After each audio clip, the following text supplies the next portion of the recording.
This live streaming broadcast of the 2020 South African Youth Championships is sponsored by Impangele Logistics.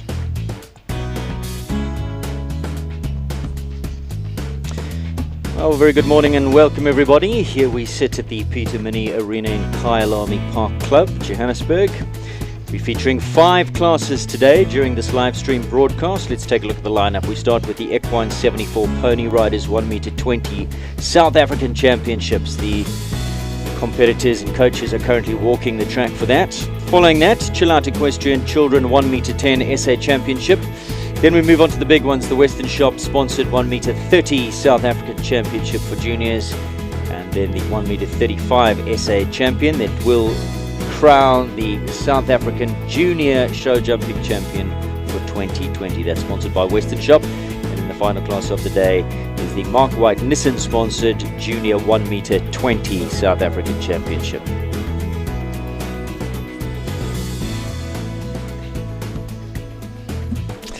There have already been 2 classes this morning. Let's take a look at the result of that.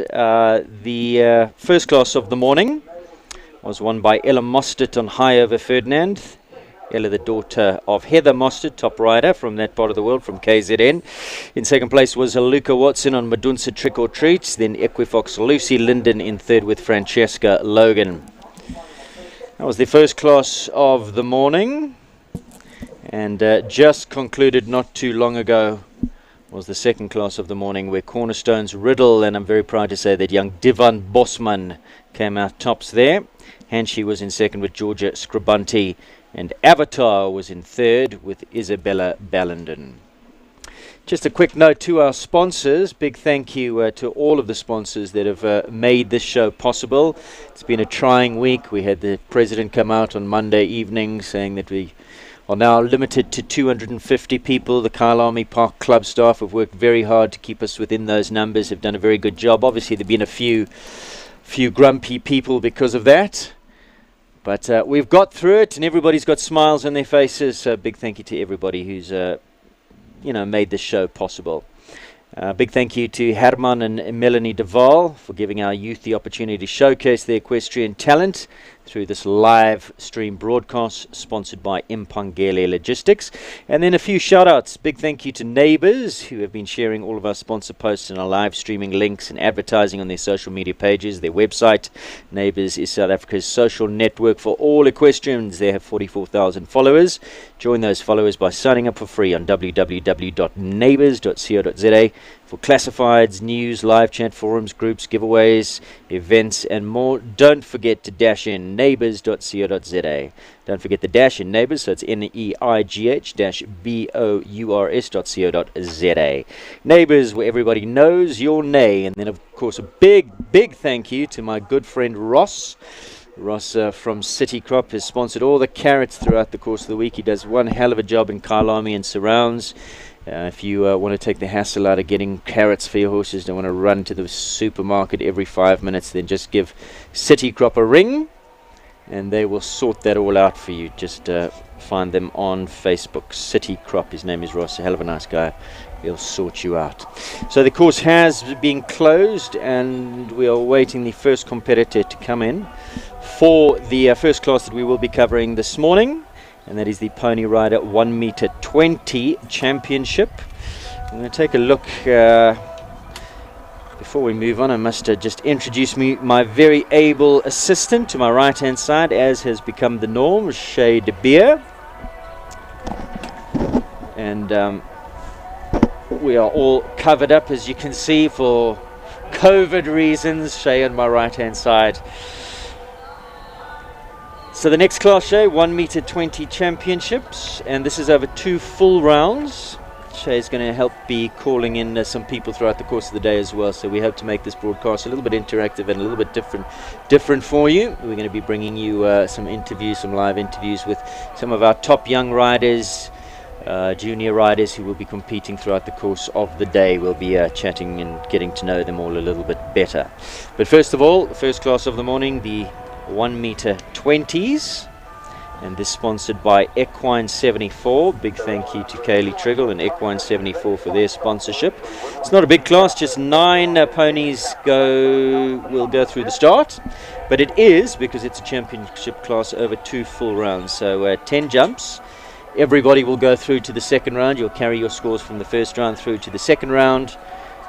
And the second round will be over the complete course. So 2 full courses, not 1 to 10. Is this first round not 1 to 10 as well? No, first round got a few more elements, and the second round will be over 1 to 10. And then should there be equality of score, we'll then go through to a jump off. So our first pony is in the arena for the Equine 74 Pony Riders 1m20 Championship. Very good morning to you all. Please do us a favor. We want to get this live streaming to as many people as possible. Give our sponsors their dues. So if you wouldn't mind on social media or WhatsApp or any of those, just forwarding the link, let people know that this is going on. And we are interactive, so we are on YouTube. All you need to do to interact with us is hit that subscribe button, and then you can ask questions or give comments or feed us little tidbits of information to make this broadcast even better. Catherine Frank's on track now. She's first to go on this wonderful, wonderful pony, Bodenhausen Le Chocolatier. Shay's going to put her microphone on because I'm sure she knows quite a bit about these ponies, as she was the junior champion not too long ago in 2016. Oh, and as I was helping Shay with her mic, I looked back to the screen, and Catherine Frank and Bodenhausen Le Chocolatier are no longer a unit. What happened? We might have a replay of that if our producer would let us know, as I turned away from the screen just for a second.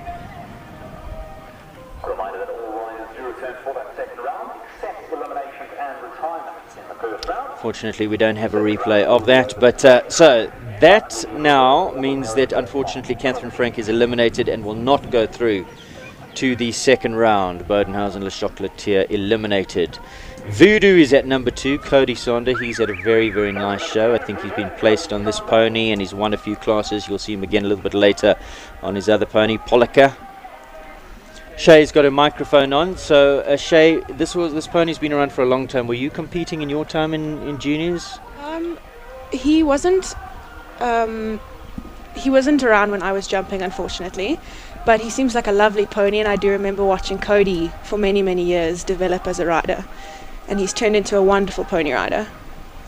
And Le Chocolatier has been through the mill a little bit. He's had quite a few jockeys on him over the times, and really is... well, this is not Le Chocolatier, this is Voodoo. Yes. Le Chocolatier is the one that went previously. And yeah, we didn't get much of a chance to talk about, but a wonderful pony as well, although it didn't go Catherine's way this morning.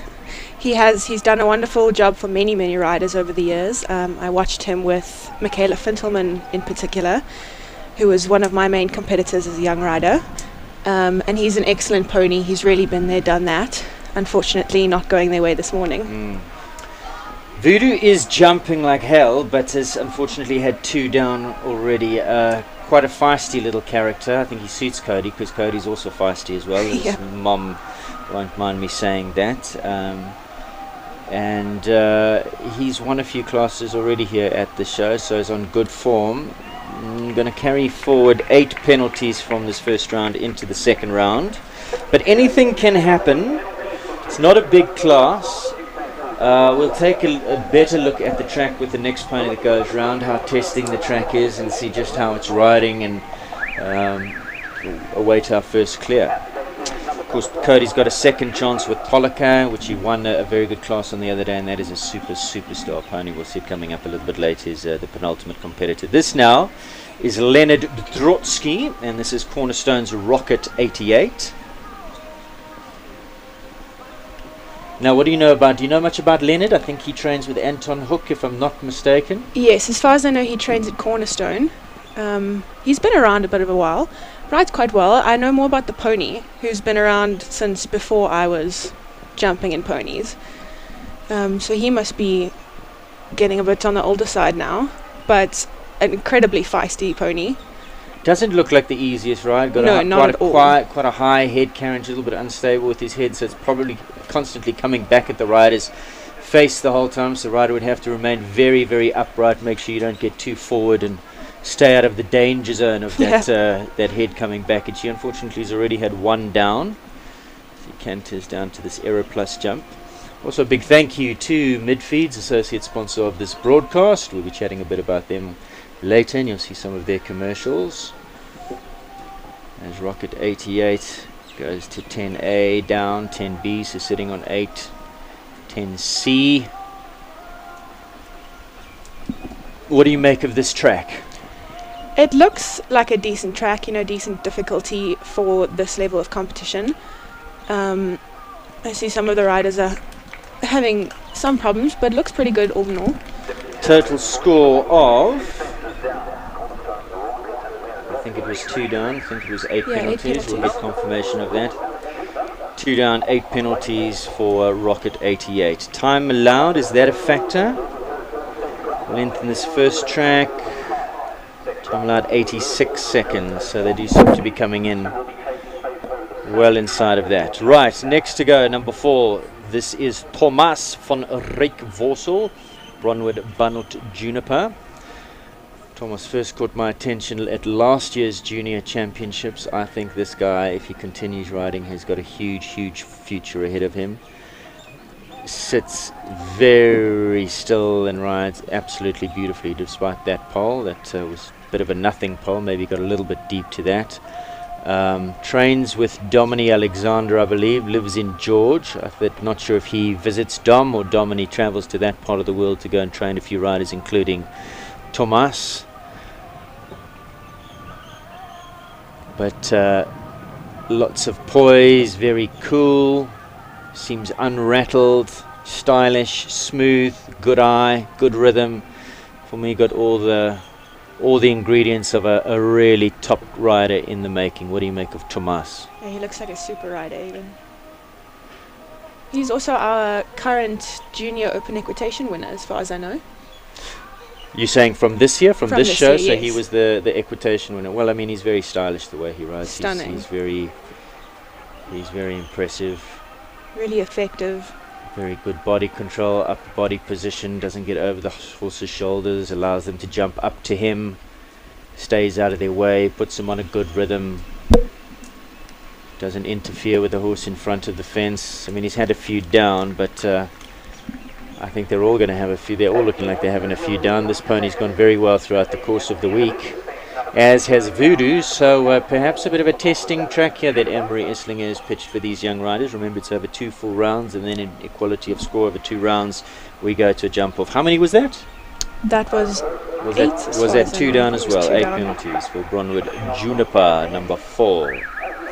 Divan Bosman, he goes next, and Divan was a winner here this morning in one of the previous classes, so he's on a roll. He won the previous class in Cornerstone's Riddle, so he's already a South African champion. How well do you know Divan? I grew up a little bit competing against him, not too much. He rides at Cornerstone with Anton Hook as well.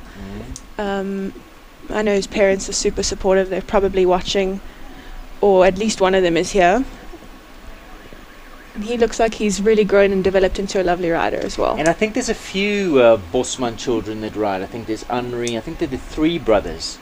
Divan, I think, is the oldest, if I'm not mistaken. And he's got, I would think so.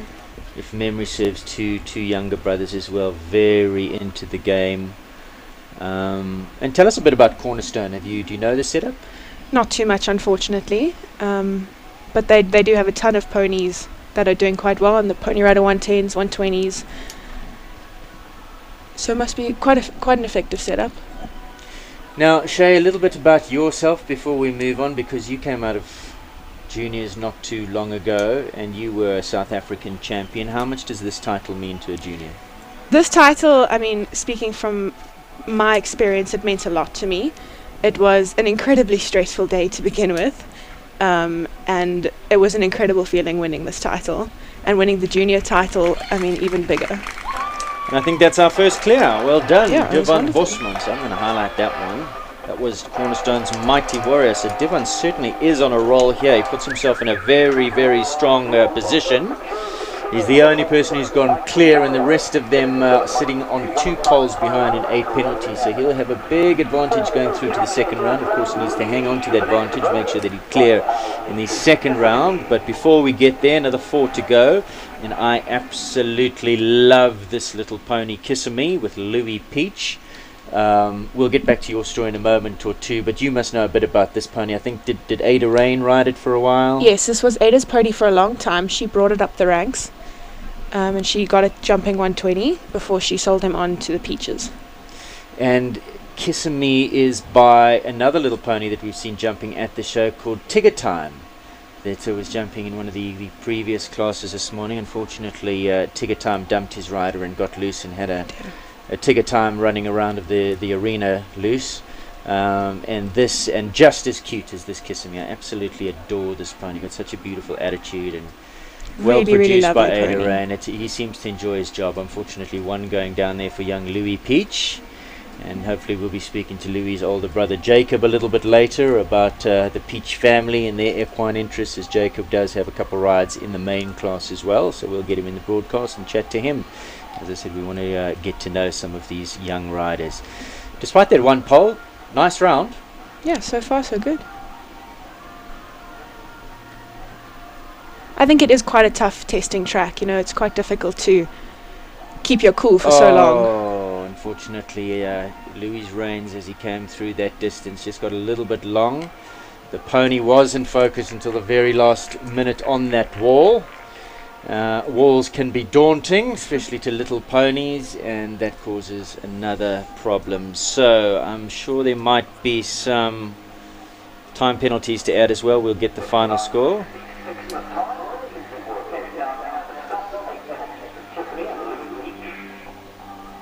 So there's the first pole that went down. It's the only pole that went down, then unfortunately a refusal at the wall as well. So were you listening to Roger? What was that, 8 penalties plus 8 time? penalties as far as I know. Okay, so I you could still be got wrong. it inside of the time? We'll get a printout a little bit later, so I'm marking it down as 8. Right, so perfect impression. Now this is another superstar pony, and another 8 pony penalties. that came through the hands of Ada Rain Ferguson. Is that correct? Yes, he started off with Tegan Brains. Tegan and I produced our ponies up the ranks together, and then he went on to Ada, who jumped him to 130. And flew around the 130s. Easy and, peasy. Yeah, I mean, he really is a top-class little guy. So game. And tell us about the rider, Jenna Kirk. Do you know much about Jenna? Unfortunately not. We'll have to get some information about Jenna. I don't know too much about her, unfortunately, where she's from. So if anybody watching this broadcast, let us know. All you have to do is hit that subscribe button and you can post your comments, and Madeleine is behind the computer having a look. So if anybody's got any info on Jenna Kirk, they'll let us know. But this perfect impression certainly is a proper little jumper. And Shay, you were also correct me if I'm wrong, but the South African Junior Equitation champion in that year as well? No, I came 4th that year, Okay. which allowed me a chance to compete in the Philip Smith competition, which is where I redeemed myself to win that one. Okay, why do you say it allowed you the chance? If you win that, are you not allowed to go into the Philip Smith, or how does it work? No, the first 4 people, the first 4 places in the Yes. Junior Open equitation go Automatically through to the Philip qualify Smith. to Yeah. the Philip Smith, so you won the Philip Smith. Yes, so I was 4th that year, just made it in. Right, so now Cody will be feeling the pressure a little bit, because this is his second ride. Pollica, this pony. If this was a horse, this would be at the Olympics, because this is a real little superstar pony, imported I think from Belgium or Holland, by the Eager family, if I'm not mistaken, a couple of years ago. And Cody very, very fortunate now to have the ride. He's won a class on this pony. It just got such a super technique. It's got so much scope for a little pony. Shoots up through the wither, plenty of hang time. Super, just absolutely nothing that you can't like about this pony. Cody's certainly going to be going for this clear. He's such a competitive young man.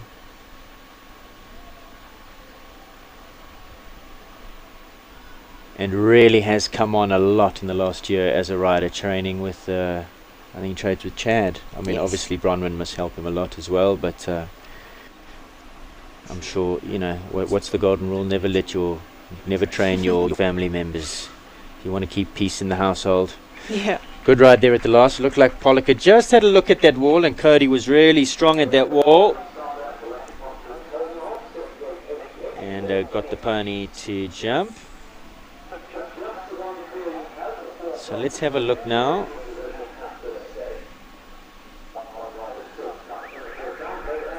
Just breathed on that. It was late to fall as well. So unfortunately 4 penalties there for Pollica and Cody. Last to go in this first round is Lepiza Banut Ulala, and this is Jade Anderson. We saw another Banut jumping earlier with Thomas van Rijkvorsel. Do you know much about the Banut setup? I do know a bit about this pony. It belonged to Camilla Smith down in Cape Town, and she jumped it in the Pony Riders. It came up here recently, I think, to be sold, where Ada jumped it as well a little bit. Outstanding pony. It's so talented. Really one to look out for. Same kind of make and shape as the one that Thomas was sitting on. This Yes. really is another top class pony. So just the one clear round at the current time, and that's Mighty Warrior and Devon Bosman. And he's got a pole in hand at this time over Perfect Impression, who sits on 4, and Pollica sits on 4. Ooh La La. It's a very nice pony midway through its round at this stage, clear. Do you know much about Jade? Jade rides with Joe van Achterberg at Kincardine. She's quite new to the bigger grades as far as I know. Very correct in the way that she rides. Beautiful position over the fence. Joe really is. You can see a lot of equitation training in this rider as well. Yeah.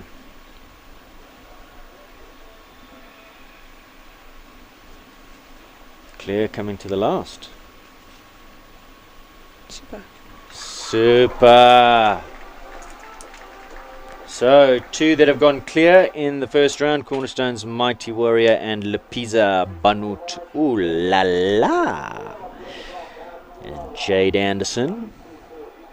So what happens now? Is there going to be a course walk? Do we know? Do the riders get a chance to walk the second round? Do we go straight into the second round over a shortened course? It just jumps 1 to 10. Is it a different course? Or is it the same course, we just take out the last 2 elements? It should be the same course. As far as I know, they don't get to walk again. And it's just 11 and 12 that will get left out. Okay. And are we running in reverse order of qualification, as in the highest number of penalties will be coming in first? Yeah, I can imagine so. We just need to get confirmation. We just need confirmation and a printout. So we're going to excuse Shay for a moment or two as she runs to the judges box and just gets a printout for us of the running order for the second round. We're going to take a short break and we'll be back with you in a moment or two.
Hi, Mark White here. It's again this time of the year when we can proudly say we're back involved with equestrian sport and show jumping in particular. We'd like to thank the South African show jumping fraternity for their wonderful support in the last 11 years. And we as Mark White Nissan will continue in the future with our sponsorships. I would love you to come down to the dealership for any of your motoring needs. Come and sample our new products of next year, which we'll be launching. Plus, we have got towing vehicles, vehicles for your sons or daughters. Whatever your needs might be, we have it for you. Mark White Nissan is located in the Fourways Crossing Shopping Centre on the lower level. And for any more info, please go to our website www.markwhitenissan.co.za or call us on 011 840 1960. So, if you are in the market for a new or a used car, pop down and see us and we'd love to put a deal together for you.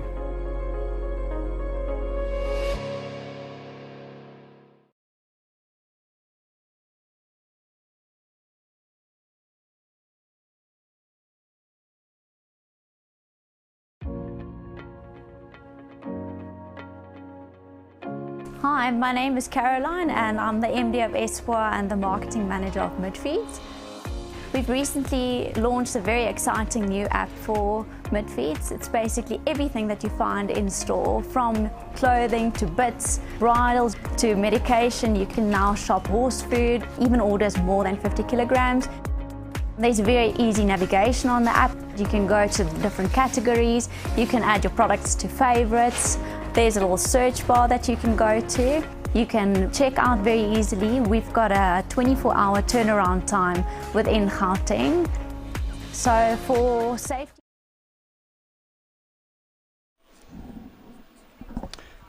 Apologies for that. So our first pony is on track. Caught us a little bit unawares. This is Voodoo, so we are in reverse order of qualification. So Voodoo carries forward 8 penalties from the first round. Cody Sander rides, so he's really going to be looking for a clear. That 8 that you see in the bottom right hand corner of your screen is the penalties carried forward from the first round. Cody of course carries 4 on his second pony, Polika. We've got 2 clears, Mighty Warrior and Ooh La La.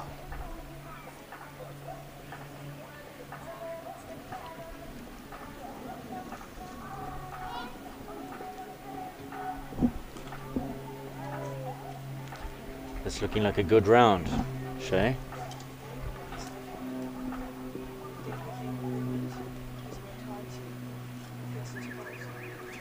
So it is over the full course, not just the 10 jumps. So there you go. 8 from the first round plus 0 from the second round means that after 2 rounds, Cody Sander sits on the 8. He'll be a little bit disappointed about that first round, given how good, solid performance he put in the second round. Very good morning to you if you've just joined us. We've been chatting to some people off here a moment or two ago, and we believe we've got family members watching junior riders from all over the world. We've got people watching from London and Canada and California, and so it's really wonderful to hear that. I hope that you enjoy this broadcast, and remember that it is interactive. So if you've got any information for us, just hit that subscribe button on the channel and give us your comments. Right, so Cornerstone's Rocket 88 and Leonard Drotsky currently on track. This is another combination that brings through 8 penalties from the first round. He would have seen Cody go in his second round and would be feeling the pressure a little bit to go clear here if he wants to have any sort of a chance of finding a minor placing in this class. Of course, anything can happen. You know, it is over 2 full rounds. Ponies who went clear in the first round might have some problems in the second round. The problem children from the first round could go clear in the second round, as we saw happen to Cody. That's 4 now, so we're sitting on 12. Rocket doesn't seem like an easy customer. I think you really got to understand that the way he goes is this little bouncy rhythm, forward, backward, forward, backward. You've got to go from plan A to plan B to plan C often as he changes his rhythm.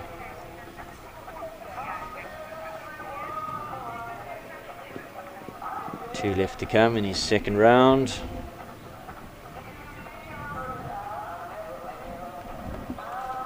So he'll finish his second round on 4, add to the 8, 12 over 2 rounds.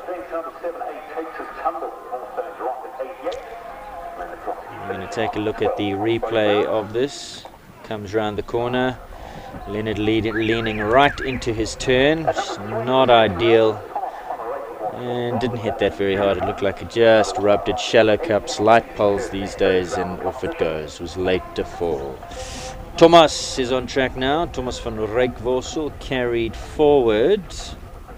8 penalties as well. Had 2 down in the first round, so sitting on a score of 8, as you can see, bottom right-hand corner there. And he would love to get a nice clear here. Thomas will be riding in the championship class a little bit later. Was this what you did, Shay, in your years? Ponies to horses in the same show? I did do ponies first year without my horse. Second year I did do that. And what is that adjustment like? Or do you just know your pony, know your horse? Is I it was a very different kind of a ride? Ponies short striding, horses slightly longer. Is it? My horse was quite a simple ride, you know, he wasn't the biggest striding horse. He had a relatively average stride. It was quite an easy adjustment considering my pony covered a lot of ground. So they were quite similar in that aspect, and it wasn't too much of an adjustment for me. But I imagine if you're on a big scopy horse, you know, this could be quite different. So far, very, very good round. Had 2 down in the first and coming clear in his second round. Oh, Aiden spoke too soon. Hang on, Thomas. Oh. Yeah, that's what they say. Commentators curse. Such a good round. And then came to the last. He's lucky he didn't get unseated there. Well, he did get unseated, but he managed to stay on. Let's have a look. Oh, he was on a long one. The pony said not from there. Chipped one in. And straight up into the air. Thomas lost his balance. Was lucky to stay on. So 4 penalties in that round. We'll finish on 12, and I'm afraid that's his chances pretty much gone. Louis Peach now on the lovely Kyalami, another one carrying forward 8 penalties from the first round. Now Louis really needs a clear to stay in the hunt.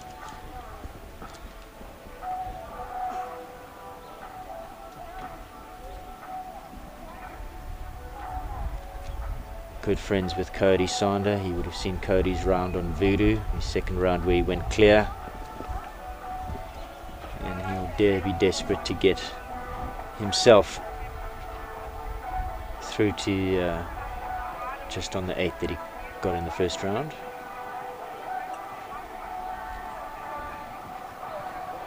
This pony is so chill, just cantered towards the commentary box, looking straight at us, almost like he gave us a little wink. He's also a super eventing pony as well, really super all-rounder. Oh, really? Yeah. As far as I know, he's done it all. Showing, eventing, equitation, jumping. How old would he be now? He's not too old. He must be about 11-ish max. Come on, this is where he had his problem the first time. Better ride there from young Louis Peach. Well done. Clear.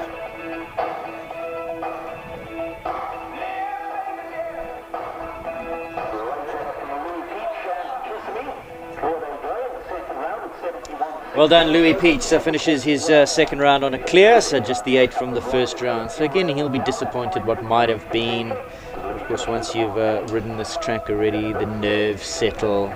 You know your way around, you know the distances. It always is a little bit easier the second time of asking.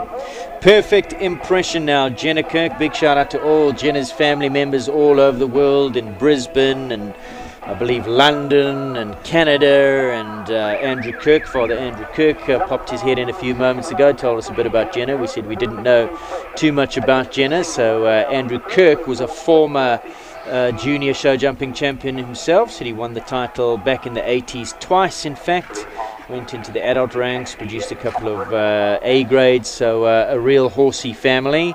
And a big shout out to all of those Jenna Kirk fans and family members who are watching. Perfect impression, finished the first round 4 penalties, and now Jenna really needs a nice clear here to put the pressure on Devon and Jade, who sit on a clear round. Cody Sander next to come on Polliker, he sits on 4, so he'll be the last of the falters who come in, and then the 2 clear rounds will go last, and if they go clear, then we go to a 2-horse jump off the 2 clears. But of course the pressure is on.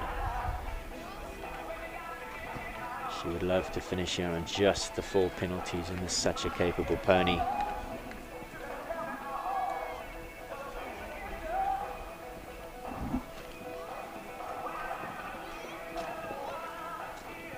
How old would Perfect Impression be now?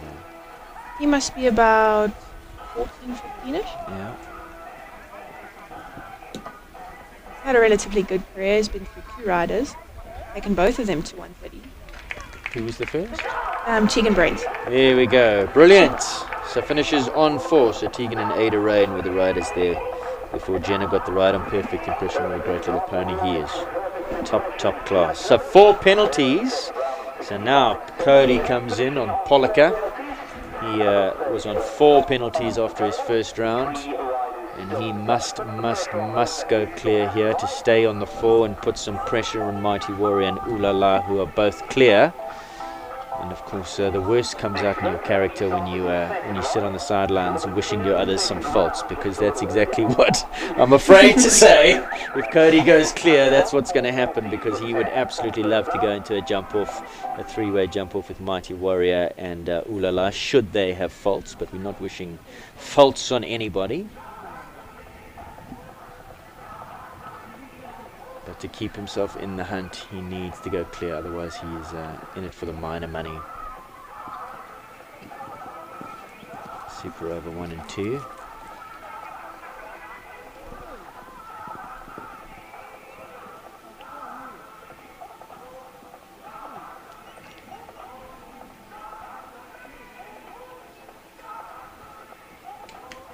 Oh!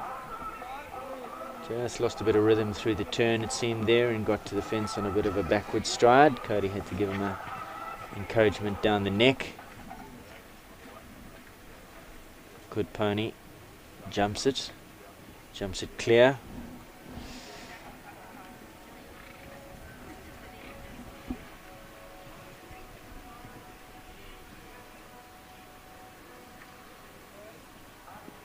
Saw a good one there.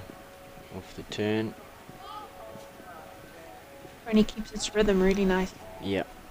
No, this is a top little pony. I'll say it again. I mean, can you imagine if this was 16-2? Outstanding. Go on that. Good pony. Clear. Well done, Cody Sander. So 4 in the first round, 0 in the second round, finishes on 4. So those are all the falters. Now we've got the 2 clears to come. First of them is Divan Bosman and Cornerstone Mighty Warrior. Now here's where it gets interesting, because if he goes clear, he puts all the pressure onto Jade Anderson to go clear to force a jump off. But of course, if he doesn't, if he has a fence, then he sits on the same score as Cody Sander and Jenna Kirk. And then the pressure is really on Jade Anderson to go clear to make her the outright winner. Let's see how it all plays out.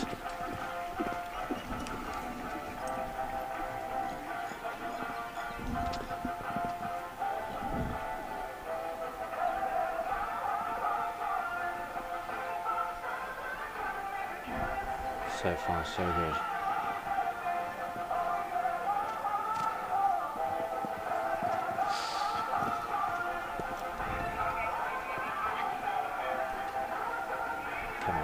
Keep it together. Oh, pony arguing for its head a little bit into that double.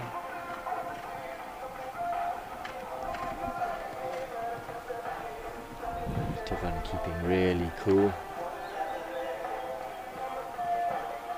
And needs to sit up, wait for the treble. Oh! Sure, he didn't breathe on that, did he? He had that properly. 4 penalties. That puts him into the same standing now as the 2 that have gone before him. Oh, he'll be upset with that. Clear in the first round, 4 in the second. Sits on 4 penalties. Puts him level with Jenna Kirk, Cody Sander, Divan Bosman now all sitting on 4 penalties. Let's take a look at the replay. Was quite strong in, sat up. And just didn't get the height behind with the back toes. I think his ride into the A element a little bit strong caught him at the C element. Just got there a little bit too easily, a little bit too forward. Oh! Jade Anderson, ooh la la. Pressure is on. 0 penalty score in the first round. If she has a clear here, she becomes the outright champion in the Equine 174 Pony Rider 1 meter 20 championship class. She has one down. We go to a 4 pony jump off. This is where the pressure comes in. Yeah.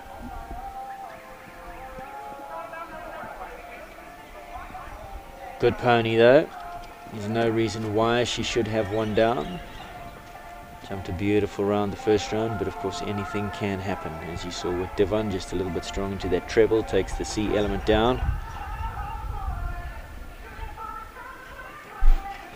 So far so good. Looks a really, really good round here from young Jade Anderson.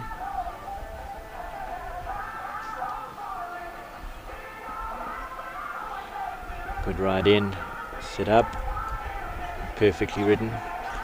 Nice balance and rhythm through there. Oh, 2 left to come here, Cheyenne. Holding 1 her left to come, Shay. And there's your champion, ladies and gentlemen. There you have it, Jade Anderson. Pressure was on. She didn't buckle, kept her cool. Outstanding round. Really, really good. Lapisa Banut, ooh la la, canters into the championship podium position. Gold medalist. Well done.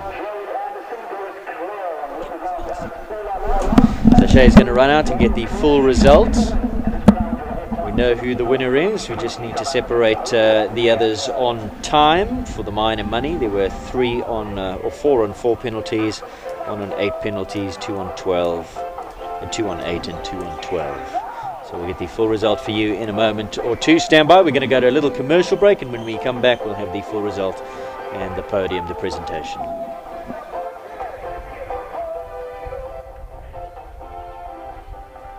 So 3 places on offer in this class, and of course your 2020 South African Pony Rider champion Jade Anderson, and Mrs. Ardamas Ulala as our only double clear.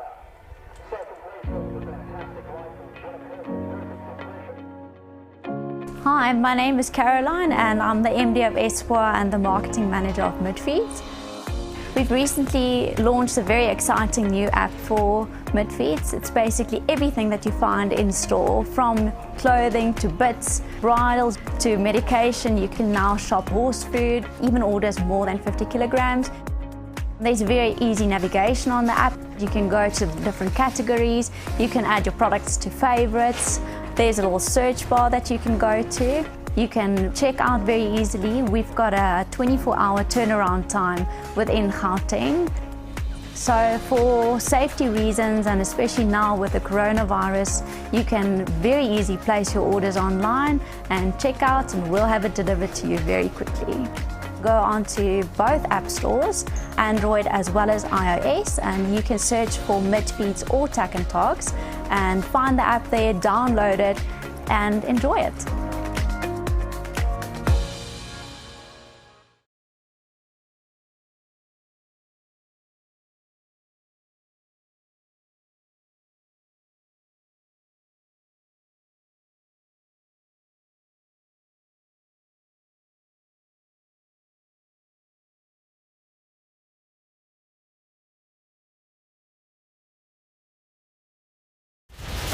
I don't know why they got a perfect start. Colorado King was just an absolute freak. I think that's all he was, a freak of nature. Colorado King wins it by the best part of 2 lengths. My father regarded Colorado King as the best racehorse that he ever rode.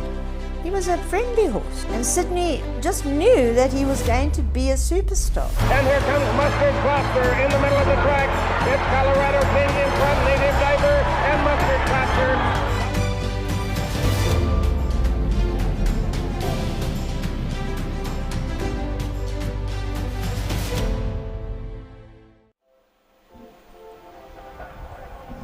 Welcome back to all of our viewers, wherever you are, all over the world, I believe. Hope that you are enjoying this live stream broadcast. Remember that it is interactive. So if you've got any information, I'd love some more information on the winner of this class, Jade Anderson, Lapisa Banut Ulala. So if there are any Jade Anderson fans out there, family members watching, please do hit that subscribe button and let us know a little bit about our 1 meter 20 Equine 74 Pony Rider champion, South African champion for 2020. Jade Anderson, Lapisa Banut Ulala, climbs to the top tier of the podium there. In second place, Divan Bosman. Very, very happy for Divan. Well done. In second, and the third spot going to Jenna Kirk and Perfect Impression. There is a lovely shot of Jade Anderson in that Equine 74 sash. She gets the Pony Rider 1 meter 20 trophy. She gets that gold medal as well. Big thank you to all of the sponsors of this class, Equine 74. A wonderful new product imported from Germany to help your ponies, your horses with gastric ulcers. Of course, they're very susceptible to gastric ulcers. The way that they are designed, horses, stomach acids do become a problem if they're not eating and foraging all day. When you go to shows, they're under stress. So Equine 74 has got this wonderful, wonderful product to aid with ulcers. Just taking a look at the picture, there is Joanne Achterberg, new mom Joe. Craig Rankin doing daddy duty at home, I believe. We asked Joe where the baby is. She foaled down not too long ago, just a few weeks.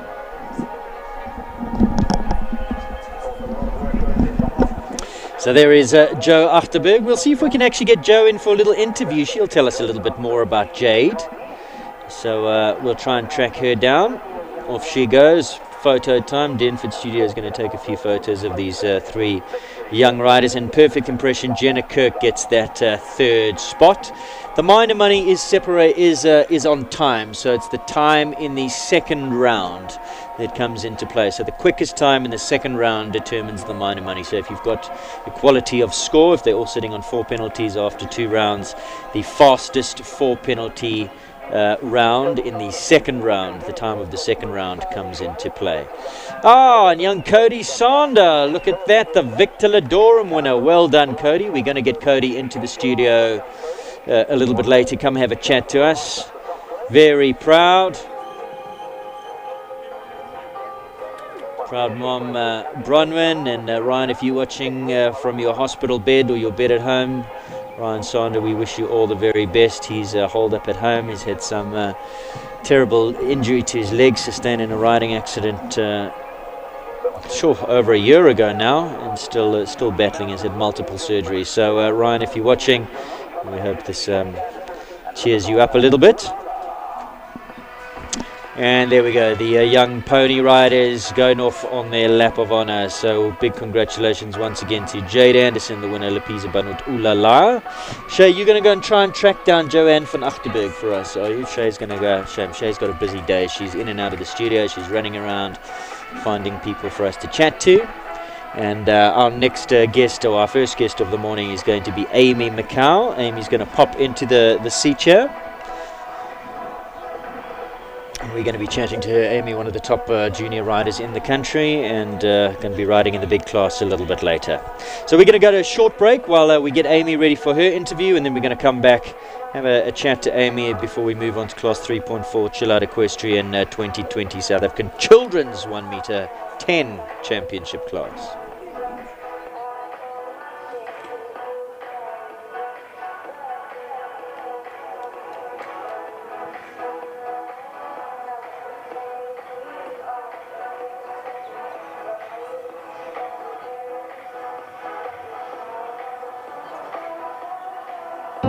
Welcome to the world of mid-feeds and tack and togs. South Africa's largest animal feed retailer and a haven for equestrian enthusiasts and animal lovers. Friendly and knowledgeable staff are at your service. We pride ourselves in offering a vast range of premium products that we know and trust. Your passion is our passion at Mid-Feeds and Tack and Togs. Where we lead, others follow.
Apologies for that. We did have an audio glitch, so I was just introducing the guest on my right-hand side. It's KwaZulu-Natal-based junior rider Amy Macau. How are you, Amy? Very good, thanks. And yourself? I'm very, very good. I'm very happy to be talking to you because you've been on one hell of a roll of late. Let's first of all, let's talk a little bit about you.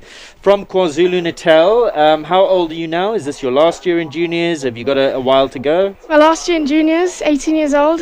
Finally finished school. What school do you go to? Durban Girls College. Okay, and where do you live and where do you ride? Where are you based? Who trains you? Live in Summerveld in KwaZulu-Natal. Graham Swanson's my coach. Okay.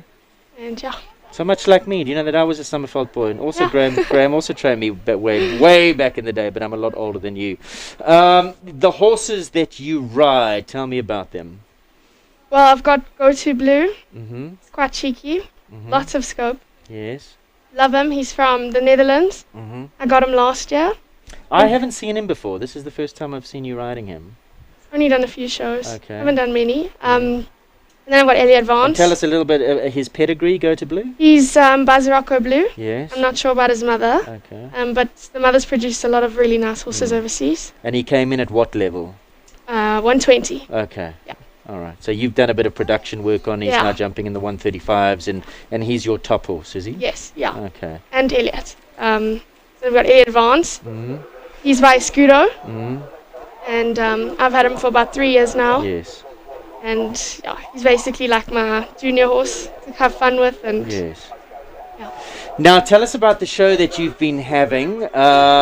Mixed bag a little bit because you won a class on Go To Blue, didn't you? Yeah. Going very well. in the 130s. And then yesterday you had a stop, and then Elliot had a stop the first day, Yeah. and then he was going well in there yesterday. So little bit of up and down, but you're Yeah. ready for today. I hope so. I think so. No, you're cool. Yeah, You're I cool. hope We so. know that you're ready. Tell us about who you're riding in the 135s. Is it Go To Blue and Elliot? Yes, You I've got them both of them. I've got Elliot first and then... Yes, I mean, no, I've got Blue first and then Yes, Elliot's number 10. Yes. William. Now, how do you fancy your chances, and who do you make your main opposition? Ooh, I have no clue. I'm number 1, so it's not the greatest qualification. But I'm feeling ready. I think it's nice that I'm number 1, so I don't have to watch all the riders and get nervous and watch everyone else's mistakes. So I can go in there and just ride on my feel, and so feeling comfortable. Now, you have really turned some heads, Amy. You've impressed a lot of people, especially at SA Champs, because that was a big moment for you. Yes. I want to know about the relationship between you and Oliver, because you've ridden his horses. You ride very much in the style that he rides. You almost try to... I don't know if it's a conscious thing that when you ride the horses, like what was it, Phoenix Park, you ride very much in his style, and he gives you chances on his horses. Yes. You're very much impressed because Belvedere, Yeah. you only rode a few times, I believe Oliver told me, and Yeah. then you come out and you win your very First 140. first 140, and it was a big championship class. Yeah, I was very happy with that. I think Belvedere is my favorite horse ever. I think we just got along really well. He's very easy, and I trust him because Oliver's jumped him in World Cups, and Yeah. Yeah. So you didn't feel nervous going in No. there knowing that you were sitting on a proper horse? Yeah. yeah, very nice horse. And some of the other horses you've ridden for Oliver as well. We've seen you out on Charisse a few times. Ridden Charisse. Phoenix Park. Yeah, Richmond Park. Richmond Park, Yeah, sorry. I've ridden Richmond. Phoenix Park, I say, because it's Phoenix. Phoenix Cuts is and she right, now yeah. rides him, so my brain's getting scrambled. Yeah. Yeah, he's just been giving me the chance to ride all his horses. Very lucky. He trains with Graham as well, and that's how the Yes, yeah, the that's- friendship started, yeah. because you both train Both out ride of at the the same Yes, shop. yes. Now, what are your plans? Because this is your last year in juniors. You're studying next year. You're going to continue riding. Is the riding going to be put on the back burner while you study, or are you Yeah. taking your horses with you when you I'm don't going to study? Stellenbosch next year. Mm. Horses are going to stay at home. Yes. Hopefully Graham can keep riding my horses and my mother. Yeah. And I might come back and do a few shows. Yeah. Just depends on how next year goes. Okay. So not so much riding. so much But riding. you're going. I mean, you're passionate about it. Yeah. It's not something that you've now No, no. done and it's out of your system, Yeah, because no, we no, want to no. see you back in the. Definitely in the coming big- back. After you ride, any plans to go overseas and maybe do a stint there? Is that something you'd like to do? I would love to go overseas. Mm. First I have to get a degree, Yeah. and then hopefully I can go. What are you going to be studying? animal science. Animal science. Yeah. Okay, so when you qualified in animal science, what do you do then? Well, hopefully after a year I can try go into veterinary. Okay. My marks weren't good enough to Yes. go straight in. Okay. Um, So is that the dream, to be a vet? yes. Okay, And so then- maybe a year or two at Stellies and then transfer over to Honesteport. Yes. And okay, all right.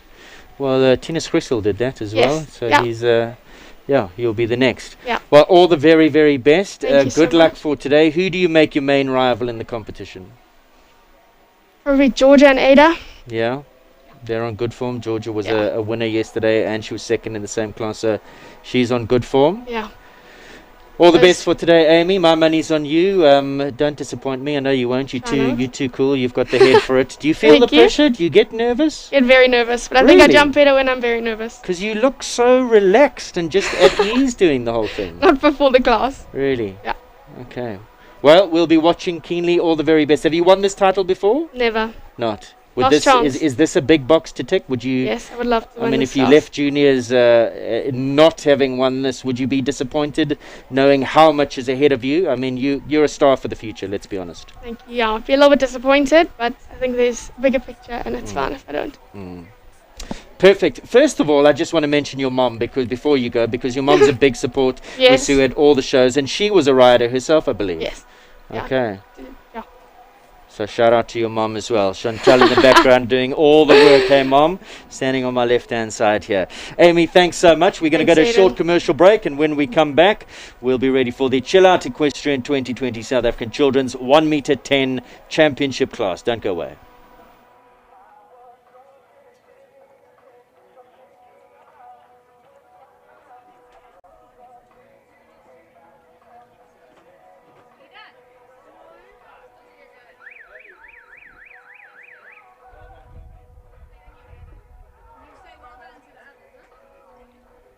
So, close the course for inspection. Positive, we do believe number one, Kyalami not taking part. If you wish Nicholas as well. So we're looking for number two, Emily Cooper, Brandon Carew.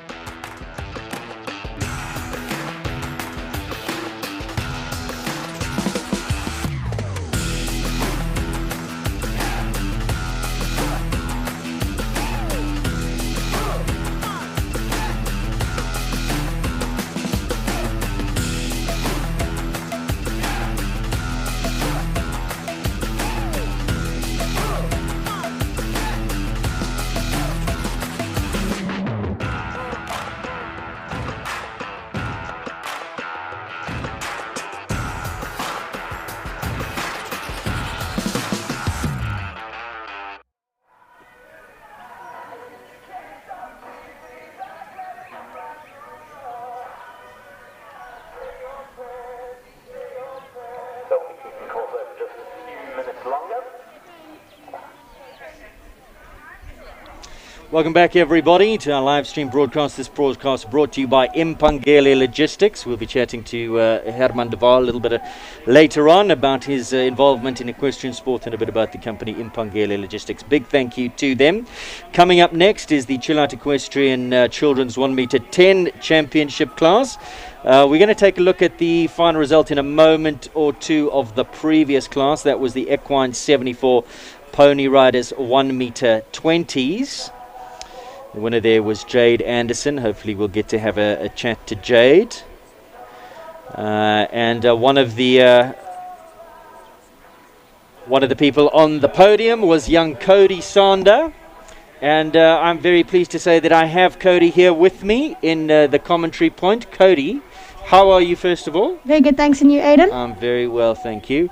Tell us about your show. You've been having a good show. Won some classes. You've been on a roll. Yeah, it was a very nice show. Love my ponies and everything. You got fantastic ponies. Tell me about them. First of all, Voodoo. Voodoo, she's 5 now, turning 6 next year. Wow, young yeah, pony. she's very young. Yeah. She's very nice. I love her with all my heart. Yeah. And then my other pony is Polika. He's from Europe. He is 8 now. How old are you, by the way? 11. So you still got some years to go in the children's and young riders, and you're doing so well. I mean, your riding really over the last year has just improved so much. Competitive, stylish, fast. Always going to be one to beat. You came in here today. Who did you make your big opposition, and how did you feel the class went for you? The class was very nice. Was very hard track. I think my biggest opposition was Jade. He's a very good rider. And Louis. When you said it was a hard track, what was difficult about it? The distances, the angles, the dog's legs? Yeah. The one distance on the 7 strides from the water tray to the roadie. The first, when I went on Voodoo, I got a little bit long to it and I knocked it because it was a very forward 7. So So you had 2 down on Voodoo in your first round, and then came in and gave us a lovely clear. Is it easier riding at the second time round? Yeah. I learned the track a little bit more at the second round. Absolutely. Tell us about Pollica. What a superstar Pollica is. Yeah. Nothing much to say about him. I mean, he's amazing. Well, how long have you had him? Because it hasn't been all that long, has it? I think coming around about 5 months now. Yeah. It's So not that it's, long. so it's a new partnership. And you did super well today, Cody. As we watch the first rider, so let's just introduce here. This is now the Chill Out Equestrian 1 meter 10 championships, and this looks like Emily Kruger. This is definitely not number 1 Fabergé. This is number 2 Brandenburg Charisma and Emily Kruger. We'll be chatting to Emily a little bit later as well. She's been a winner here this week as well. Cody, are you happy with the result that you got in the first round? I mean, you'd love to have won the class. It didn't pan out for you today, but you were on the podium. Yeah, I actually loved it. I'm 11, so I've still got lots of years to do this. So. And of course, you riding is not your only passion. You're a huge cricket fan, and I believe a bit of a superstar cricket player. I love cricket. And are you what are you, an all-rounder? Are you a bowler, batsman, or more of a batsman? Yeah, I believe you've got some special talent in that area as well. If you had to pick riding or cricket? Riding. Really? More money in cricket, eh? No, but still. I like it more. Well, you can do both. It's been wonderful to chat to you, Cody. All the very best. Have you got any more ponies? Are you riding, or is that your show done? No, that's my show done now. Yeah. Okay. And before you go, tell us about who coaches you, because we were talking about in commentary. I know your mom helps you a lot, but your official coach is Chad. Is that right? Chad Cunningham. Yeah. Yeah. Do you box with your mom if she tries to coach you? No, my mom's also a very good coach. Sometimes, like Chad had an operation now. Yeah. And I rode at Youth Champs. Yeah. And my mom helped me there, and I won there. So my mom's also a very good coach. You're winning a lot, Cody. You've got a big future. Big ups to you. Yeah. Thanks for having a chat, and all the very best. Have a good Christmas, a good rest, and we'll see you in the ring next year. Thank you. You too, Aiden. Take it easy, buddy. That's younger Cody Sander doing a great job, and what a disappointment there for Emily Kruger on Charisma. She has been a winner at the show. That wall at the last, something that they haven't really seen this week, and they're having a little bit of an issue there. So next in, this is Cameron Duplessis, Callahoo Fortuna.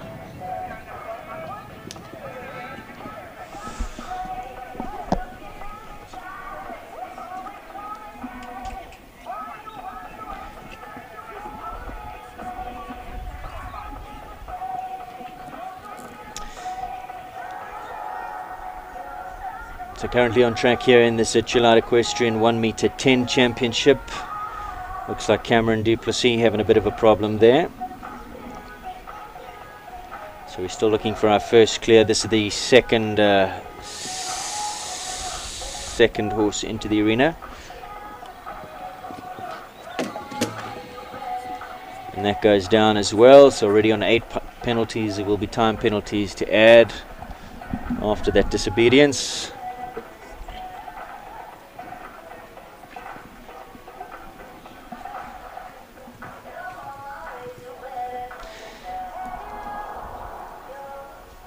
We do have another guest lined up for you. We'll be chatting to her in a little moment. We are just having a few technical difficulties we're working out at the moment for the current time.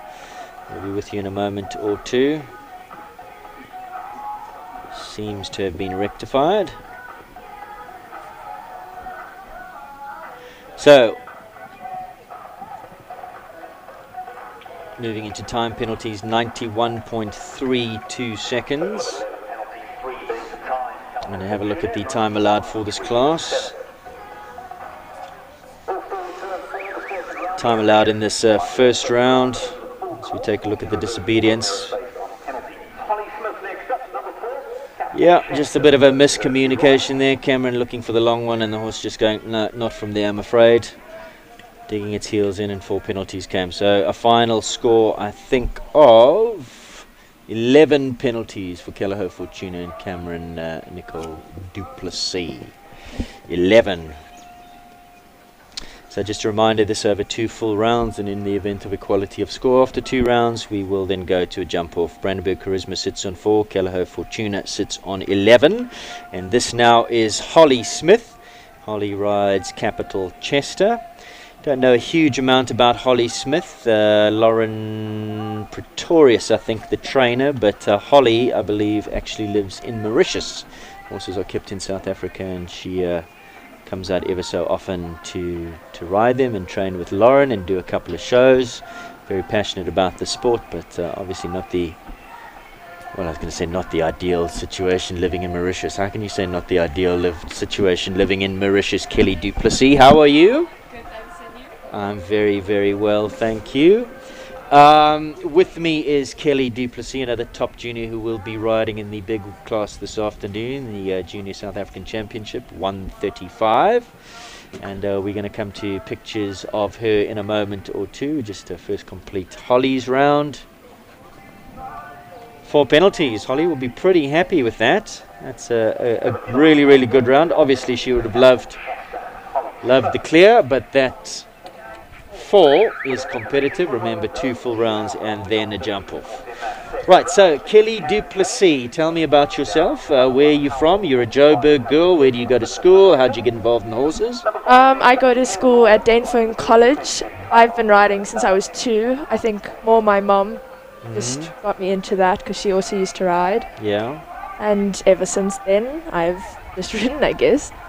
And you are super, super passionate about it. Got some really nice horses. Yes, we'll talk more about that in a moment or two. Let me just introduce the next on track. This is Michaela Martin, the Berg's Ballet. This is number 5. So for the Berg Equestrian, Kyalami would love to go clear and put herself in front of the others of this 2-round championship class.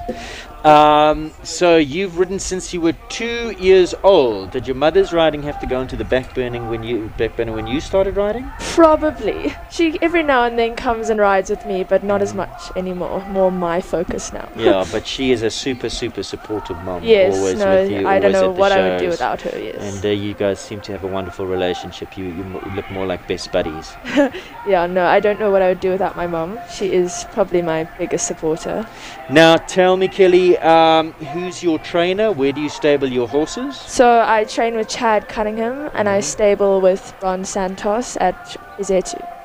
And has Chad always been your trainer? No, I used to train with Joe van Achterberg, so I was there probably for most of my riding career. Yeah. And then at a stage I started riding Cincinnati with Bronwyn, and I still had my other horse at Joe, and I was so busy with school, I just unfortunately didn't have time to go to both places.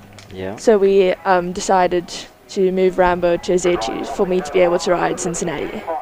So Rambo is your second horse, so you got Yes. the 2, Cincinnati and Rambo. We'll talk a little bit more about those 2 now. Let's just recap the score. The Berg's Ballet and Michaela Martin, 4 penalties. So as yet we still don't have a clear in this Chilata Equestrian 1m10 championship. And looks like she was on the right rein and the horse not straight in the air, dropped the right hind and found the pole there. Tanit Williams now goes next. This is Burn Away. Tell me about Rambo first of all before we get onto that Superstar Cincinnati. So my mom bought Rambo probably when I was, so she bought I think the 2011 auction, so that was mainly her horse. And then probably around 2 years ago maybe I started riding him. So he's always been her art horse. And then now I've started riding him, and going very well at the moment. So how old would he be? 11, 12? So I think he's 14 this year, I 14 think. already, okay. And what level is he at? So he's jumping in the junior 120s. Okay, So. all right.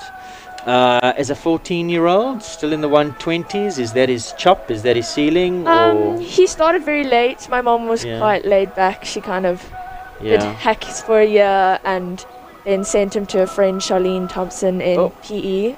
Yeah. And so he was a bit of a late starter. And he has done some bigger classes with Joe when I was too little to ride him. Okay. So we're just taking it slowly and seeing where it's going.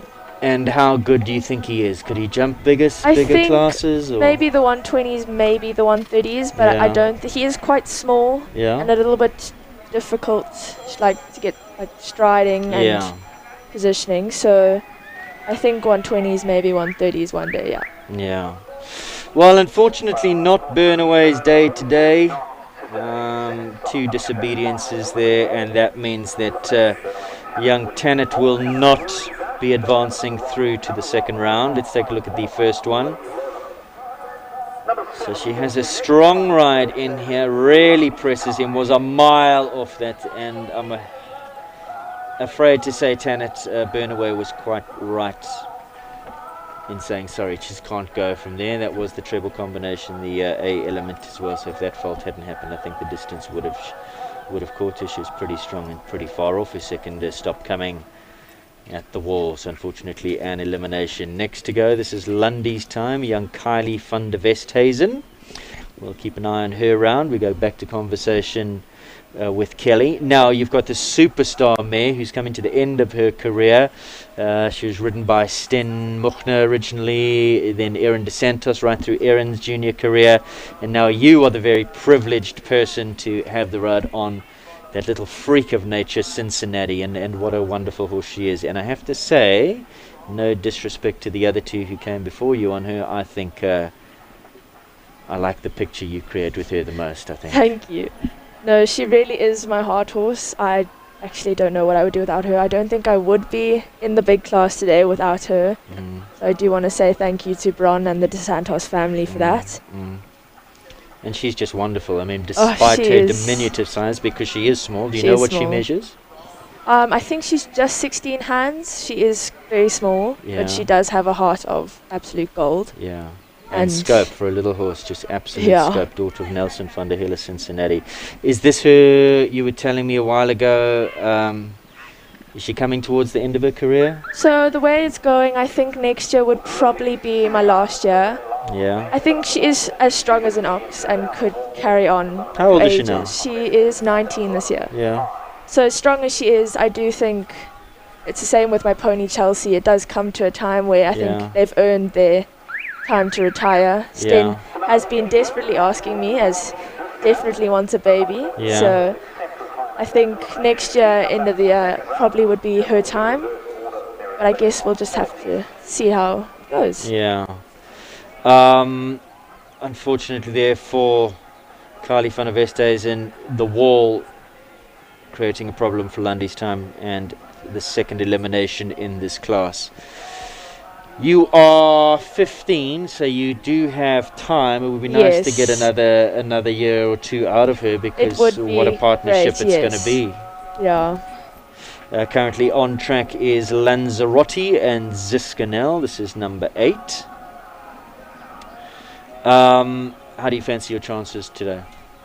I'm really hoping. I guess we're gonna have to see how it plays out, but I'm going to try my best. I mean, stiff competition. Everyone, I think, has a shot.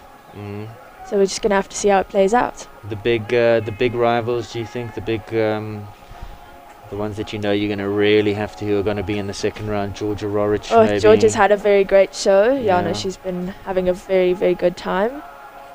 But I guess all of us have been having a good time. We're all very competitive, and I think we all deserve to be here. Yeah. And it's going to be a very good, tough competition in the 135s today. Have you been holding anything back?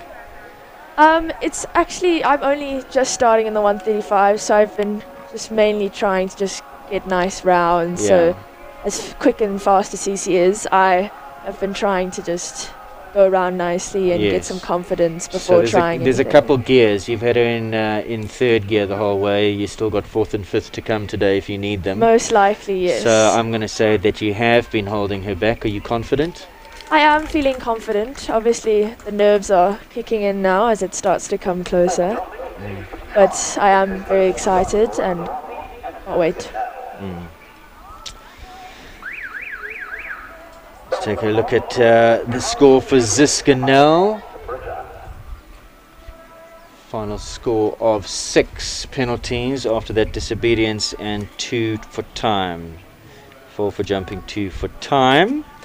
This now is Tyler Parmenter-Bridger, number 9, Bellator's Caius Julius. We're still looking for our first clear. Kelly, you've got an eye on these tracks. How have you made the tracks throughout the course of the week and so far what you've seen today?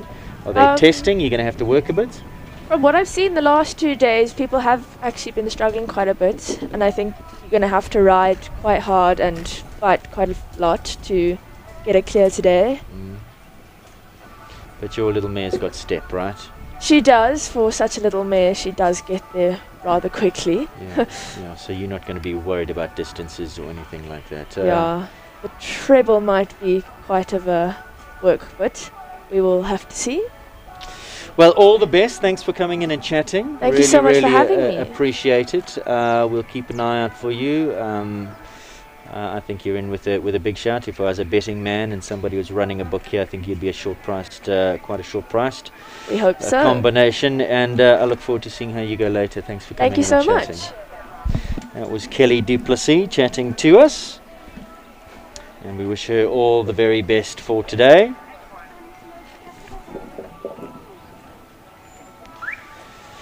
So this track taking no prisoners. We are still looking for our first clear in this Chill Out sponsored Equestrian Children's 1 meter 10 Championship. Not going smooth sailing here. And once again, the distance. Almost a carbon copy of the previous competitor. Looked like the distance riding to that was on a really forward long one. And the horse from that distance just could not jump it and said no. So Caius Julius comes in for a second crack. Let's see now. Keeps the hocks underneath there, and the horse has lost the confidence, unfortunately. That then is an elimination for Bellator's Caius Julius and Tyler Parmenter-Bridger.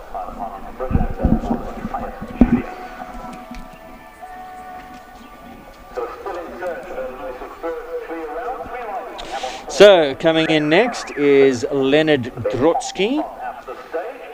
Leonard's already been seen this morning on this live stream in the previous class. Went pretty well. He rides number 10, Ziais Moizuelo. And my next guest, I'm very happy to say, young lady who was crowned the Pony Rider 1 meter 20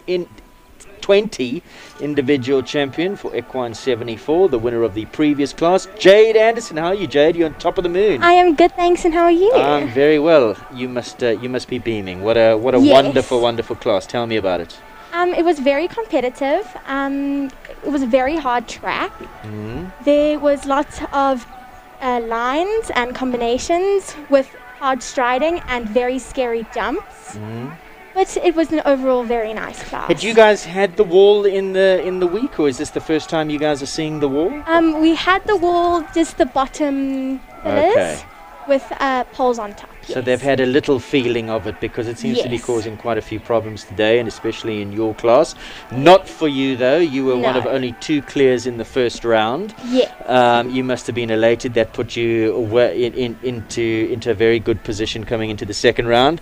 Then you were last to go in the second round, and of course you saw the other clear have 4 penalties. Yes. How did you feel at that stage, knowing that if you had just jumped to clear, you would be crowned the outright winner? I got very nervous because I was worried I wasn't going to get a clear. But luckily my pony does not knock poles. He is such a superstar. So I believed in him. Yes. Wonderful. Tell me about him. Ooh la la. So he is a very bouncy ride. He likes to buck a lot. Yeah. Thankfully today there was no bucking. Yeah. He is such a brave, honest horse. and he can really jump at any angle and take off from anywhere. Gives you as a rider a lot of confidence as we just watch Leonard Drotsky's faults here in the first round. Yeah, so just got that completely wrong, the distance. I think miscommunication. He wanted to go on one less, and the horse said, no, well, I got you back, but I'm going to chip one in here. Just got a little bit close and pulled that front rail. So unfortunately 4 penalties for Moizuelo and Leonard. We're still looking for a first clear round in this children's 1m10 championship. Jade, you're not his first rider. He's been around, huh? Yes. He had Camilla Smith, Yes. who rode him in Cape Town, and then was ridden by Ada Rain Ferguson. Okay. So how long have you had him for? I have had him for a year and a bit now. Okay, so a good partnership. And how old are you, and how long do you still have in the junior ranks? And I am 12 years old, Yeah. and I'm turning 13 next year, so I still have Plenty of time. yes. Wow. So what is the plan now? Because is Ulala, would he take you to the 135? Do you think he's got that kind of scope? I think he definitely does. Yeah. He clears the jumps by quite far, Yeah. and he has lots of scope and can take off from any stride. So I you think he's the one to carry you right through your junior rank. So we Yes. might see you rise from 120 to 130. It's only 2 holes up, and only 3 up to the 135. So Yes. how old is he now? He just turned 10 years old. Okay, so he's also still got plenty of time left. So a good combination to watch out for the future, and we look forward to that. Tell me a little bit about yourself. Are you a Joburg girl? Are you from a horsey family? So yes, I am. I was born in Cape Town, Okay, and we moved to Joburg when I was 1 year old. okay, And my mom used to ride when she was little, yes. and my dad used to just go lead rein with my uncle, Yes. which is pretty cool. I have a brother. He does all other sports but horse riding. Yes. And you are absolutely besotted with the sport. You love your ponies, and this is life's good winning on the back of a horse. Yes, definitely. Now, who trains you? Joanne van Achterberg. And has she always trained you? So before I moved to Kincardine, I was at Phaeton Park Yes. with Natalie Hogg. Okay. Yes. All right. You look a very, very correct and stylish rider. Equitation as well. Do you do equitation? Yes, I do equitation, and my coach for equitation is Kelly Slater. I Wonderful. also do dressage and show. Were you riding in the equitation at this show? Yes, I did do the equitation at this show, the open equitation. And how'd you go? I placed 4th. Yes. My first round was very good, and in part 3 I had an unfortunate stop. Oh, no. Yes. So that cost you a few points, did it? Yes. Now, who was the overall winner there? It was Paula Nash. Okay. That's been Ivor. Okay. Now, who do you rate or rank as a potential winner of the big class today, the 135s? Have you been watching them? I have not been watching them because we have been having to leave. But It's not our fault, though. You do understand. Yes, I know it's not your Okay. fault. All right. But I think everybody has a chance in doing well. Yes. But it's a tricky course, and I'm sure it will be even trickier for them. Yes. So anybody can have an unlucky pole. Well, Jade, it's been wonderful chatting to you. Big congratulations on your win. Go Thank you so home. much. You're too young to drink, so no champagne. But go and have something that you really enjoy. And congratulations. Thank you and well so done. much. Thanks for supporting, and we can't wait for next year. Hopefully things will be a little bit better with this whole COVID situation. Yes. We'll see you at more shows. Thank you so much. Also, give your pony a big pat for us. That was young Jade Anderson, as we just seen Janine Kutsia give us our second clear round in the children's 1m10 championship, and she was riding Rotaflow Wojciech Zidane. The first of those clears coming from young Jamie Alexander and El Salvadore. So Cameron Nicole Duplessis is back. She went earlier on Callao Fortuna and had 2 down. No, 3 down, I think. Came away with 11 penalties, so I think 2 down and some time penalties or a stop, I can't quite remember.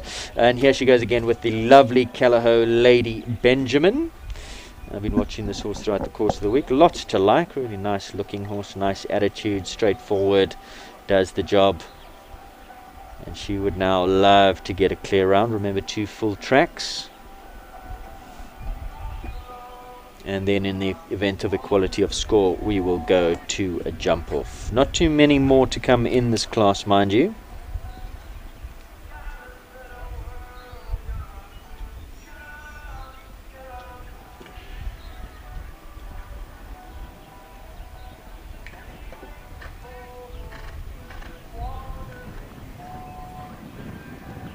Just remind you, this is an interactive broadcast, so if you'd like to give us some information, the best way to do it, because Madeleine is sitting outside checking all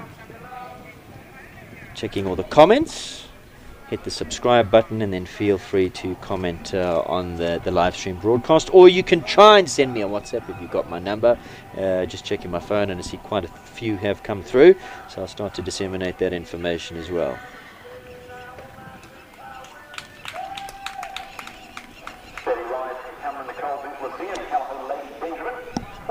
Score for Lady Benjamin, 4 penalties.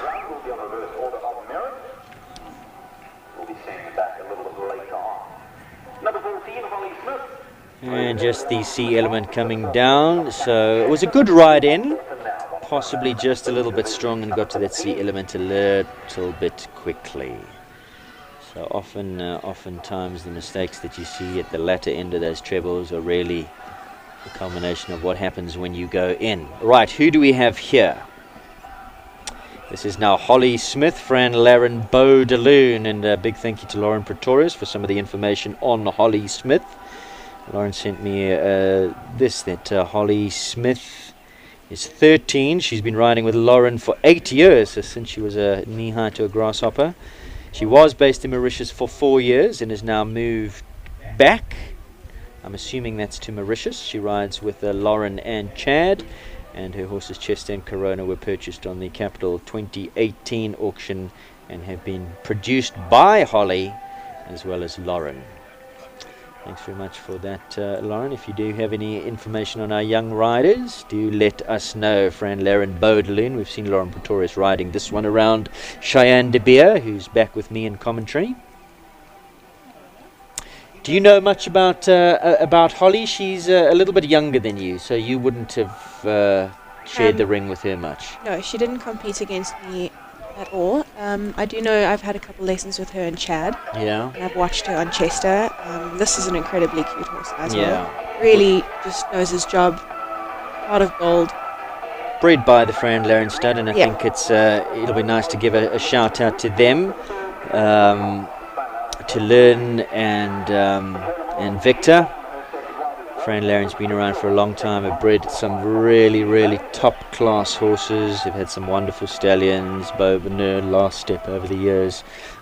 Really part of an institution in South African show jumping, and we hope that they are watching. Nice to see Baudelin go clear there. So 3 clears now is what we have. So 3 sitting on a 0 penalty score with 2 left to come. This is Michaela Martin Penbritt's Quicksilver, and Michaela's second ride. She rode Ballet at number 5, picked up 4 penalties there. So she would be really, really hoping to get a nice clear here on her second horse and have a shot of being crowned the South African Children's 1 meter 10 championship. Shay, it's been such a long time since I was in kids and juniors.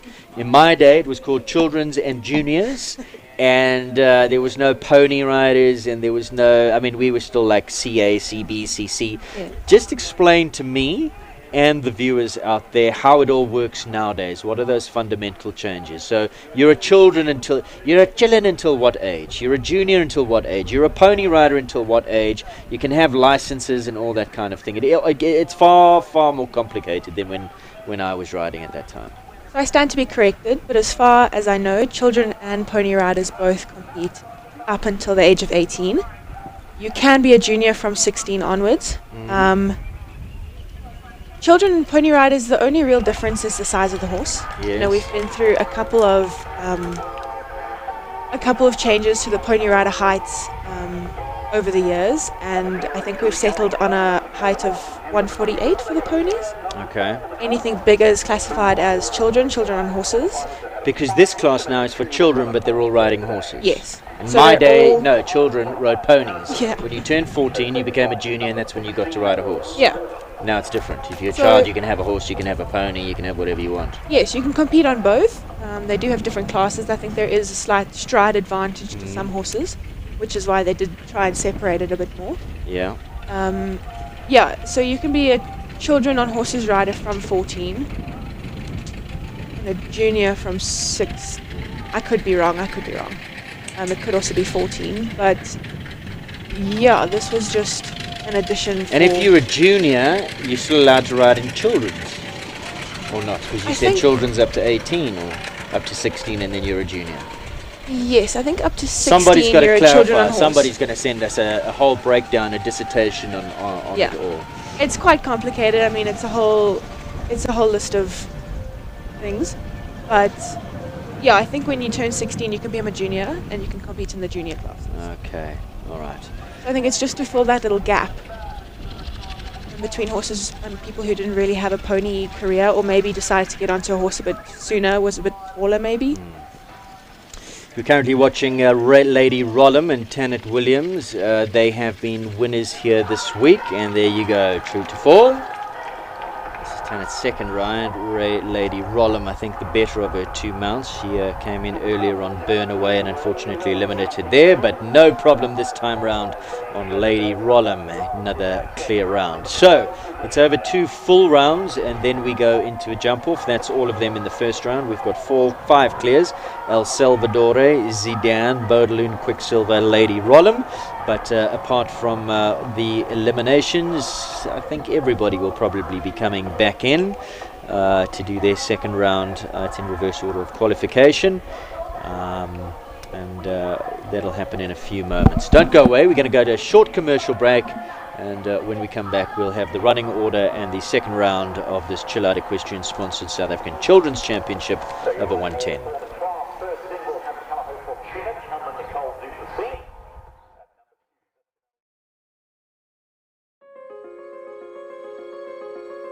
Hi, Mark White here. It's again this time of the year when we can proudly say we're back involved with equestrian sport and show jumping in particular. We'd like to thank the South African Show Jumping Fraternity for their wonderful support in the last 11 years. And we as Mark White Nissen will continue in the future with our sponsorships.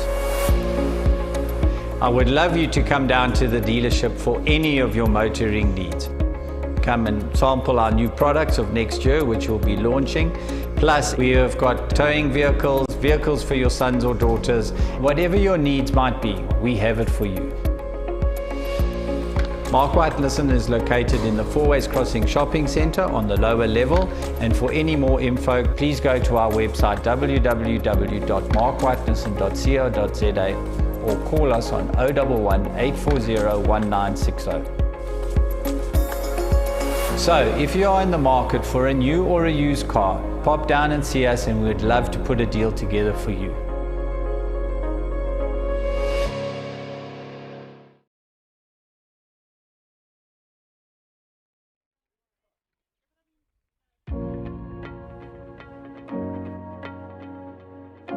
Hi, my name is Caroline and I'm the MD of Espoir and the Marketing Manager of Midfeeds. We've recently launched a very exciting new app for Midfeeds. It's basically everything that you find in store, from clothing to bits, bridles to medication. You can now shop horse food, even orders more than 50 kilograms. There's very easy navigation on the app. You can go to different categories. You can add your products to favorites. There's a little search bar that you can go to. You can check out very easily. We've got a 24-hour turnaround time within Gauteng. So for safety reasons, and especially now with the coronavirus, you can very easily place your orders online.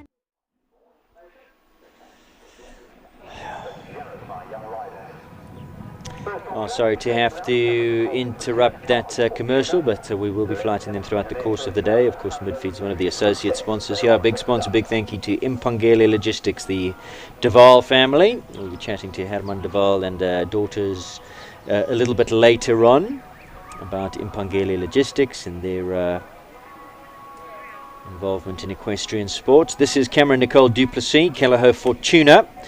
First in, reverse order of qualification according to penalties incurred in the first round. So Fortuna incurred 11 penalties. Next to go will be Lanzarote and Ziskanel. And that one on 6. So on 11 penalties, I fear even with a clear here, pretty much out of it.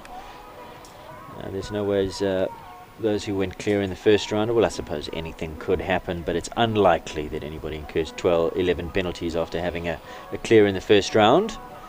So riding for a bit of fun here and to rectify the mistakes that she made in the first round. She's coming in again on Fortuna for another little spin around this Anne-Marie Esslinger built track. Which some riders have found slightly tricky today, so it is a championship day. It should be tricky. And there you go, clear round in the second round. Ain't that just the way that it goes? You come in for your first round, you're a little bit nervy, you don't know the track as well as you should. Things get in the way, nerves mostly get in the way. 11 penalties in the first round, and comes round and just hacks around in the second round for a nice clear. That's the way it goes, Shay. Not for you though, you always had nerves of steel. Did you get nervous?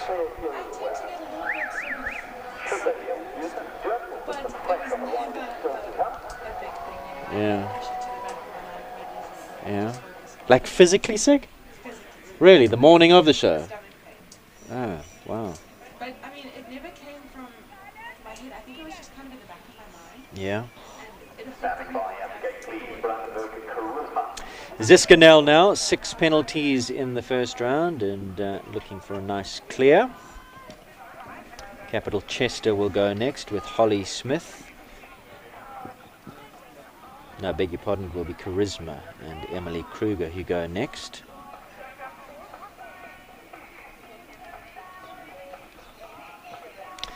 And big thank you to Canon for the sponsorship of their cameras. These are pictures brought to you by Canon. Canon has entered into a partnership with Kyalami Equestrian Park. We're going to try and bring you as much live streaming as we possibly can. And Canon very happy to come to the party. So big thank you to them.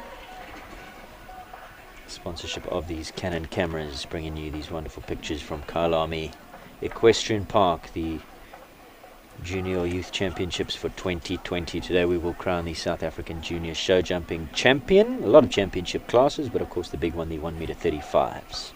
We look forward to that one. And this live stream broadcast brought to you by Impangele Logistics. So one pole down in the second round.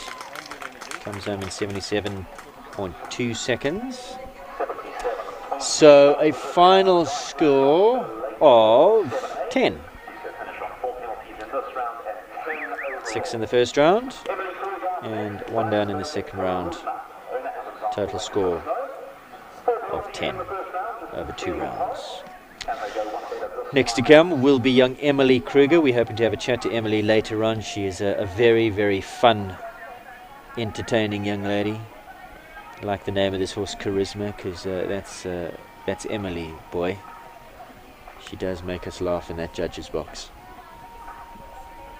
And she would have been a little bit unhappy, a little bit displeased with her first round 4 penalties there. I think she had a stop at the wall, so she's hoping to get that right. Because she has been a winner on this horse this week and has been going very, very nicely. So she would have really fancied her chances coming into this competition. But of course the wall is something that they've only seen little bits and pieces of. It's been used as fillers throughout the course of the week, but never been erected as a wall. And it's that kind of ethnic cultural design, and it's caused a few problems throughout the course of this class. Charisma had a good old look at it in the first round and stopped. But maybe now that he's jumped it, she's not going to have any problems the second time around. Emily, cognizant of the time, moves Charisma up around through the turn. Very competitive young lady. I think a nice rider. I think going to have a good future if she sticks with it. What do you make of Emily's riding, Shay? Oh, positive there. Yeah, she thought, nah, I'm not going to take any chances this time around. And there you go, clear round, Emily Kruger. 4 from the first round, 0 from the second, so sits on 4. And there's a whole host of them, a few of them that sit on 4 penalties before we move into the clears. So another, how many more? 3 to come who sit on 4 penalties, and then we've got 5 who gave us a lovely clear round in the first. So Holly Smith, Capital Chester. So you heard that information from Lauren. That's horse bought on the 2018 sale.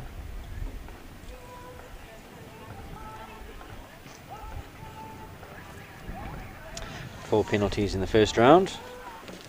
So she really does need to go clear if she wants to keep her hopes alive.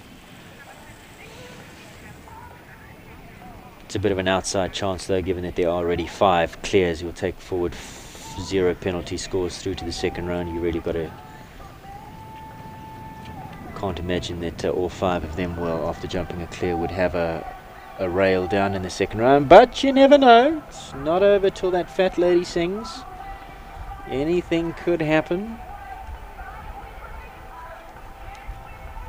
Going well here. Nice, sympathetic, kind rider, Holly. She's always smiling. She loves her horse. Oh no! Just got it a little bit wrong there. The distance coming down the hill. She saw a long one. She encouraged the horse, but he was too far off it to jump from there. Had to chip one in. That put him right underneath the wall. Genuine horse to jump it, actually. Mine would have just slotted me. I'd be pulling that ball out of my teeth right now. And just couldn't, didn't have enough space really, just ran out of space. Another brick out the wall. Oh, what a pity, at the last.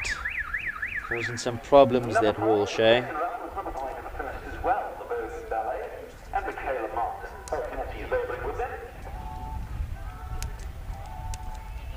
Michaela Martin now.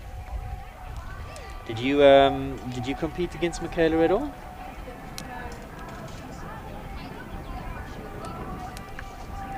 That's right.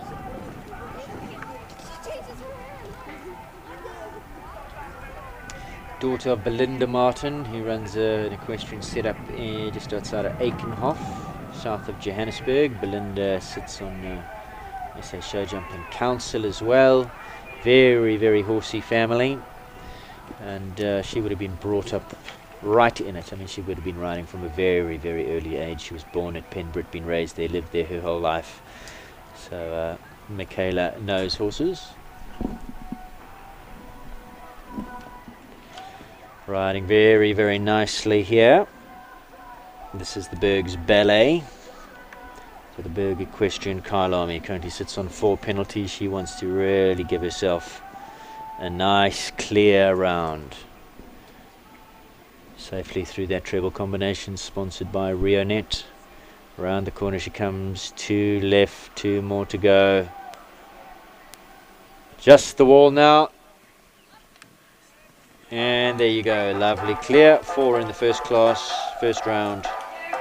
0 penalties in the second round. Finishes 2 rounds on 4 penalties. So I believe we've got some more guests lined up.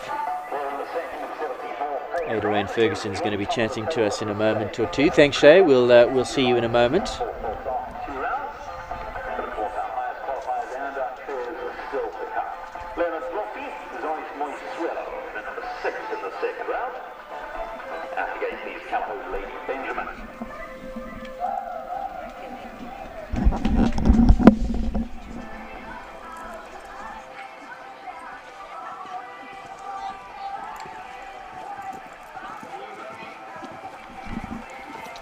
Right, so Leonard Drotsky goes next. This is Ziais Moisuelo. And Leonard, in his first round, 4 penalties. Another one that sits on 4, so really we'll be looking for 0 penalties here in the second round. Wants to keep his 4 penalties intact. Doesn't want to get any more than that. If you just joined us, very good morning to you. Hope that you are enjoying this live stream broadcast where we hope to get to know some of our young top talent a little bit better. Chatted to a few people this morning already. Unfortunately, Leonard Drotsky there, 4 penalties again, so currently sits on 8. We'll just finish up with Leonard's round, and then we'll be chatting to Ada Rain Ferguson, who's going to be riding in the big class this afternoon.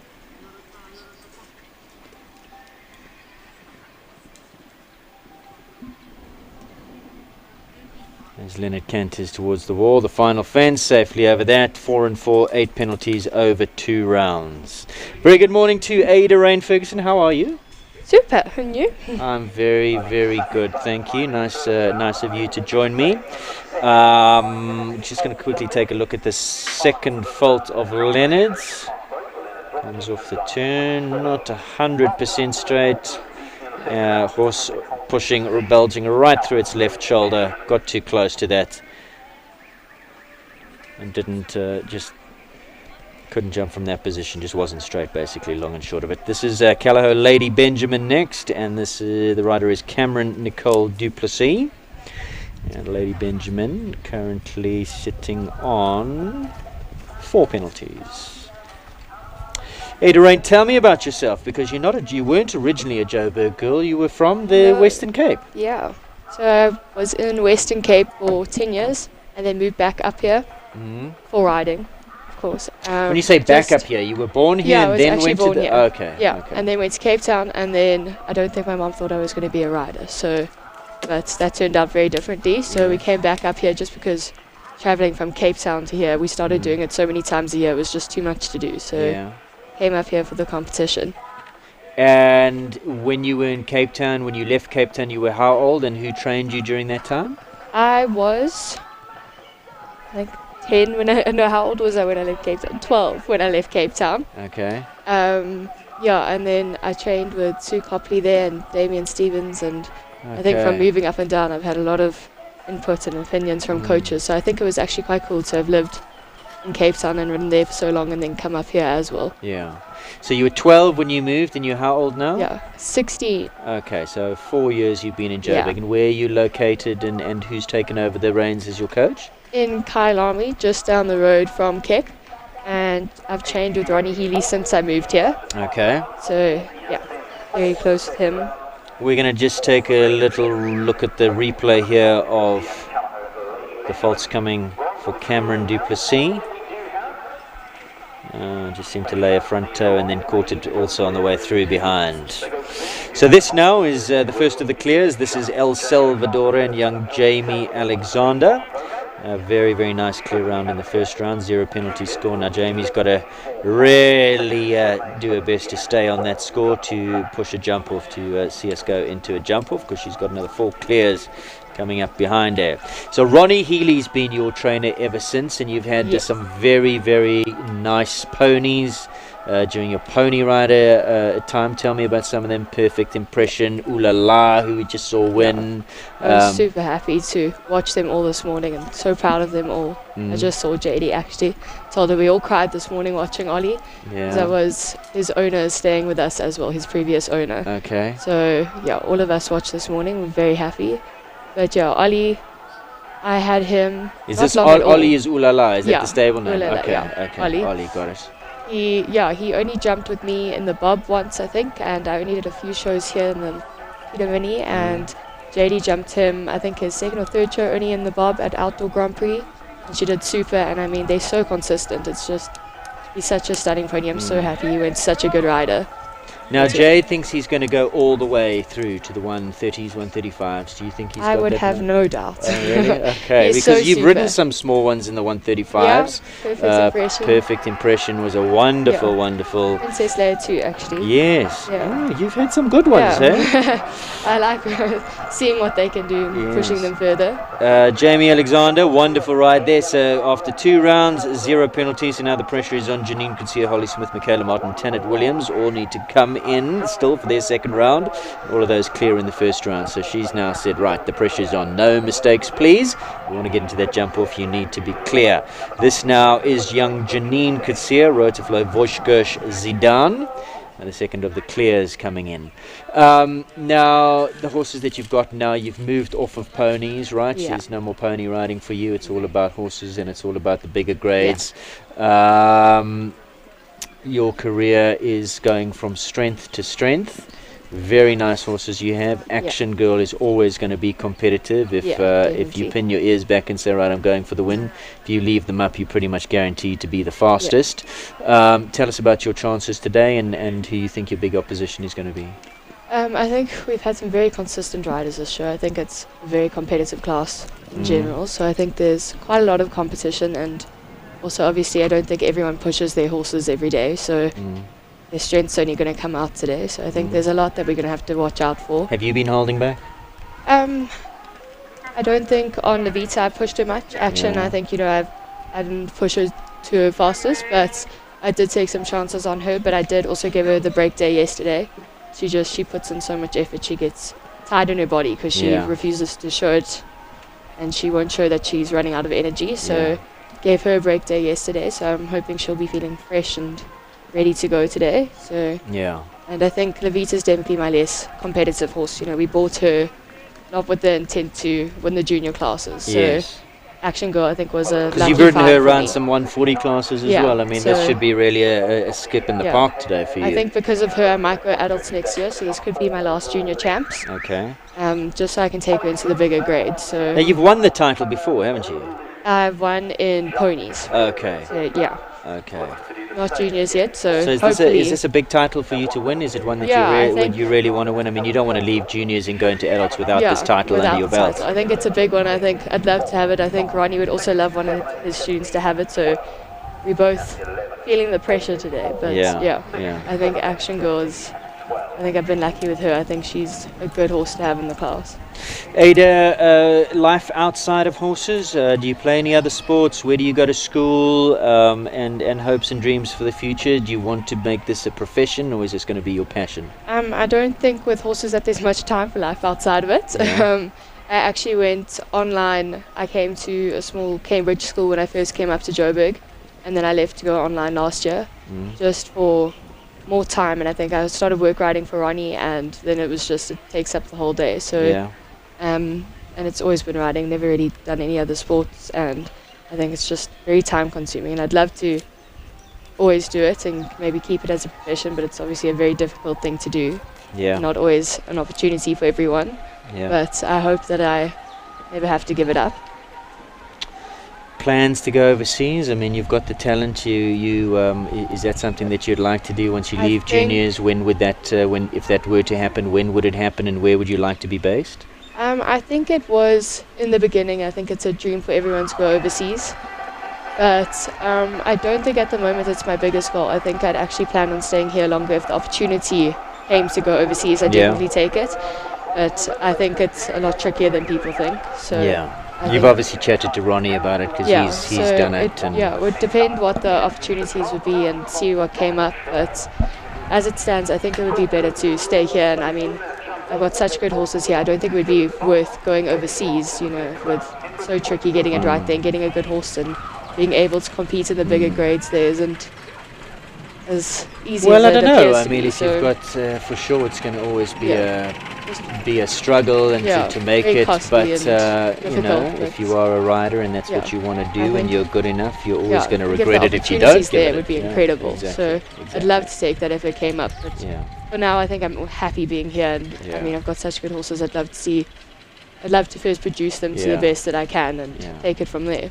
Before we say goodbye, tell me about your horses, the two that you've got today. Levita, we remember Kevin Vessel's riding him. You got him from Kevin, and then Action Girl was Lauren McKillop's. So horses that had some time in the ring before you got them. Tell me about them, their ages and their strengths. So they both, Action is only I think 10 or 11, and Levita I think is about 12 now. Levita I think we bought as a production product, and we're saving her for the big grades, and she's not a horse that I go gallop around. I think yesterday was actually one of the fastest rounds I've done on her. I was quite chuffed with her. So, but Action I think was she kind of just fell into my lap from Ronnie's yard, and I think she was a lucky find for me. She's very competitive and super brave, careful fits in everything she has. So I think she for the junior classes is definitely my better bet. Yeah. But I mean, they're both going so well, and the Vita's becoming a lot more consistent and Sure. super attitude as well. I think she's just much trickier than Action. So I think Action's quite an easy ride once I have her. She's a bit wild as well, but I'm excited to jump in today. You like them feisty, you like them blooded. Yeah. This class is shaping up here, Ada Rain. We've got 3 clears, so we're into a jump off.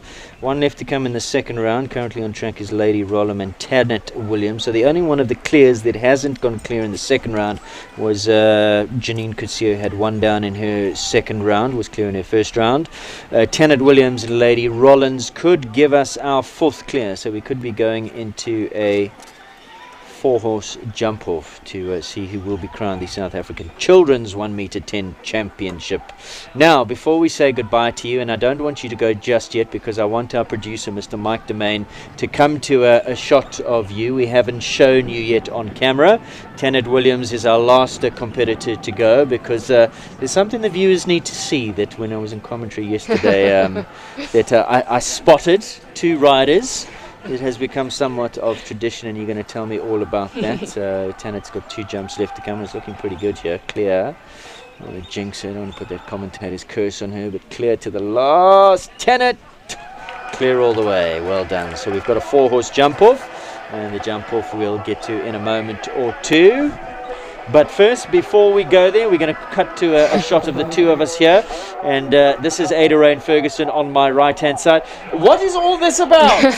Look at you. Wait, turn your head around. Yeah, turn your head around. It's all underneath there.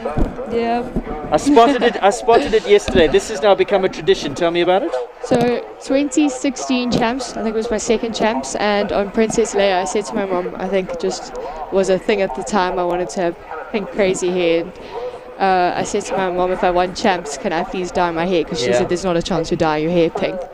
And so I won champs, and she said to me, okay. So then the following year, SA champs, dyed my hair pink and won it, and it just became a superstition of mine now. Got to have pink hair. In 2018 we did it again. This is the 4th year. Yeah. So Ali, so 2017 I won it on Leia, and then the following year, Alex Rickhanson won it, and I mean, we were all rooting for her and very close friends of ours. So, and we had both dyed our hair pink together. So we said it was the pink hair, and wasn't going to stop doing it after that. So this is this is now a tradition. So it's you and Alex. Is there anybody else in the pink club? Ali and I. Just the 2 of you. Yeah, our pink hair. Right. I think our moms laugh at us, but it's okay. Before we say goodbye, Ada, your Alex Rickhanson, do you make her a big threat today? I mean, you're obviously very good friends. You would be happy if she won it. She'd be happy if you won it. But there's quite a few competitive riders in this class today. Who's the main danger? I think, Georgia's been very consistent throughout the show. Amy, I think, is also she keeps a cool head. She's also a big competition. But I think there's also a few riders that haven't pushed at all, and I think they're going to come out on top today too. Some that we haven't even seen the placings yet this show. I think there's definitely a lot of threats. So.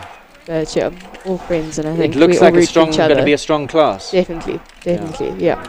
Well, that's a little bit later on this afternoon, where we will crown the South African show jumping, that class over 1m35. I'm going to say goodbye to Ada Rain. You've got to go and get your head in the game. Thanks so much for taking the time to chat to us. Really appreciate it. Perfect. Thank you. Ada Rain Ferguson there. Let's take a look at the result of the first class that we covered here today. That was the Equine 74 Pony Rider 1m20. Jade Anderson on Lepiza Banut Ulala Ollie, as he's known. We chatted to Jade. Wonderful result there for Jade Anderson and Ulala. Jenna Kirk was in second on Perfect Impression. So those there, 2 Ada Rain Ferguson ponies in first and second. Ada Rain was the previous rider of both Ulala and Perfect Impression. Did a lot of the production work on those ponies. The young lady, very talented rider who I've just spoken to. Wow, we've got some up-and-coming talent in South Africa. It really is looking good for the future. Divan Bosman was in third, Cornerstone's Mighty Warrior. We're going to take a short break. Don't go away. We'll be back with you for the jump off. That's coming up next for the Chill Out Equestrian 1m10 Championship.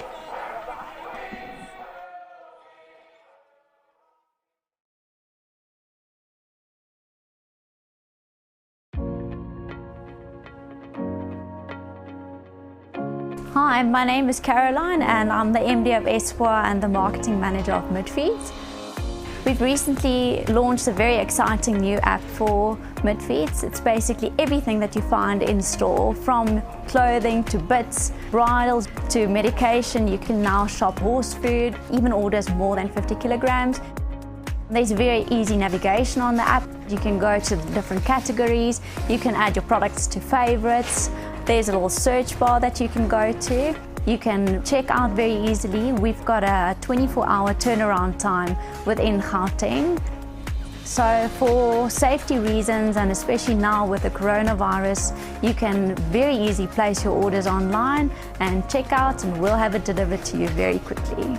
Go onto both app stores, Android as well as iOS, and you can search for Midfeeds or Tack and Togs and find the app there, download it and enjoy it.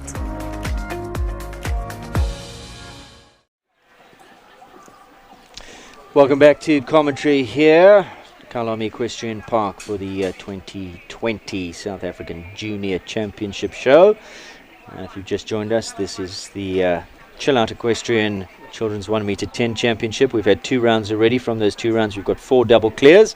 So 4 riders sitting on 0 penalty scores, and we've now just moved into the jump off. This is now the jump off round over fences 11, 8, 4, 5, 6, 7A, 7B, and 12. And currently on track is El Salvadore and Jamie Alexander. I would absolutely love Jamie to go well here. Unfortunately, the family suffered some tragedy in the last month or so, this will really bolster their spirits. So Jamie Alexander, clear, lovely, 39.011 seconds. Next to come in this jump off is Holly Smith, Fran Laren Bodaloon. She's looking to beat 39.01. On my right hand side, joining me in the commentary position as we watch Holly's jump off, is very much an informed lady at the show, who's looks like the one to beat in the South African Championships. It happens a little bit later. From Port Elizabeth, it's Georgia Rorich. How are you, Georgia? Hi, and I'm doing great, thanks. You? I'm good, as we see Holly pulling 2 poles already, 2 down, 8 penalties. You've been having a wonderful show. How many classes have you won? 3. 3? Wow. Yeah, my horses have been in top form this show. Old man pulling it up yesterday. How old is Chaluga now? He's 17. 17 years young, we'd say. Yeah. He was brilliant. The thoroughbred was brilliant. I mean, you were first and second yesterday. You really are in form. All of your horses doing big things. We're just going to take a quick replay. Shame poor Holly Smith having 2 down here. Comes off a quick turn. Just bellied that, didn't get the height. And then I think she had the following fence as well. So unfortunately not going Holly's way in the jump off. 2 down, 8 penalties. Jamie Alexander is clear. She leads the way here, clearing 39.01. And currently on track is Michaela Martin with Penbrit's Quicksilver. So Georgia, we're going to have a look at these last 2 because 2 left to come. Then we'll have a good old chat to you. Michaela's super competitive. She's going to have to be here. El Salvador was quick, 39.01. So far so good for Michaela Penbrit's Quicksilver. Georgia, how old are you now? I'm just 17. Okay, so this would be your last year in juniors. No, I've got next year as well. Next year as well. You're not going to think about going up to adults? Depending on how this class goes.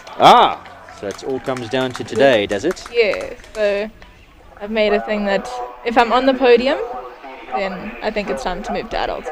Okay, so this is a box to check. So if you're on the podium, if it's first, second or third, that'll push you into adults. You'll say, a job well done. But if you're not on that podium, then that's a box you need to check next year. Yeah.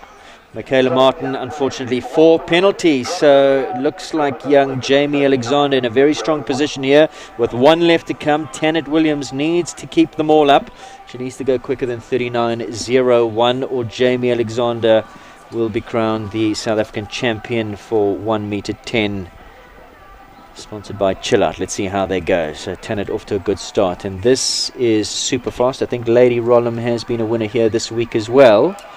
She'll need to leave them up. One feels that if she leaves them up, she's probably going to be... Oh, she took a few checks there. That would have wasted some time. Took the horse right out of rhythm. quick turn back. Got to leave them all up though. Currently sitting on 25, 26 seconds with a few left still to jump. Leader's time 39.01, and there you have 4 penalties, which means, look at the time, 35.84, some 4 seconds inside of the leader's time, but 1 down, which means that young Jamie Alexander has just taken the win here in this chill out 1m10 children's class. We're going to take a quick look at this pole. So she's arguing for control around the corner.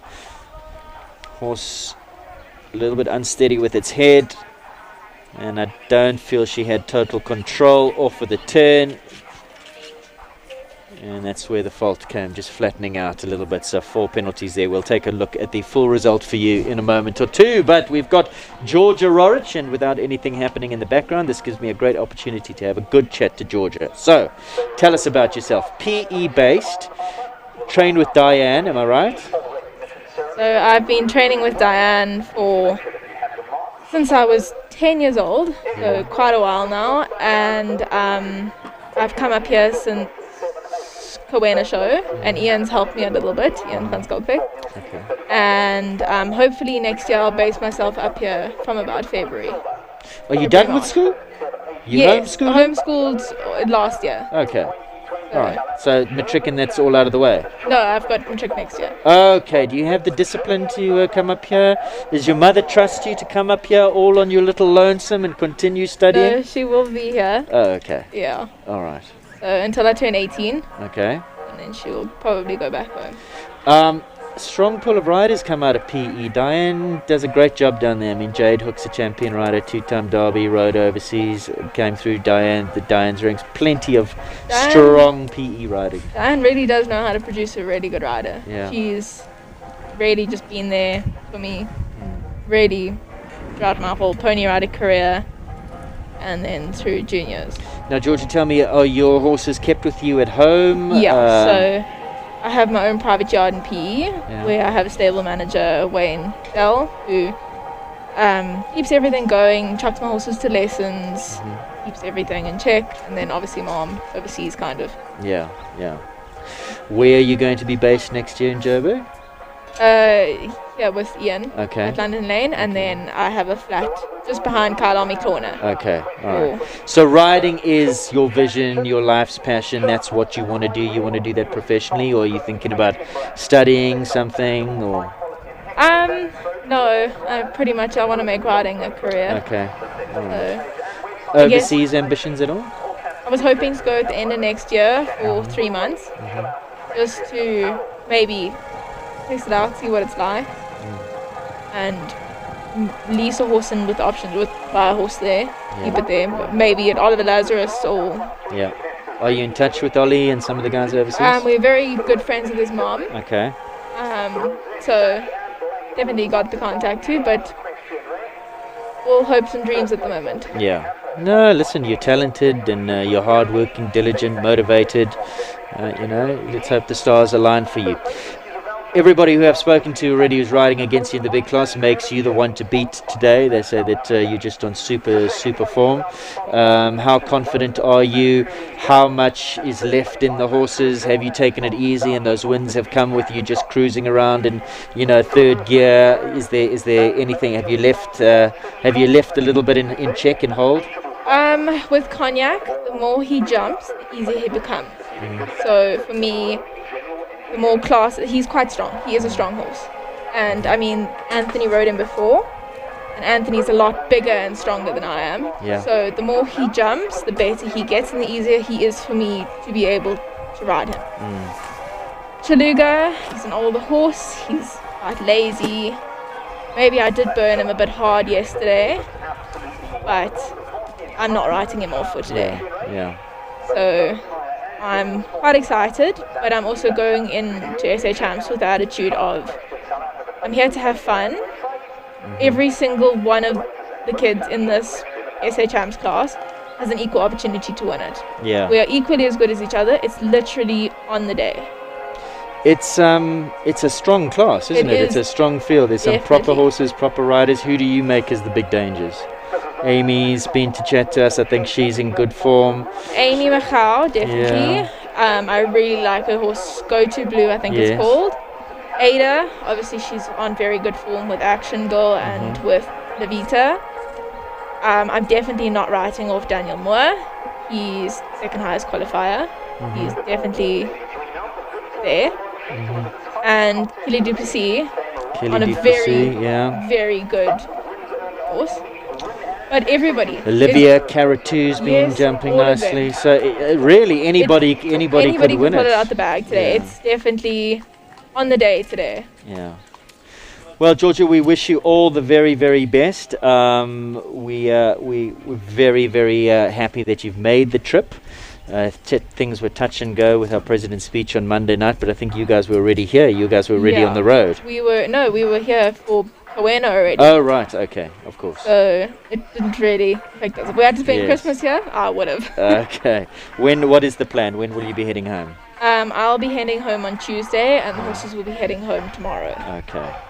And they can go out and live and be horses for 5 weeks, and I'm not getting on them for 5 weeks. Yes. And they can chill out. So you're going to send them home, but next year you're coming back again. Why not just stay? I have 380 hectares for them to run and be horses. Okay, all right. I'd also send them home. For them to just live their life and be out. In summer, we always do that. Take the shoes off. Yeah. But you'll be back next year. We look forward to that, having you as a common thread on the Joburg scene. It'll be great just to bolster the pools as well. And you bring a huge amount of talent and competition.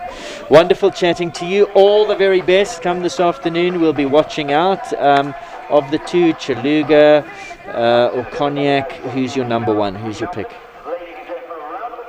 To win SA Champs, if I'm to say that, or to be highly competitive, Cognac is a lot more safe. Yeah. Chaluga is quicker on time, but he can be a little less forgiving when it comes to a rail. Yeah. You have to ride him 110%. Yeah. And you got to motivate him a little bit more. I saw as you were going into the second round. Was it yesterday? Was an A2. You were winding him up. He does need a lot of things, but he's been the horse that has taught me the most. Yes. Cognac is a lot more forgiving. You can get away with being a bit wrong, and he'll still get you out of trouble. If you were to choose, and that's a terrible question, but Chaluga is probably your heart horse, and it would be great to see you take the win on him because Cognac's got so much more to come in the future. Yeah, I would say Cognac. Okay. And I think Anthony will be saying the same thing. Yeah. But yeah, I've definitely got to thank Anthony and Diane for choosing him for me, and Anthony for choosing him for me. Wonderful. As such. I'm sure Anthony's watching. I saw the Facebook post about Cognac and just see how absolutely proud he is of the horse, and I'm sure he's loving watching him do well under you. Georgia, it's been wonderful chatting to you. Have a great day today and all the very best. We'll be watching keenly. Thank you. Been lovely. That's Georgia Rorich, who's been in absolutely blistering form over this past week, and she'll be one of the they're making her the one to beat really in the South African Championships a little bit later on this afternoon. So thanks to Georgia for coming and chatting to us, and there are the pictures of the winner of the previous class sponsored by Chill Out, and a big thank you to them as the winner of the class, Jamie Alexander El Salvador. I'm so thrilled for them. They've been through a terrible time of late. Let's confirm the results. So well done, Jamie, and well done Mom Julie as well. Brilliant. El Salvador, Jamie Alexander wins. Michaela Martin in second, Penbrit's Quick Start, Tanit Williams in third, Lady Rollum, Holly Smith in fourth, Fran Laren Bodaloon, and Emily Kruger, Brandenburg Charisma, she gets that fifth position. Big thank you to Chill Out Equestrian, Kim Jeffrey and the team from Chill Out. Big thank you to the Equipoise Veterinary Physiotherapy team, Simon Bernard Midfleet's Tack and Tops, Peter Herman from Iceman Herbal Cooling Gel, City Crop, Jackie and Reg Stain from Rody General Engineering for the sponsorship here of this class. And a big thank you, of course, also live stream pictures brought to you by Canon. There's one of our cameramen perched atop that Canon tower, and that's Andrew. Wave hello, Andrew. There's Andrew. Andrew, in fact, just on my left-hand side. That's us. That's me sitting right next to him. Right, so big thank you to Chill Out. We move on as we get closer to the big one this afternoon. It's the 1 meter 35 Western Shop. South African Championship coming up next. There you go. We're going to turn our attention to Impangele Logistics, the man behind that, Herman de Waal, and the big thank you to them, because without them, you wouldn't have these pictures, this live stream broadcast today. So if you wouldn't mind going into social media, just sending a shout out to Impangele Logistics. They're based in Middelburg, I think it is. Run a wonderful fleet of trucks there, servicing all the mines. Impangele Logistics. We'll chat to Herman a little bit later about that. The next shop, the next class will be sponsored by Western Shop, and that's the Junior 1 meter 30s SA Individual Championship. We're going to take a quick break. More to come, don't go away.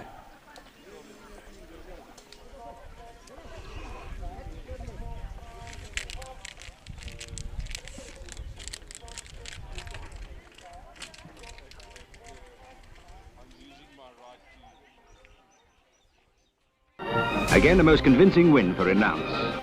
She was big, strong, magnificent filly. And from day one, she was automatic.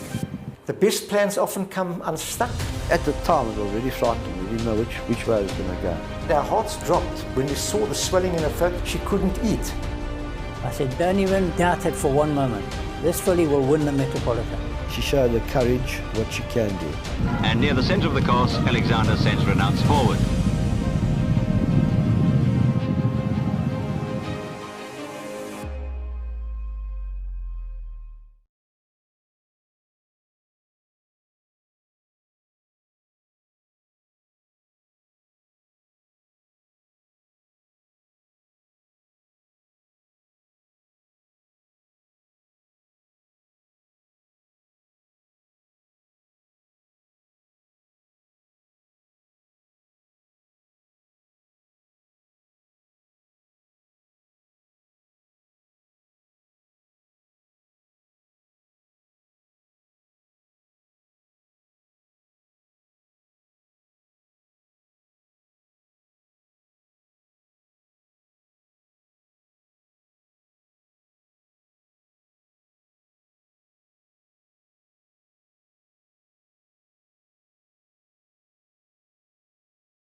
Well, welcome back, everybody, to the live stream broadcast at Kyalami Equestrian Park. Youth Championships for 2020 underway. This is Championship Day.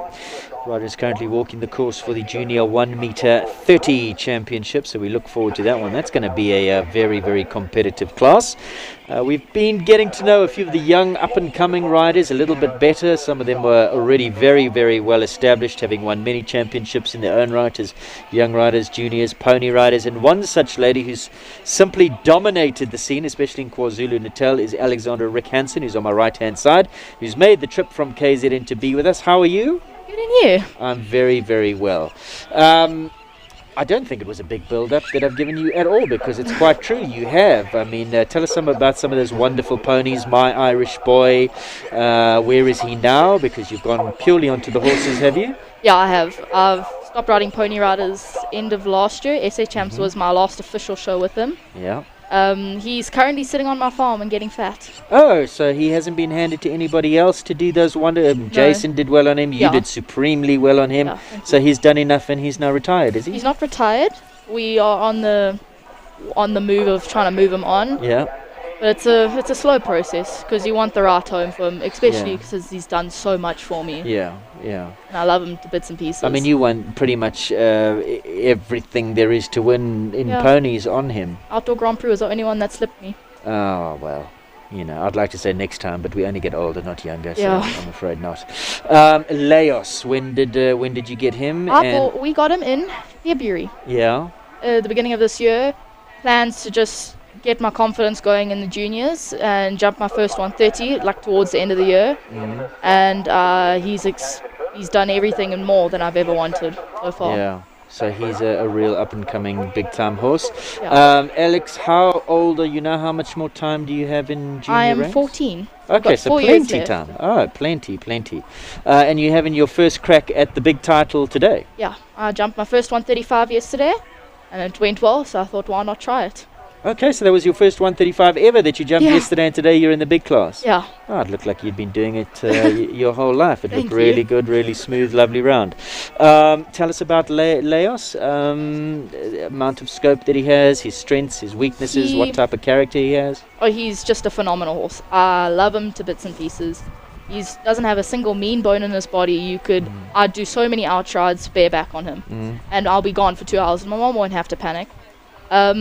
He doesn't really have any weaknesses other than he won't jump the 150s. He doesn't give me the feeling that he will jump the 150s, but he was bought to be a junior horse. Yeah. So was brought to bring me up the grades and teach me the ropes while still being forgiving when I make my odd mistakes. Yeah, absolutely. Now, you're an Natal girl. Where do you go to school? I recently moved back to Thomas More College.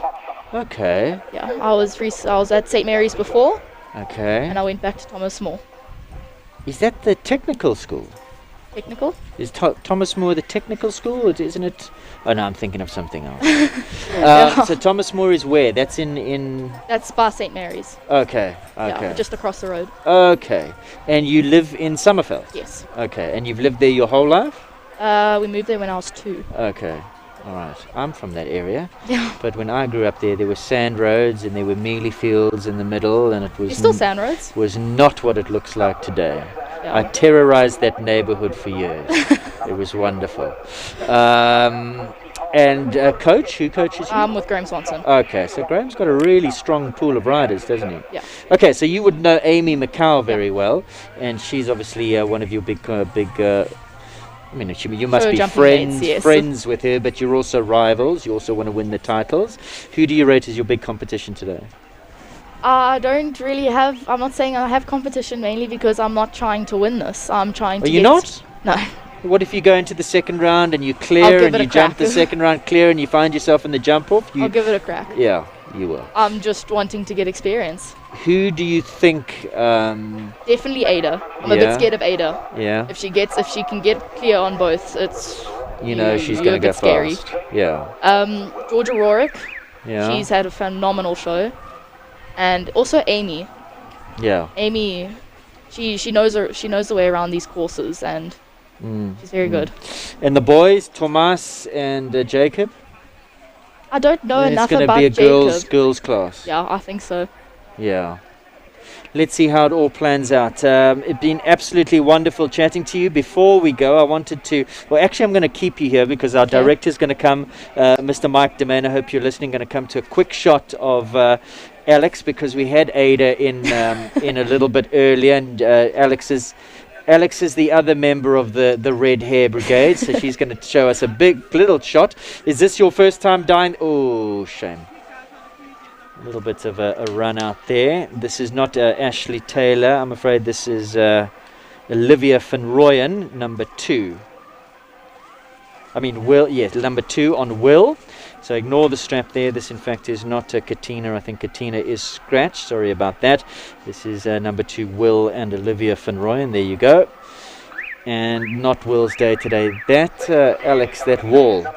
Have you had it much this week, or you've just had bits and pieces? No, this is the first time I've seen it. Yeah. We've seen the bottom of it under an actual jump with a pole. Yeah. But we haven't seen the wall.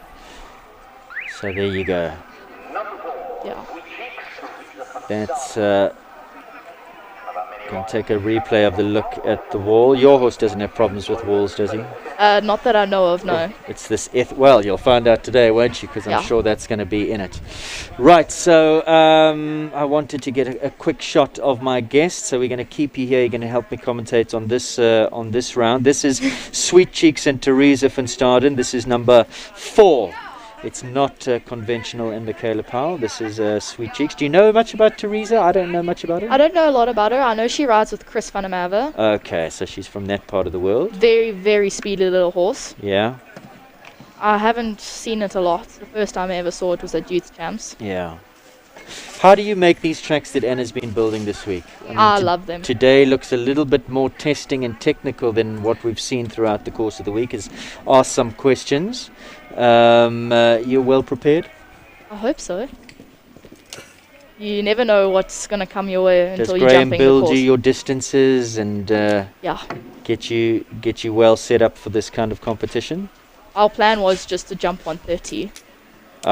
With no sights of doing the 135s. Okay, but you've gone so well. Was it your decision, or did he whisper in your ear? Well, you may as well go it was my decision. Okay, but he stood by you, huh? Well, just one hole up. What are you talking just about? one hole. Just one hole. It's 5 centimeters. Come on, he's a scopy horse. Yeah. Right. So unfortunately, not the kind of round that Teresa was looking for. Right, so we're going to come to a shot because you and Ada Rain are obviously very close, very matey. Very close. And you went and did the die yourself. Show us what you've done. Is this the first time you've done it? This is Ada's 4th year.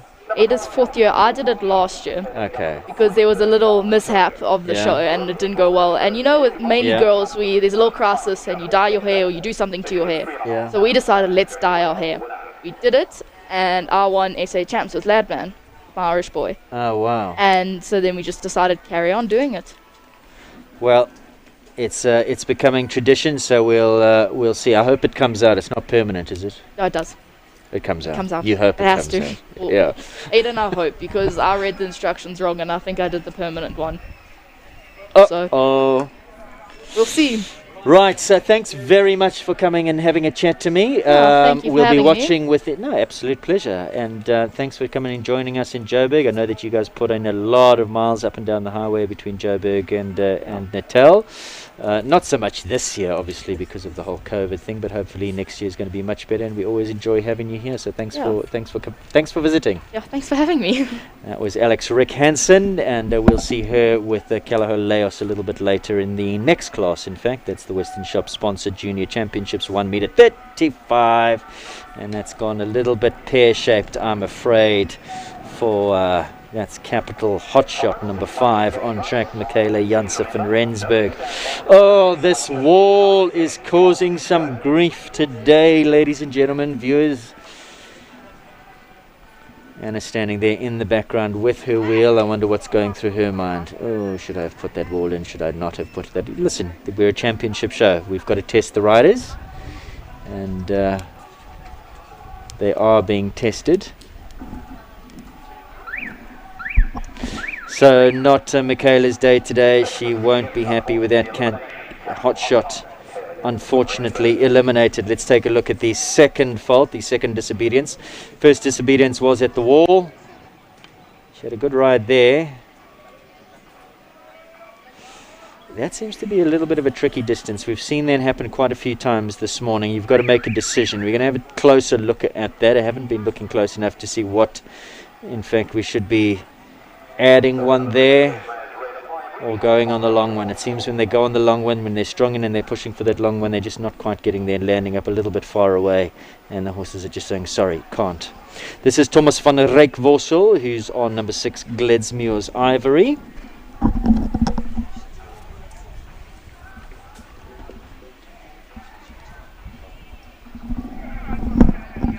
Thomas van der Rijk Vossel, Gledsmuir's Red Ivory, for owner Hetty Potgieter, who I think is Thomas's mom, and his dad watching in Germany. Hope you are well. Unfortunately pulling a rail there. He's had a few poles throughout the course of the week. He actually jumped a really nice round yesterday.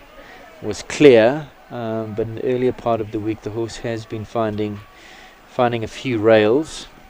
Dominic Alexander trains Thomas. Apparently he was the winner of the Equitation, so he's the new South African Equitation champion. He's a very, very correct rider, got a good technique, a good style.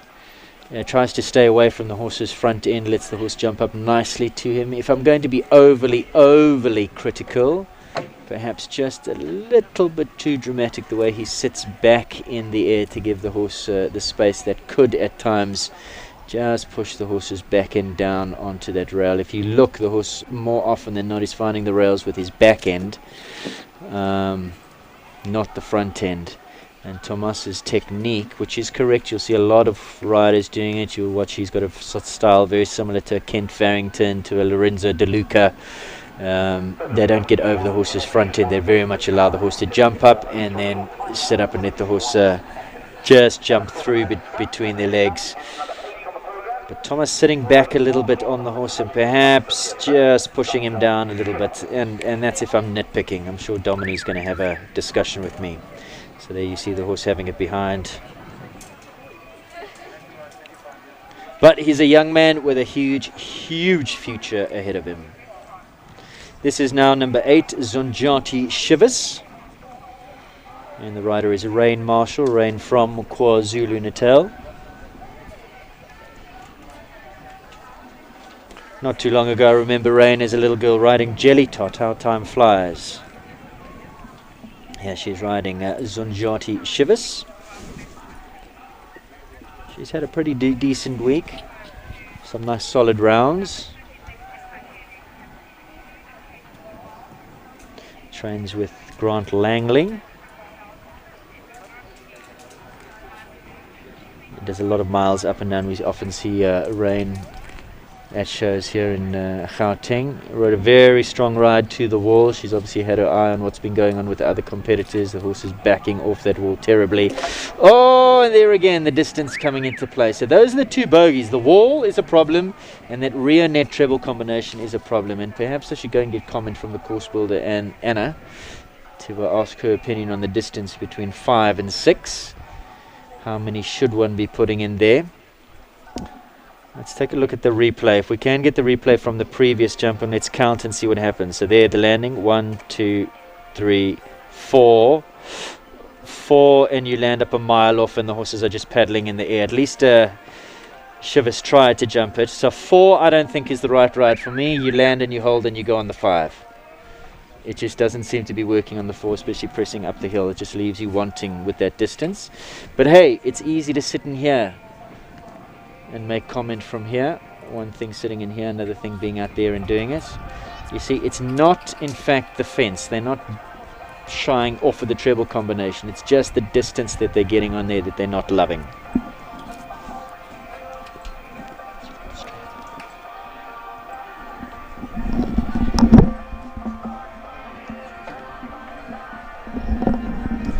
So Rain back on track now, sitting on the 8 penalties, and once again this over 2 full rounds and a jump off. So at the current time we in fact have not seen a clear round. And it's not the biggest course. We're currently on number 8 and there are only 18, so 10 left to come. And what was Rain's final score there? Final score of 19. for Shivison Rain Marshall. So she will be definitely a little bit disappointed with that. So, ladies and gentlemen, another young rider, up-and-coming talented rider who comes from a huge pedigree, equestrian pedigree, is young Ashley Taylor, and she joins me now in commentary. And I'm just going to pull that off your ear so you can hear me and not hear the producers in your ear, and put that there. Now, Ashley, obviously, everybody knows your mom, Barry, your dad, Barry, your mom, Lorette.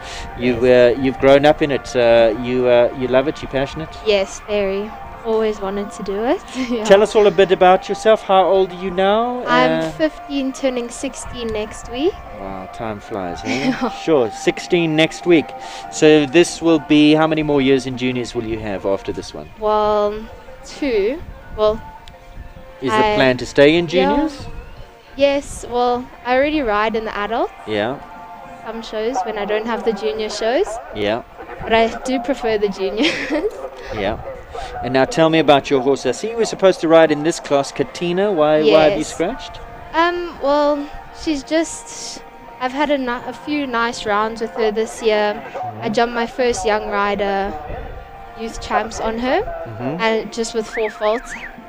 And I think it's time for her to go be happy in the farm. Okay, so you think about retiring, or maybe sending her to stud or breeding or something like that. Okay, so we turn our attention back to what's going on in the arena. This is number 10, Fran Laren Belvie, and the rider is Kiara van Jaarsveld. So do you have a ride in the big class? Yes, you do. Elite Rhythm. Yes, I do. Tell us about Elite Rhythm. It's my mom's old horse, out of her good horse, Rhythm of the Wind. Okay, is it a rhythm baby? Yes. Wow, I didn't realize that. Okay. She's been very good to my family, and she makes me feel very brave. Are you saying you're not very brave? No, I am, but I know she'll definitely jump the jump in front of her when we get there. Excellent. So, yeah. And now, where do you go to school? Do you have any interest outside of riding? Danfern College, yes. I play hockey and girls cricket. Girls cricket? Yes, at no, there school. was such a thing. Is it a school sport? Yeah, it is a school sport. We have a whole girls team. Yes. It's quite fun for when I'm not riding. Yes. Like a distraction. Are you a cricket fan? Well, I've always watched it with my dad, but I wouldn't say I'm like a huge fan, but you I enjoy playing. it, yes. What are your strengths? Are you a batsman? Are you a bowler? I'm a bowler. Are you? Yes. A quick bowler, a spin bowler? I couldn't tell you that. You just chuck that red ball down at them and see what happens. Exactly. Okay. Now, tell us about today's class. How do you see it playing out? Who do you think are the strong contenders? How do you rate your chances? There's a lot of strong contenders, a lot that have been in this for a while. It's my first big junior big junior SA champs. Yeah. So anything is fine. With me, a clear would be amazing. Yeah. I just want to have a nice round. Yeah. It's some strong competition. Who do you think? Who do you think are the ones to beat? Georgia has been jumping really well the whole show. I think she came first and second yesterday. Yes, she was very good. So she's been having really nice is rounds. On form. Then you got Ada Ray. Ada, definitely. Alex Rickanson, Amy McCow. Yeah, all of them. Jacob Peach is there. I don't know if his horse has really got the speed for it, but he's got 2. He's got Chatman as well. Very nice horses, it looks like a strong field. Going to be a very, very good class. Yeah. We look forward to. This year's been a little bit disappointing, hasn't it, with this whole COVID thing? Definitely. And obviously it hasn't been ideal at the show, but have you guys enjoyed it at least? You're glad to have a show before Christmas? Yeah, definitely. It's been very nice to have. It was nice that we were able to have our SA champs. Otherwise, it wouldn't have been very nice. Yeah. And all the big shows that we did jump this year. Yeah. Were nice to at least jump them. Nothing going on at the beginning of the year, and then a mad scramble for shows towards the end, and then they suddenly all came at once. Yeah. Amy, it's been wonderful chatting to you. We're not going to keep you too long because you've got the next class to prepare for. We wish you all the very, very best, and send your mom and dad our love. Yeah, it's been good chatting and getting to know you a little bit better. That's Ashley Taylor, who we'll see a little bit later in the main class, riding her wonderful, wonderful horse, Farnham Elite Rhythm. Not a bad round for number 10, Fran Laren Belvie, and this is Jean Soliers. He's just been on Lieutenant Fire. He finishes up on a score of 13. And take a look at some of the faults that she incurred. Sure, this Anne-Marie Esslinger course. Just a bit of a nothing pole, had it in front on the way up. Possibly a little bit of a strong ride to that. 4 penalties. Finishes on 13. The young lady in picture is Danica Etheridge, and she rides number 11, Beau Whimsical. Wonderful, wonderful horse there. As honest as the day is long. Such a beautiful attitude. I know that the ears are going back when she's putting her legs on, but you don't find more honest and with sweet temperament than Beau Whimsical. Beau Veneer from the Fran Laren stud, sire. And Danica's had a pretty good show. She's been in the money. Very good young rider. Very positive. Good eye. Does a really, really good job with Beau Whimsical. Are we going to see the first clear in this Western Shop sponsored Junior 1 meter 13? No, we're not, unfortunately. The distance again, we're going to take a look at that replay. So that was riding on 4 strides on the long. Did she hold for the 5 and just get it slightly wrong? Did she leave it slightly too late? Let's see what happens. Not sure, actually. She just looked like she got a little bit underneath that fence. There's another one comes down, so we're currently now sitting on 8 penalties, but we're going to hopefully see the replay of that first mistake.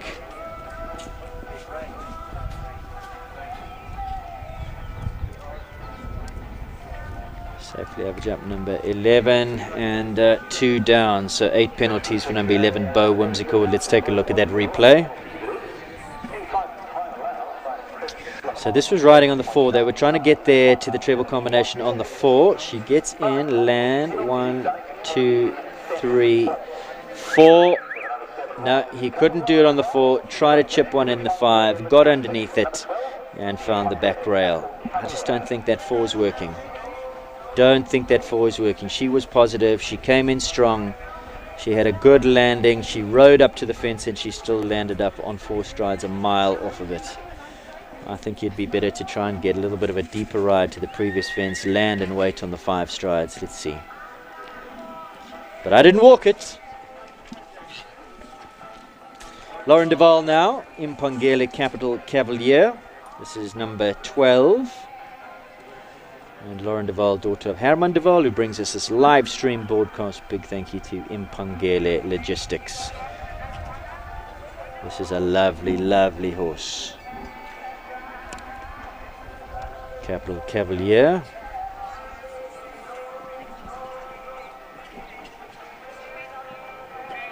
Super ride through there. I actually looked away for a second. I didn't count what she did on the in section. Whether she rode it on the 4 or the 5, but this horse does look like it's got plenty of steps, so perhaps she went up on the 4 and just managed to move Cavalier a little bit closer. Previously the ride, if I'm not mistaken, of Leona van der Merwe. Lauren's riding has certainly come on so much in the last couple of years. I think she and her sister were latecomers to the game. They don't know if they had too much of a children's and pony rider's career. I only ever remember seeing them on horses. And that is the first clear round.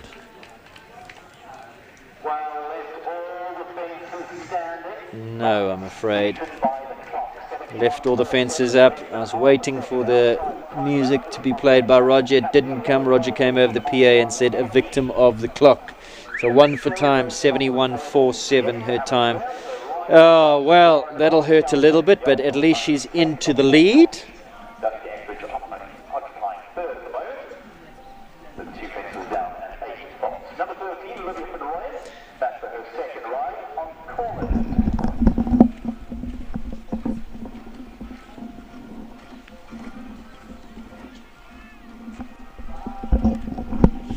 Currently on track, and I'm afraid not the greatest start, not the start that she wanted.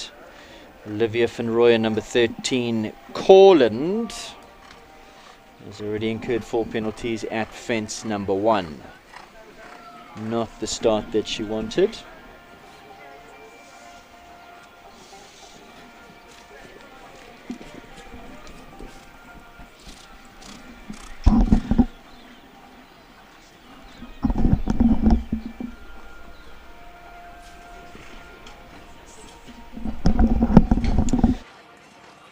Seems to be into her rhythm now a little bit better. Olivia van Rooyen and Corland, but sitting on the 4 penalties. I have another guest, ladies and gentlemen. The young lady sitting on my right-hand side was placed in one of the previous classes, and it is Jenna Kirk. How are you, Jenna? I'm good, thanks, and you? I'm very, very well. Now, this wonderful horse that you ride, tell me about him.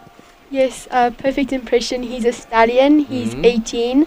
Is he 18 already? Yeah, he is. Doesn't look 18. I know, he doesn't feel it either. Yes. Yeah. And a good placing for you, you were? Second? Yes. Second. Are you happy? Yes, very. Now, you got him from Ada Rain, and the horse that won was also produced by Ada Rain, Ooh La La. So, yes. Good reflection on her skills to produce these ponies, and you guys are reaping the rewards and reaping the benefits. How long have you had Perfect Impression? Oh, well, just about like 1 year and a bit. Yeah? Yeah, I got him last year, September. Okay. Yeah. So there's the mistake from Olivia van Rooyen at jump number 1 at Corland. And it looks like the overreach boot has also come undone. Don't know if that had anything to do with anything. How many did she get in total? 9 penalty round in total. Now, I've got to tell you, your dad is very proud. Yes. Popped his head in. Now, you come from an equestrian background, because your dad was a top rider, and he won the junior title, he tells me, twice. Yes, yeah. Way before your time, though. Yeah, and definitely. Then they also produced some top horses. So would he be one of your big influences in your career thus far, your dad? Yes, I think so, definitely, yeah. Would he be coaching you, or who are you coached with? I'm coached by Sandy Manasseh. Okay, yes, all right. Yeah. And how long have you been riding? Have you been riding all your life, or? Since maybe grade 1. Yeah. About there, yeah. I started riding at River Park. Okay. Yes. All right. Now, what are the dreams? What are the goals? How old are you now? How many more years in juniors, and what do you want to do after that? I'm 13 at the moment. I'm in Pony Rider. Okay. I think next year I can start junior. Okay. And when you're 14, right? Yes. Okay. Yeah. I'm still trying to figure it all out. Okay. It's changed a lot since your dad and I were in juniors. I'll tell you that much. Yeah. Yeah. And do you want to, would riding be something that you're interested in making a career in, or is it more of just a passion for you, or you'll see where it takes you? Yeah, it's more of a passion. Okay. I love having a partnership with these beautiful animals. Yeah. Yeah, I love spending time with my ponies. And I'd rather be at the stables than with my friends. Oh, really? Yes. Okay. You got to find, well, the key to that is to have some riding friends, so you're all at the stables together. Exactly. The person who won today in the 120s, Jade Anderson, we very good friends, actually. Okay. Yeah. So you hang out together at the stables, ride your ponies. Yes. Wonderful. So that was 4 penalties for Milkwood Stud Incandescence. And your dad's just handed me a note that you've written that he rode at Ascot as well with Sandy, and his first horse he bought from the Oppenheimers. Is that correct? Okay, from Mary Slack. I know them well. And Jenna, any interest other than ponies? Do you play any sports, and where do you go to school? I go to school at St. Stithians. Yeah. I play hockey as well. Yeah. I'm in the Southerns team. Okay. In the district. Okay, so you're a really good hockey player. Yeah. Yeah. But I enjoy horse riding That's your passion. Yes, definitely. And any other ponies or horses that you have apart from Perfect Impression and being 18 now? Oh, hang on, Michaela. Oh, and unfortunately she's down. Michaela Powell, Country Life, Kelleher for Landis. There, she didn't want that, and for Landis is now galloping around. Just about to get caught, so he's decided, well, he doesn't need to gallop anymore. Shame, she just got unseated as she turned right after that treble combination and couldn't hold on. She seems okay. Let's take a look at the replay. Horse is fine, Michaela's fine. Oh, yeah, he just turned very sharp to the right after that treble combination, that Reno treble, and she just kind of lost her balance. It caught her unawares how quickly he turned to the right hand side, and she went left and he went right, and she just couldn't hang on. So unfortunately an elimination for Landis. So that means she will not advance through to the second round. So you're a keen hockey player, you're at St. Stithians, and we were talking about ponies. Any other that you have other than Perfect Impression? I own Riverdale's Precious Penny as well. Okay. Yes. I know her well. I know that's Sandy's granddaughter. Hey, she's heading into medical school, I believe. Okay, so how long have you had Precious Penny? Oh no, like about 2 or 3 months. Oh, it's a new partnership, huh? Yes. So she's a rare. So we're going to see a lot of you in Precious Penny as well, because she's a good pony. Yeah, she is. Yeah. Definitely. Okay, so that's all. Wonderful. So you've got some good years ahead of you in the juniors and the pony riders, and the best of luck to you. Congratulations on your placing today on Perfect Impression. He's such a wonderful pony. How much longer do you think you'll keep going on him being 18? But he doesn't feel 18. No, doesn't look 18. Definitely not. He also has cancer. Oh no. Yeah, but I don't think it's too bad. Yeah. But he's got cancer, so I think maybe a year or two more. Okay, so we'll still see him after this year. Well, that's good, because we enjoy watching him go. We enjoy watching your partnership with him, and all the very best. Thank you for coming and chatting to us. Thank you so much. That's Jenna Kirk, and of course she was placed today on Perfect Impression in the 120s. Wonderful, wonderful effort there. Another one of our top junior riders coming through the ranks. She's currently riding in the children's and on ponies. But we'll be seeing plenty more of her as well. Well, there you go. Zandi Alcock, Favour the Bold. Zandi's been in good form this week and gives us a lovely clear, the first of the clears.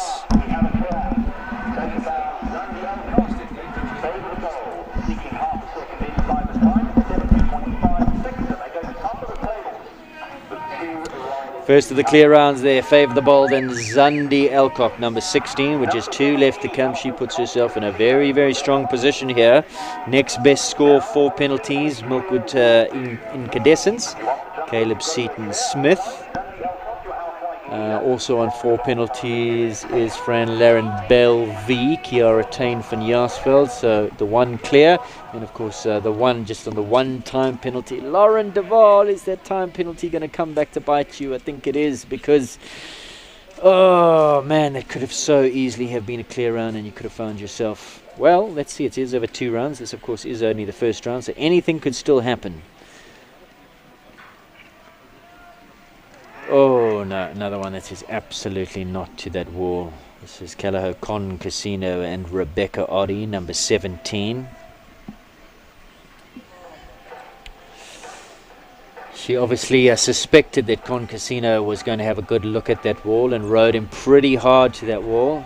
And it's a bit of a catch-22, because sometimes, oh no, he doesn't want any part of it. He is now 15-20 meters away from that wall and is saying, I ain't going near. And now the bell rings for the second disobedience, and then he decides, oh well, maybe I will just canter past it.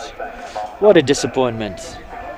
Elimination there, the victim of that ethnic war. Let's take a look at the replay. What I'm saying is sometimes it's a bit of a catch-22, because you suspect that they're going to have a look, so you ride them hard. They haven't had a look, and suddenly they're wondering, why are you riding me so hard? There's something I need to be worried about here. And you give them a reason to have a look. The ears were pricked. She was going, come, let's go. No, he just didn't want it. Five strides out. He just said absolutely not. No, I think he would have had that stop no matter what Rebecca had done. He just did not seem to like that at all. Locarno Cosmopolitan, Hayley Stradham now, number 18. Hayley was a winner yesterday. This is a really, really good, solid combination. I would expect her to go clear and force, well, we're going into second round, but she's on really, really good form, and I'm sure that Cheyenne knows a bit about Hayley. With Nicola Syme at Sunny Park Stables. She did very well at President's Cup, winner there. Really, really talented rider. This horse is super quick, super game. A good combination. What were her ponies? Was she on Gandalf the Great? Yes. It was Gandalf. Yes, that was her wasn't it? pony. Yeah. I mean, she wouldn't fit on a pony now. She really has, just in the last year or so, shot up. Quite tall. It's amazing. You look at them as kids. I was talking about Rain Marshall earlier, Jelly Tot one day, and then the next on horses, and you don't recognise them. They just hit the growth spurt and shoot up. And Hayley's another one, riding super well here. I'm surprised that she's not in the 135s. I'm sure she jumped the 135s yesterday. Yeah, I mean, especially after she did so well at President's Cup, you kind of hope for her to continue a winning streak. Oh, there you go. Doing very well there. True to form, clear round for Locarno Cosmopolitan and Hayley Stradham, and that's the last of them in the first round. So 2 clears is what we have. 2 clears. We're going to get the reverse running order. While we wait for the second round, let's take a quick break. While we wait for the second round, we'll be back with you in a moment or two. Jump off track 1, 2, 3A, 3B, 6B, 7, 8, and 9. That's 1, 2, 3A, 3B, 6B, 7, 8, and 9.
Hi, Mark White here.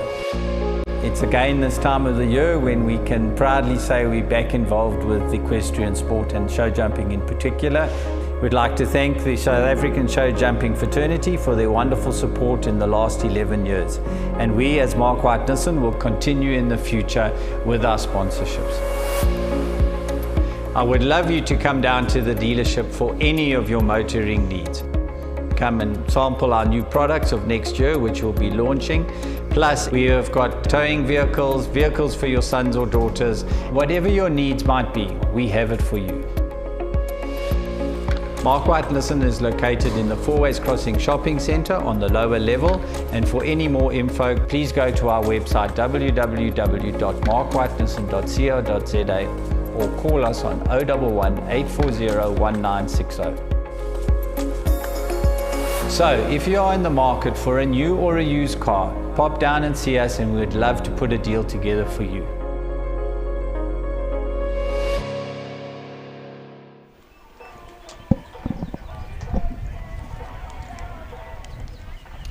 Welcome back to this live stream broadcast, and you've just seen some adverts there for Mark White Nissan. Big thank you to Mark, huge sponsor of Equestrian Sport, and always happy to do a deal with you. So if you're on the market for a new vehicle, tow vehicle or run-around vehicle, whatever you need, go and chat to Mark.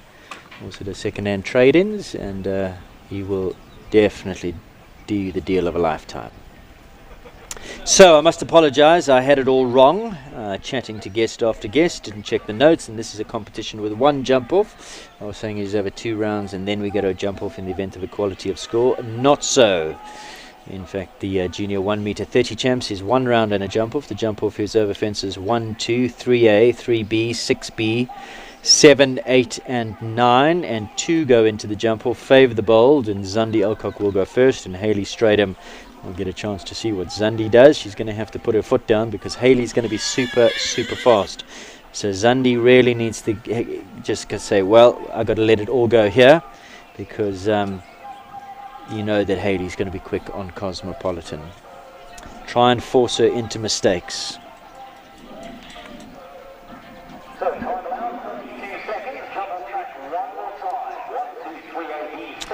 That's nice.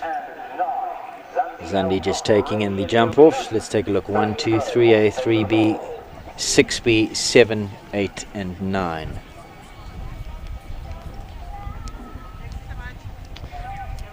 Two-horse field. Zandi Alcock and Hayley Stratham.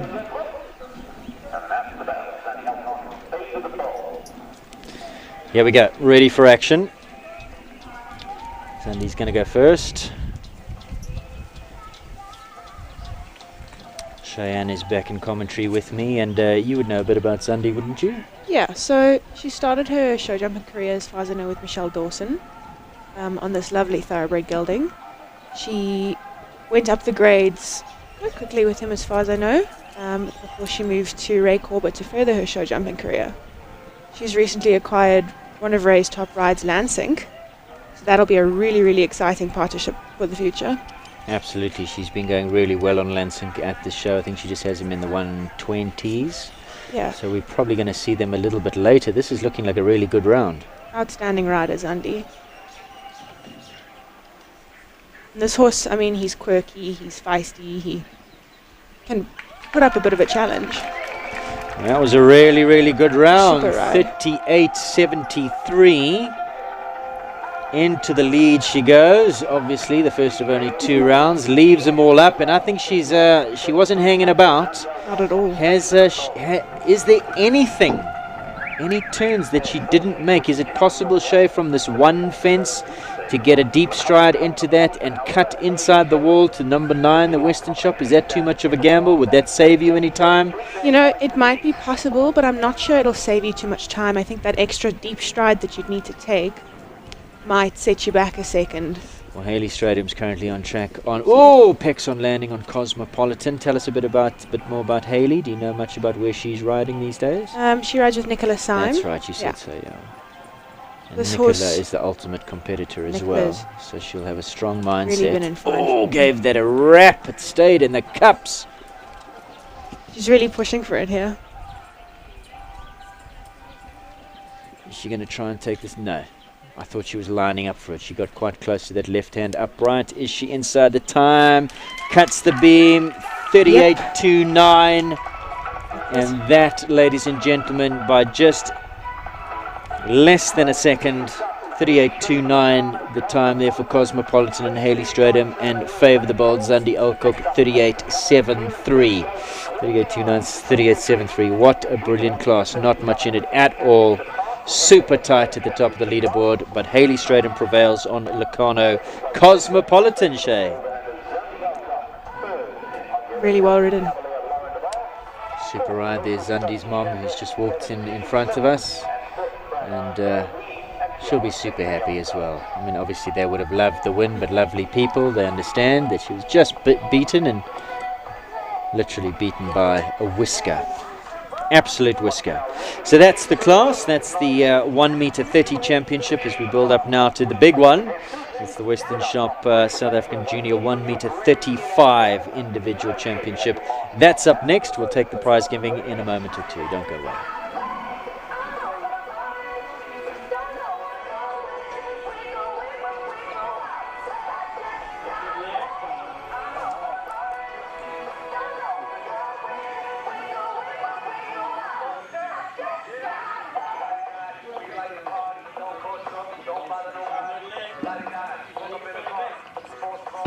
Welcome to the world of mid-feeds and tack and togs.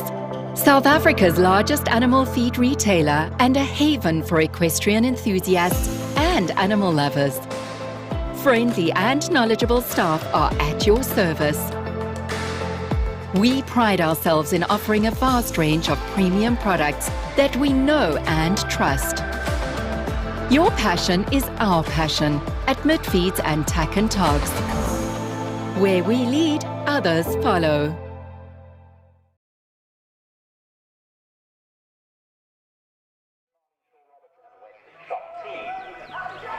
First place, also get the lovely Western Shop goodie bag and the cooler box. That's the Hungarian Logistics. Having a Melanie Duval from Hungarian Logistics. Big thank you to you for continued support of the junior categories. To second place, the lovely Western Shop goodie bag and the cooler box sponsored by Hungarian Logistics. Those same prize is going the way of third. The grooms have not been forgotten here today. Big thank you to City Crop sponsoring a bag of maize meal for the winning groom. And then Rody General Engineering sponsoring goodie bags for first, second and third place group. Big thank you to all our sponsors. Still short going forward on behalf of the SA Show Jumping to award the winners their medals. Heading straight up pick up gold. Zandi Alcott silver. Lauren Duval in third place with just a single time penalty. Picking up the bronze. Riders could just now make their way forward to the podium, please.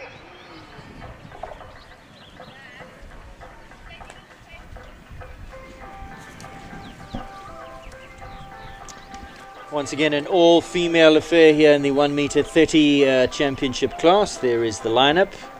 Hayley Stradham, the winner, Locarno Cosmopolitan. Zandi Alcock in second, Favour the Bold, and Lauren Duval, Impangele, Capital Cavalier back in third. Very happy for Lauren. Just that one-time penalty kept her out of the jump-off, what might have been there, but it was a good result. Hayley and Zandi absolutely flying in the jump-off, and to be honest, I'm not sure if Lauren's horse Capital Cavalier would have had the pace of Cosmopolitan in Favour the Bold. So a good result for Lauren here this afternoon.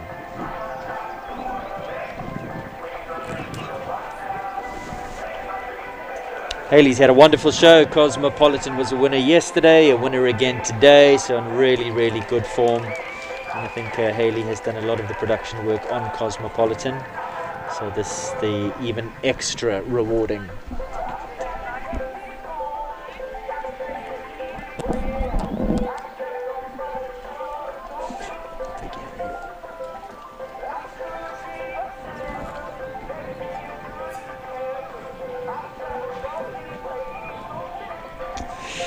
Right, so while we have a moment or two and we're watching the prize giving, a big thank you once again to our sponsors. Let's just take a little look at what Western Shop offered here. Roses, rosettes, sash, blanket sponsored by Western Shop. First place also gets a lovely Western Shop goodie bag, cooler box, sponsored by Impangele Logistics.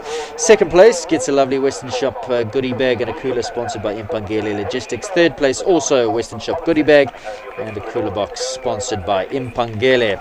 Groom's prizes as well, sponsored by City Crop. Big thank you to Ross. And also the Groom's goodie bags, first, second and third, sponsored by Rody General Engineering. Big thank you to Jess Augustine, Marlene Shaw Robertson, Western Shop, Herman and Melanie Duval from Impangele Logistics. City Crop, Jackie and Reg Stein from Rody General Engineering. There's a lovely shot of the winner in all of her sashes. Oh, I see she was the Victor Ladorum as well. So Hayley Stradham, what a great junior championships she's had. So another guest that we have with us here, and she's riding in the big class. Are you? Yes, you are. What number are you? Jean, there you are. Number 14, Chiquita. Jean Sliers, how are you? I'm good, thanks, and you? Excellent, thank you. You've been having a good show. Have you been enjoying it? Yeah, it's awesome. It's awesome to be here. Now, tell us a little bit about you before we get on to your horses. Where are you from? Who do you ride with? I'm here in Four Ways. I ride with Barry Taylor at Farnham Stables. Okay. I'm 17 years old. Have you read? What school do you go to? Affis in Pretoria. My word, that's a lot of travelling. You live in Four Ways and you go to school in Pretoria. Yeah, I'm a weekly boarder. Okay, all right. So how much riding did you then get to do? Quite a lot. I ride about 4 or 5 times a week. Yeah.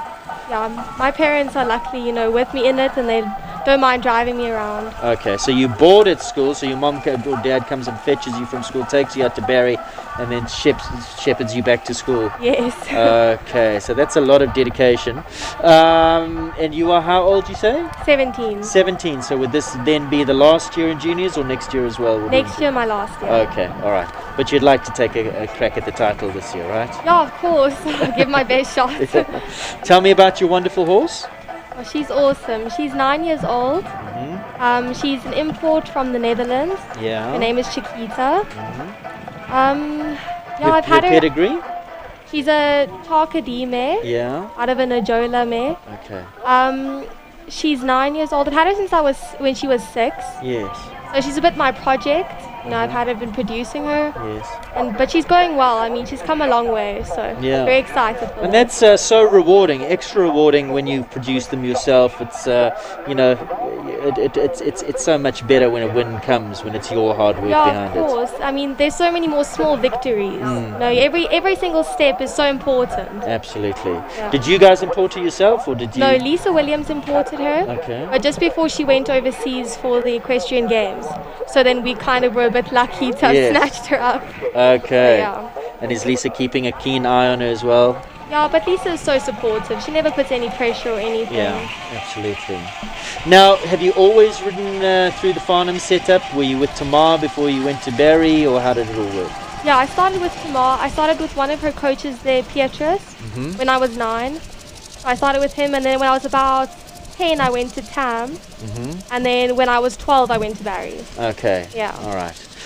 So you've always been part of that whole Farnham setup. Yes. Now, any other loves, passions outside of horses? I'd imagine if you're a boarder, you have to play a lot of school sport as well. Yes, I play hockey and I do swimming, but not as seriously as this. This is obviously more my passion. Yeah. But I do take part in all of that. I think it's important to have a bit of a balance. Yeah. You got to be part of school. You got to have a social life, but this is what I love to do. Absolutely. Most of your friends are horsey? Not at all. At school, really? No one.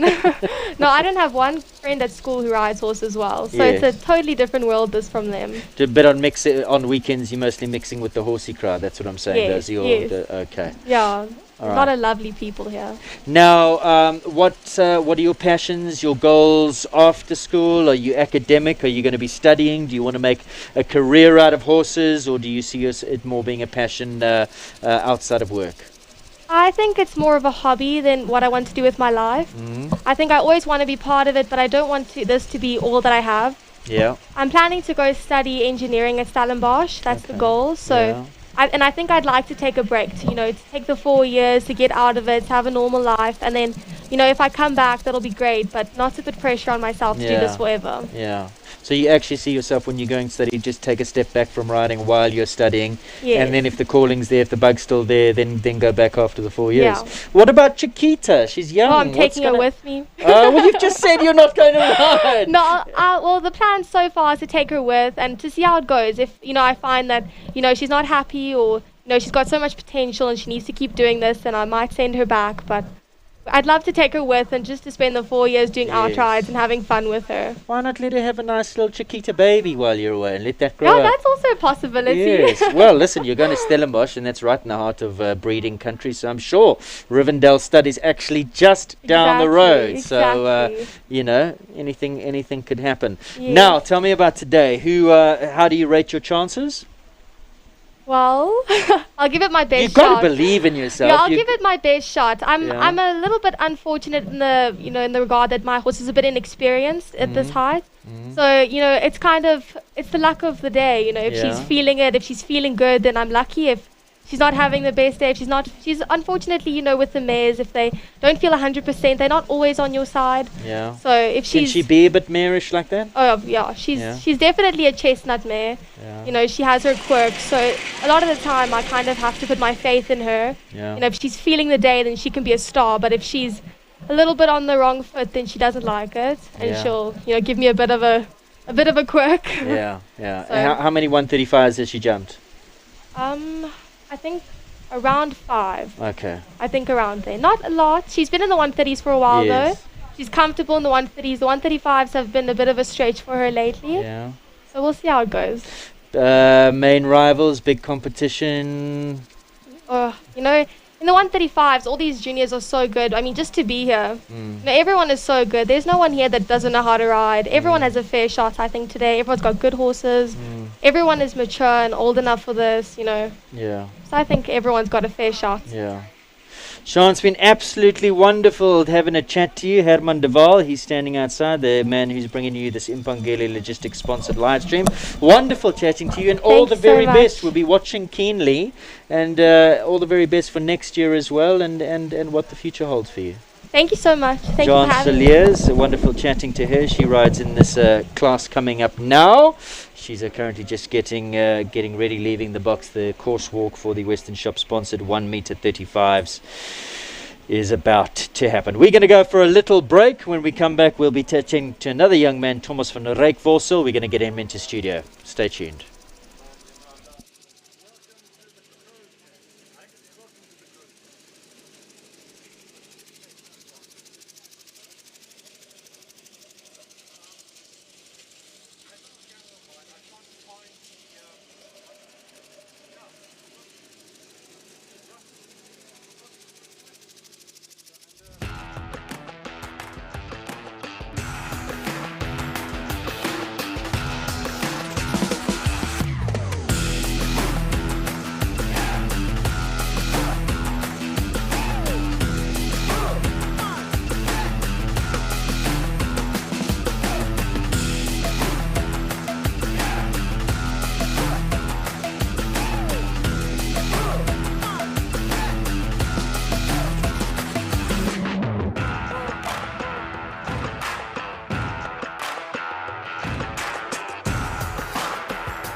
Welcome back to this live stream broadcast brought to you by Impangele Logistics. Course designer Anne-Marie Esslinger is currently making the track ready for our next class.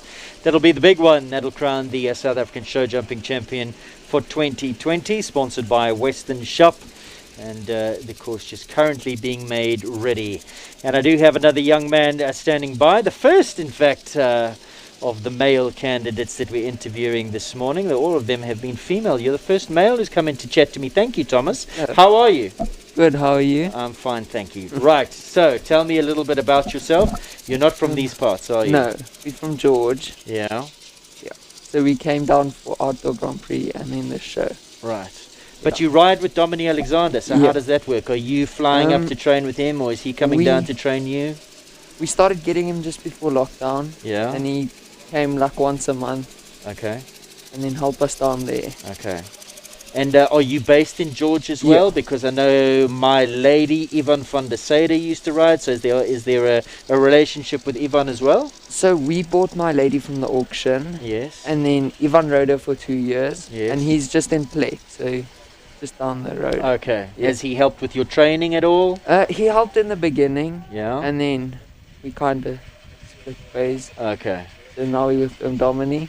Okay. And now George is also Ebb and Flow stables, Chinsia, Pasteris is down there. Have you been trained by them at all? I mean, who were your formative really early years? Who were you training with? Chinsia. Okay. She helped me for quite a while. Yeah.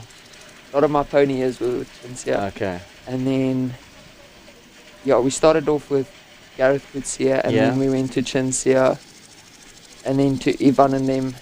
And then to Dominic now. Okay, lovely. Now, you're now riding with Dominic. How old are you now? I just turned 16 in August. Just turned 16, so another 2 years in juniors? Yeah. Now, you're very stylish the way you ride. Thank you. We've nicknamed you Lorenzo De Luca. You look a lot like Lorenzo when you ride. Do you watch him ride? Is that somebody that you... So you've actually physically looked at him and said, that's somebody I would like to, not imitate, because you have to be your own man, but if there's a style that I really like, it's him. Yeah. Okay, I mean, I've got a good eye, haven't I? Or you're a good mimic. Very, very nice. Tell me about these horses that you're riding, and ponies as well, because you've got Juniper, that we saw you this morning on, and then Red Ivory as well. So Red's 16. I just started in the 130s after lockdown. Well, not after lockdown. She's a bit cookie. Today wasn't she does her day. seem sensitive and goes with her head up, and you've got to be very soft in your approach. Yesterday she was very good. Yeah.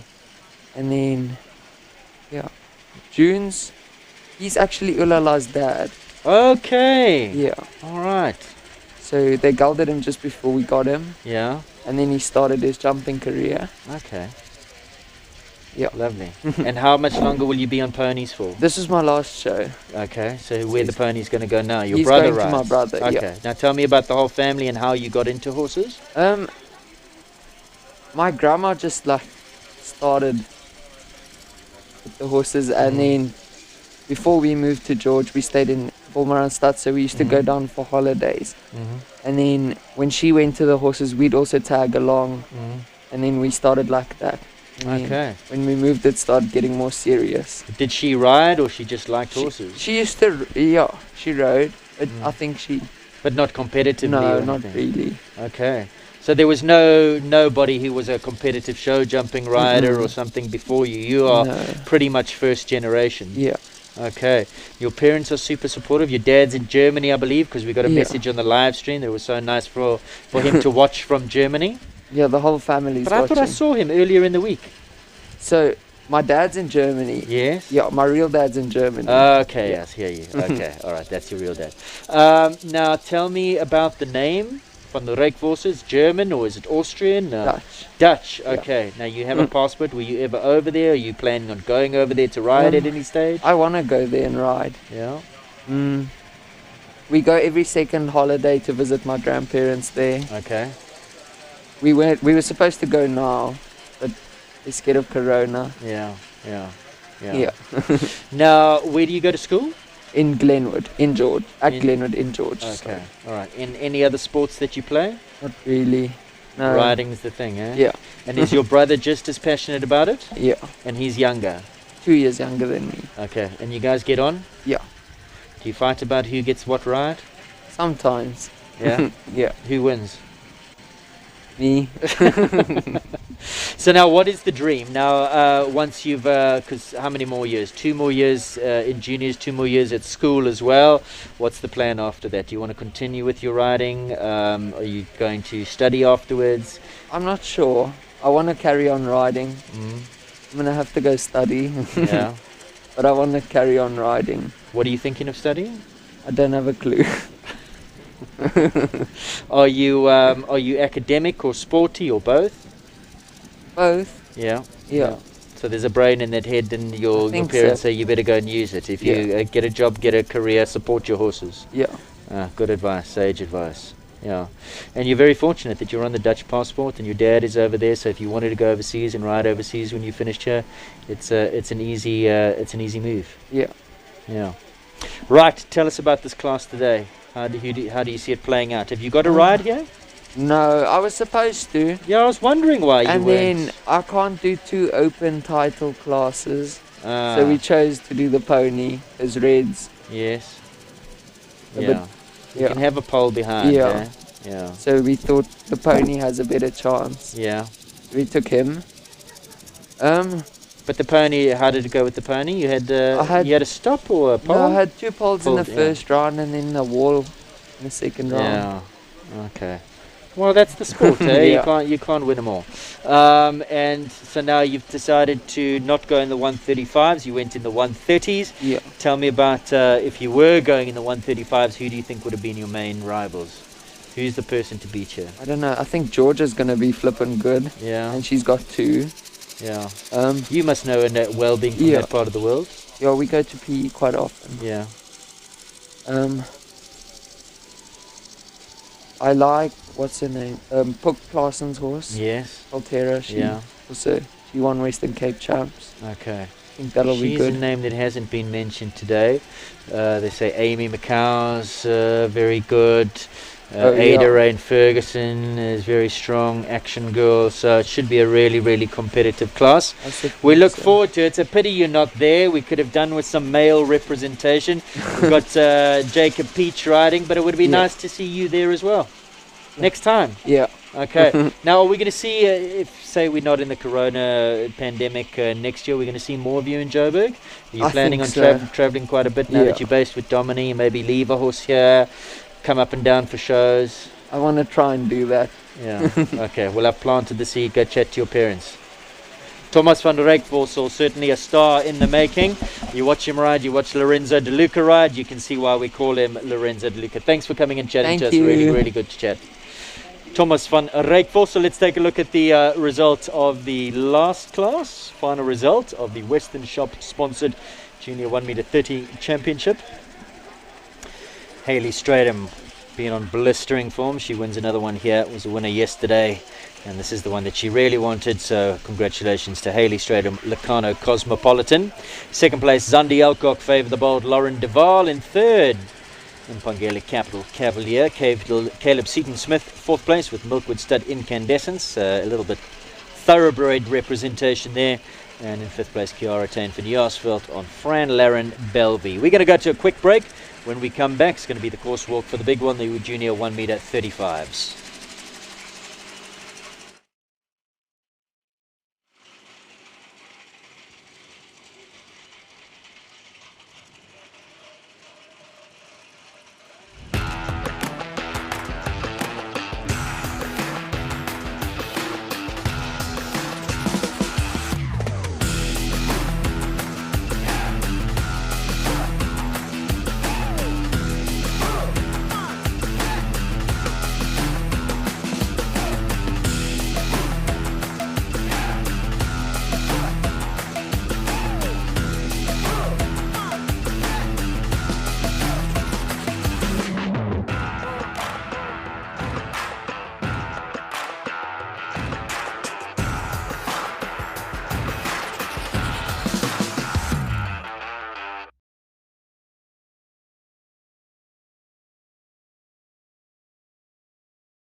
Welcome back to our live stream broadcast, and this live stream broadcast sponsored by Impangele Logistics. And the man behind Impangele Logistics is the man sitting on my right hand side, Mr. Herman de Waal. How are you? Very well, thanks. And Aiden? Now tell me how, I'm going to pull that mic a little bit back. Good result for you guys in the previous class. Your daughter Lauren coming third. Are you happy? I'm very happy. It's third 130 class that she's doing. Wow, that's a really, really good result. To get a third on the championships, I'm very chuffed. One time penalty. That's all that it was. Would have loved to have seen her in the jump off, but I think third was a really good result. I'm very happy. You know, if you looked at it, she didn't touch one pole with the horse. Yeah. She had the distances very nicely right, and I think there's a nice future for her. Yeah.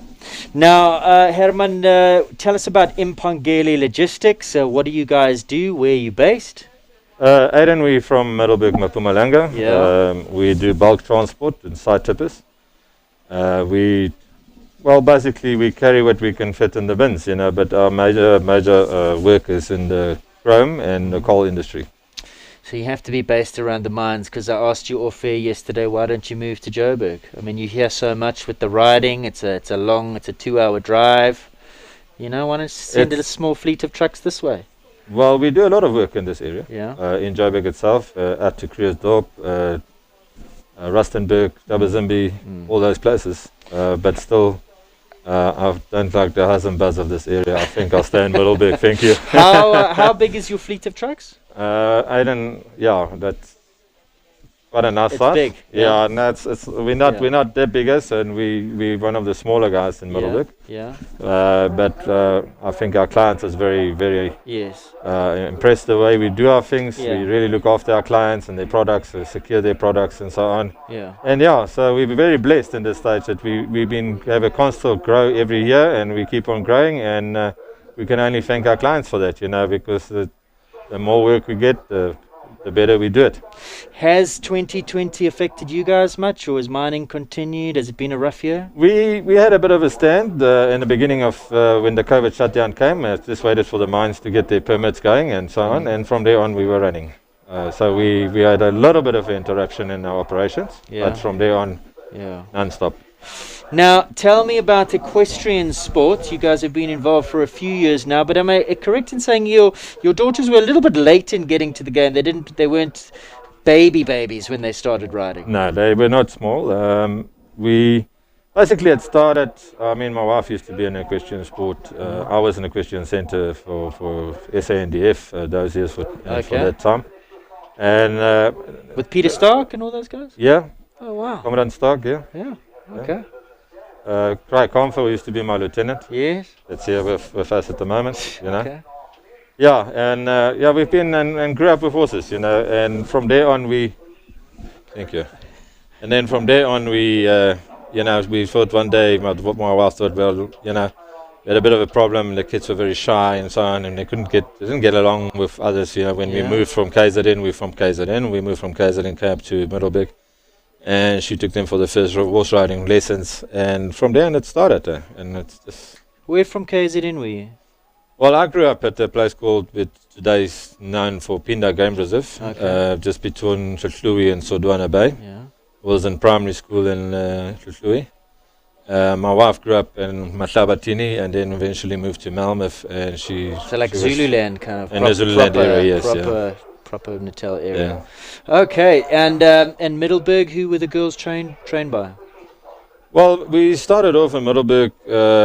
When they started riding, they were with Bradley Hitchens. We bought their first horses from Brad, and then we moved from Brad. We went to Rika Kok. We were there for a while, and we ended up with Norris Kriplinsler. And we were like falling around a bit. Wasn't really nice, and then eventually built my own place and got my own stables going. And since then, there was a couple of other people around, but now we've been constantly with Charlie Crockett, which I don't think needs any introduction in the sport. She's been doing she had a fantastic year so far. So so Charlie visits us every year, once a year. She's currently walking the course with one of the girls from Ariana from Zambia. Charlie is known for all the Zambian and Zimbabwean kids that she trains. Yes. Now, how does it work though? Because if you guys are based in Middelburg, Charlie's up here getting to lessons. Do you leave a string of horses with her? She once a week she climbs on the bakkie and she actually comes through to Middelburg. Okay. We got set days that she comes through, and she trains the girls up there, and so it's been tough on the girls, you know, giving only one lesson a week, you know, compared to their competitors up here, which have 3 to 4 lessons a week, you know, and constantly in it. They have to fend for themselves, you know. But it's been good so far. But they're riding so well. I mean, the improvement in your girls just in the last year has been remarkable. I mean, she rode beautifully in this last class. I wish she had gone through to the jump off, but I mean, the time was a bit against us there. But there's always a next time. Exactly. I mean, to end off a year like this, which we started this year. There were still some 110s and then 120s and then to the 130s, and this is the third 130s shows in the championships. I'm very chuffed. Yesterday she got a 4th in the 130s, and I saw that tail was up, and I knew there was business for today. And your youngest, how's she been going? Got to put those on now. Yeah, she's the youngest. Lauren is the youngest, and she's the one that has been doing so well. Yeah, Caitlin has been out of it for 4 months. She hasn't been jumping. I thought Caitlin was the youngest. She's the one that's come in now on the 120 championships, and she's just finished matric, grade 12, as they say. So she, unfortunately, when it's that time of the year, books is first and horse is second. Absolutely, get studying. Yeah, it was a rough one for them in the COVID times with the school and the exams and stuff, but it's done and dusted. And now she can concentrate on her riding again. Now you guys are well and truly in the sport now because you've been big buyers at some of the capital sales. How big is the string? How big is your operation? How many horses have you got now? Did you ever think it would get this big? No, I never thought. I thought we'll always stick to about 2 or 3 or 4. Yeah. And I think at home there's about 13 or so now. The problem we have, you know, once they get old and they retire, or the kids don't jump them anymore because they outgrown them, they stay at home. you know, my wife and them, they get so attached to these Yeah. animals that, you know, they don't really want to get rid of them. They don't want to sell them. They want to give them away. Yeah. You know, well, she always says, you know, to death do us part. You know, and she does that with the horses, and she's very passionate about the horses. And your setup that you've built there? And then, yeah, it's a small holding opposite the airstrip in Middelburg. I've got nice barn with stables, nice paddocks. We got a nice arena that Peter Morrison helped me set the arena up before they left for Ireland. Yeah, and then I've got the support we have. You know, that's fantastic. I've got coming back to the people that works for us. You know, at Mpangelo Logistics and Level Oats, they're all fantastic people. And if there's something to be done, they're always there and always there to help and so on. Absolutely. Any shows that you might have out there? Are you set up? Could you host shows? Could we? No, no. It's a private yacht. Because I know Nariska was thinking about it. Nariska was on till sometime in this year. Still, she was busy with it, and then talked about have to rezone things and so on. And Because it'd be nice to come to Middelburg and visit you. It's it's got to go both the ways. problem is, you know, Mpumalanga, we don't have a lot of riders. Yeah. And to get to build a venue like that to accommodate a lot of people, and like Renesco wanted to do the World Cups and so on. The outlay is huge, you know, for the return that you get and for the people you bring to Mpumalanga. Unfortunately, doesn't make financial sense in our area, because where you guys are situated here in Gauteng and so on in Limpopo, guys. I mean, it's nice, and Shongweni is nice. And a lot of riders around the areas that support the places. But as soon as the riders still have to start traveling to 300, 400 kilometers, then it becomes a problem. Yeah. Because, you know, you need a lot of stables, you need a lot of accommodation and stuff like that. And Sure. Well, you'll just have to make the trip up to visit us. It's been wonderful having you guys, for everything that you do for equestrian sport. Your sponsorship of this live stream broadcast is much appreciated. It's the first we've done of juniors, and I hope we do a lot more, because normally the focus is on the big events, the World Cups, the derbies, and the adult. And it's nice to give these guys, these up and coming young riders, a bit of time in the sunshine on the. You know, Aidan, I spoke to a couple of people that's also getting involved in the sponsoring side of it, and we said in 2021 we're really going to look at a lot of sponsoring more on the junior sides and the lower classes. Yeah. To make them feel also as important as the people in the higher classes, as the adults and so on. So we're going to take the focus off a little bit of the higher classes and look at the juniors and the lower classes, the up and coming, the people we should be looking after in this sport to get it up where it should be. Yeah. So that is our aim for next year. I've indicated on a couple of places where we will get involved. And we'll see you around. Thank you very much. Wonderful having you, Herman. And on behalf of all the viewers and all the competitors, big thank you for the sponsorship and making this live stream broadcast happen, and all the best for you guys. May you have a wonderfully prosperous 2021. Thank you very much, Aidan. Thank you, guys. Thank you so much. Herman de Waal there, as we get ready for the big class of the day, the Western Shop 1 meter 35 individual championship. We'll be back with you. The course walks are just about to conclude. We're going to take a quick break, and don't go anywhere. It's all about to happen.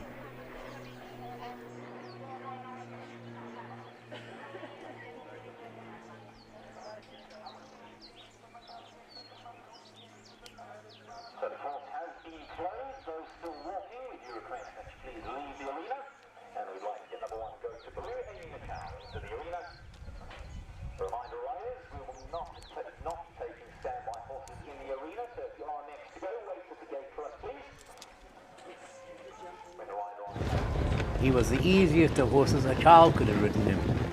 To watch Sea Cottage running in a race was heartbreaking, because you think, oh my goodness, there's no ways it can get anywhere close.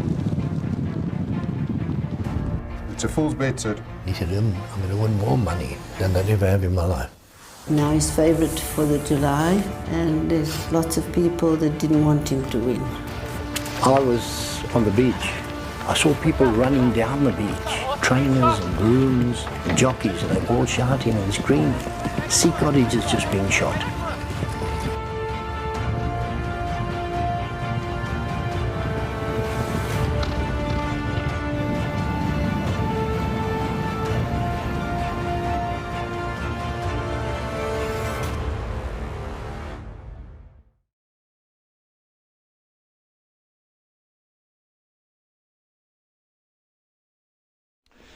Welcome back.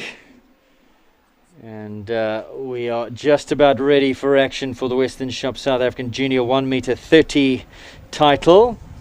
Big thank you to Western Shop. Young lady currently in picture is somebody who spoke to earlier on today from KwaZulu-Natal. It's Amy McCow. So this competition will be over 2 rounds and a jump off. So in the event of equality of score, after 2 rounds, we will then go to a jump off. Amy McCow riding Go to Blue. Top class young rider, trains with Graham Swanson, as we heard from her interview. So far looking really, really good here.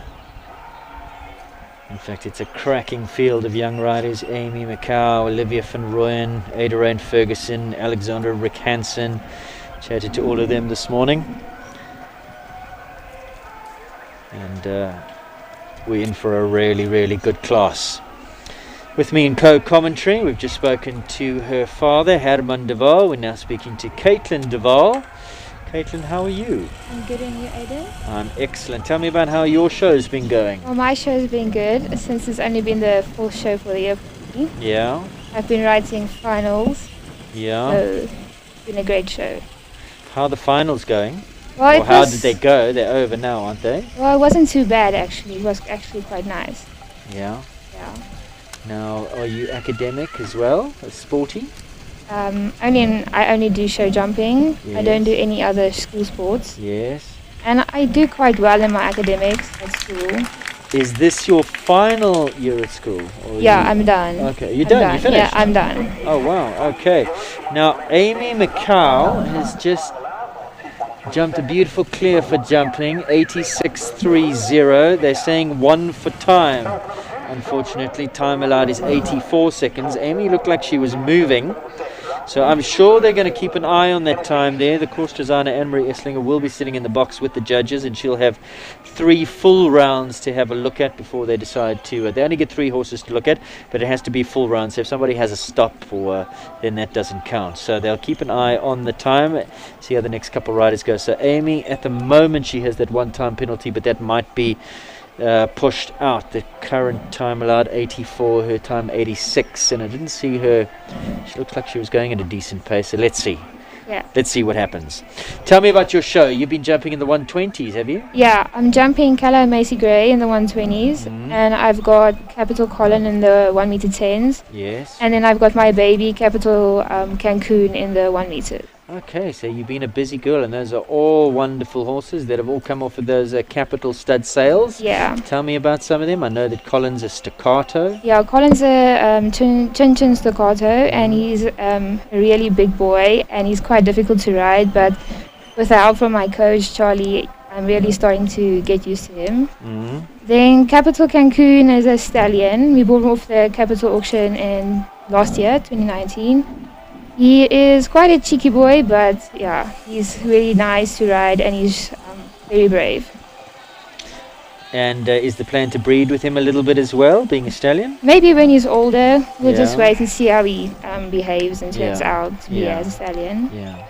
And they've all been going well at the show? Yeah, Cancun got a 6th place yesterday in the 2-phase, and today in the champs he got a 7th. And you say you haven't actually been riding all that much because of finals. Yeah. Okay, so Olivia van Rooyen, good ride there. She's clear on Staria. That was Olivia van Rooyen visiting us from KZN. She comes home clear in a pretty good time, 81.78. So I think that time is going to stand. I think they'll keep it at 80. What is the time allowed here? 84. Yeah, I think it's going to stand, which means that Amy McCow will stay on that 1-time penalty. I hope that doesn't come back to bite her later on over 2 rounds. And then in the quality of score, we'll go to a jump off. So, let's see how it all plays out. Ariana Castle goes next. Tack and Tog's Hillview Paddy for owner Lawrence Moat, who's currently in Ireland. Paddy's been a wonderful, wonderful horse for Lawrence and a couple of other riders over the years. And he's been going super well for Ariana. She gave a great performance, I think, on day 1 of the show. She was super speedy and ended up with a good ticket there. Now, you and your sister both ride. You get on? Yeah, we do. Yeah. And do you ever have fights over who gets to ride what horses? How do you decide what horses for who? Well, my dad buys the horses for us, and Do you say before you go into the auctions which ones you want?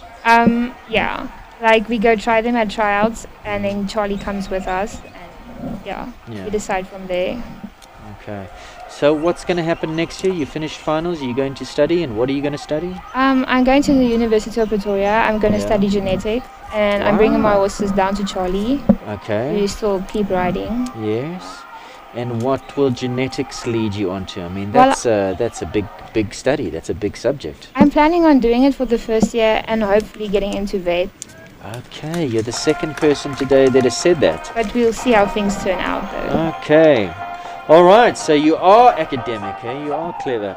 Now, where are you going to be staying? With Charlie? Yeah. Okay. Yeah, I'm staying with Charlie. So, in fact, more riding coming your way next year. I'm quite excited for that. Excellent. So, you're going to be based with us up in Joburg and be a permanent fixture on the Joburg scene. Yeah. Oh, that's wonderful. Caitlin's been wonderful chatting to you. Before you go, were you happy with your sister's performance in the 130s? Yeah, she deserves everything that has come to her this year. Yeah. He worked so hard, and I'm so happy. And the horse went super well. Yeah. Pity about the time fault, but I think a really, really good performance and a nice podium finish for her. Yeah, I'm so happy. Wonderful chatting to you, and once again, big thank you to the family for this live stream broadcast, for putting up the sponsorship for that. We really, really appreciate it, and all the best for 2021. We'll see you in the ring. Yeah, thank you. Thank you so much. Caitlin Duval there, and currently on track is Alexander Rick Hansen, part of the Pink Hair Brigade. Her and Ada Rain Ferguson. Ada Rain Ferguson will in fact come next, and already we have two clears. Two of these juniors jumping clear. This looks like a really, really nice round. Alexandra was saying in her interview that she was just hoping for a nice performance. It's a newish partnership with Laos. One down at the current time. Lovely rhythm that she's riding on. Really top class rider. This dominated the pony rider scene on My Irish Boy, and methinks it's going to be, she's just going to pick up where she left off in these junior, and once she moves up into adults as well. Strong performance. Currently going over number 11. She's had one down, but of course over 2 rounds. Shay De Beer is back with me in commentary. Do you think she'll be happy with that? I think so, considering this is one of her first 135s ever. I think she'll be very happy with that result. In fact, I think, isn't that what she said? This is only her second performance there. You see she's super happy, patting Laos, all smiles. So really top performance, and it's over 2 rounds, so still anything can happen. Ada Rain Ferguson goes next. The two young ladies dyeing their hair pink for this competition. Alex Rick Hansen and Ada Rain. There's a picture of Ada Rain. You can see at the back of her neck it's all gone pink. Yeah, your good luck charms, your good luck charms. Yeah. What's yours? I don't have one. When you're good, you're good, eh? When you're good, you don't need no charm. So, Mitsubishi Rivonia Action Girl, Ada Rain Ferguson, currently on track now. I'm expecting that this should go clear, but of course this is show jumping. Just takes the lightest rub of a pole, but this is a form combination and a quality combination as well. Did you do much riding against Ada? A little bit. I mean, she's a decent amount younger than me, so not all that much. But yeah, she did win the 110 champs the year I won junior champs. So she has been around a bit. So in the same levels as I have. So far looking like a really, really good round. Action Girl, super competitive mare, formerly the ride of Lauren Smorenberg, now Lauren McKillop.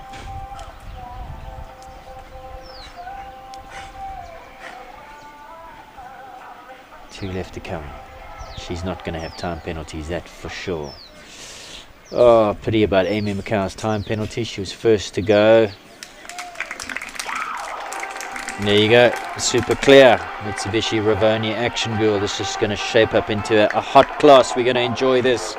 So go to blue. Amy McCow was clear with one time penalty that she really didn't need, because Action Girl skipping around there in a very, very fast 75.67. Super quick time. The time allowed 84 seconds. Amy's time 86.30. So she could so easily have gone inside of that time and just got that clear and put herself in a real strong position. But let's see. Like we say, over 2 rounds, anything can happen. Jason Slade now, number 6, Data Sciences, Rivervale's bonus point for Slade Equestrian. The son of Mark Slade, you saw it a moment or two ago there in the background doing filming duties, Mark and Di. Big supporters of equestrian sport in South Africa. Of course, Slade Equestrian, Jonathan Clark there, top jockey there, likes of Hammer, Vanet Bevretov, Felix, and some really nice young horses coming through the ranks as well for Mark and Di. And Jason, coached by Chad Cunningham for I think around about a year or so now. Chad, a coach of lots and lots of top junior riders. And Jason, certainly for my money, has improved a hell of a lot. He was always a good rider, but he's now a very good rider. Shay, what are your opinions? I think he's following in the footsteps of Jono, doing really well. I think he must be spending a lot of time with Jono, so for sure, surely rubbing off. But also we've got to give Chad his dues. I mean, he is training him, and he certainly has. Oh, Chad's knowledge is just so looked vast. like he lost a bit of rhythm going up to number 11, and that came down behind. Pity. 4 penalties for Data Sciences, Rivervale's bonus point. Jason Slade. Let's take a look at the replay. Comes off the turn. No, the ride was good. Just tipped it on the way up, and then as he came through behind, tipped it on the way back down as well. The lightest of touches, but both front and back. I think it's just one of those poles. He looked like he was in a good rhythm, had enough impulsion. Sometimes, for no reason, they just come down. Right, who's next here? Alexia Gerber. What do you know about Alexia Gerber? She rides at Farnham with Barry and Lorette. She's been jumping this horse in the 130s for about a year, as far as I know. Pretty nice horse, nice rider. I think she's, as far as I know, she's brought him up the grades herself. A local girl, obviously, being a Farnham girl. She goes to school around here, and I don't know too much about her. Yeah, I'm not all that sure about her myself. And Hudson, Capital Hudson, what do we know about him? I'm not too sure. I've only recently seen him, competing in these bigger grades. Yeah. I don't think he's the easiest of horses. Unfortunately not. I think it's taken a lot of hard work from Alexia to get him here. Yeah. Well, already 2 down, 8 penalties. Both those 8 penalties coming at the A and the C element of the treble combination.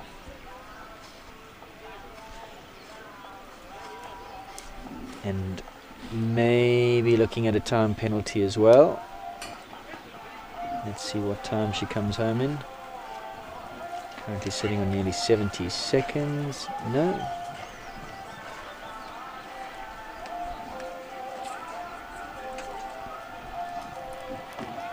One left to come, still sitting on the 8 penalties.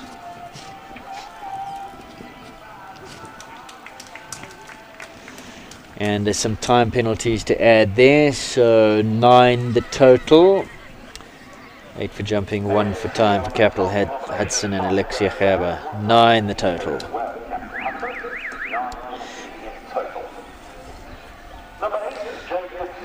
So let's take a look at this replay, Shay.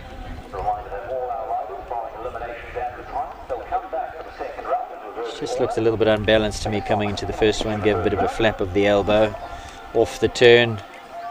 Got the horse in a little bit flat to the first element, and then a little bit forward to the C element as well, for my money. Horse just flattening out. Next to go, number 9, Road to Flow's DSP Crashman. This is Jade Kutsia. Joe riding for Team Rotaflow company owned by Jade's grandfather, Clive Robertson, who's a big supporter of his granddaughters, both Jade and Janine. And got some wonderful horses in their stable. I think it's quite a big stable now. And Crashman, formerly the ride of Chris van der Merwe, has jumped around the top level. This horse imported into South Africa a few years ago, I think by Conrad Fourie, if I'm not mistaken. If memory serves, he was also placed in the Hamburg Derby a few years ago. And now Jade, the very lucky girl who gets to ride him, building up a nice partnership with him. He's a big horse, so he'd be a lot of horse to ride.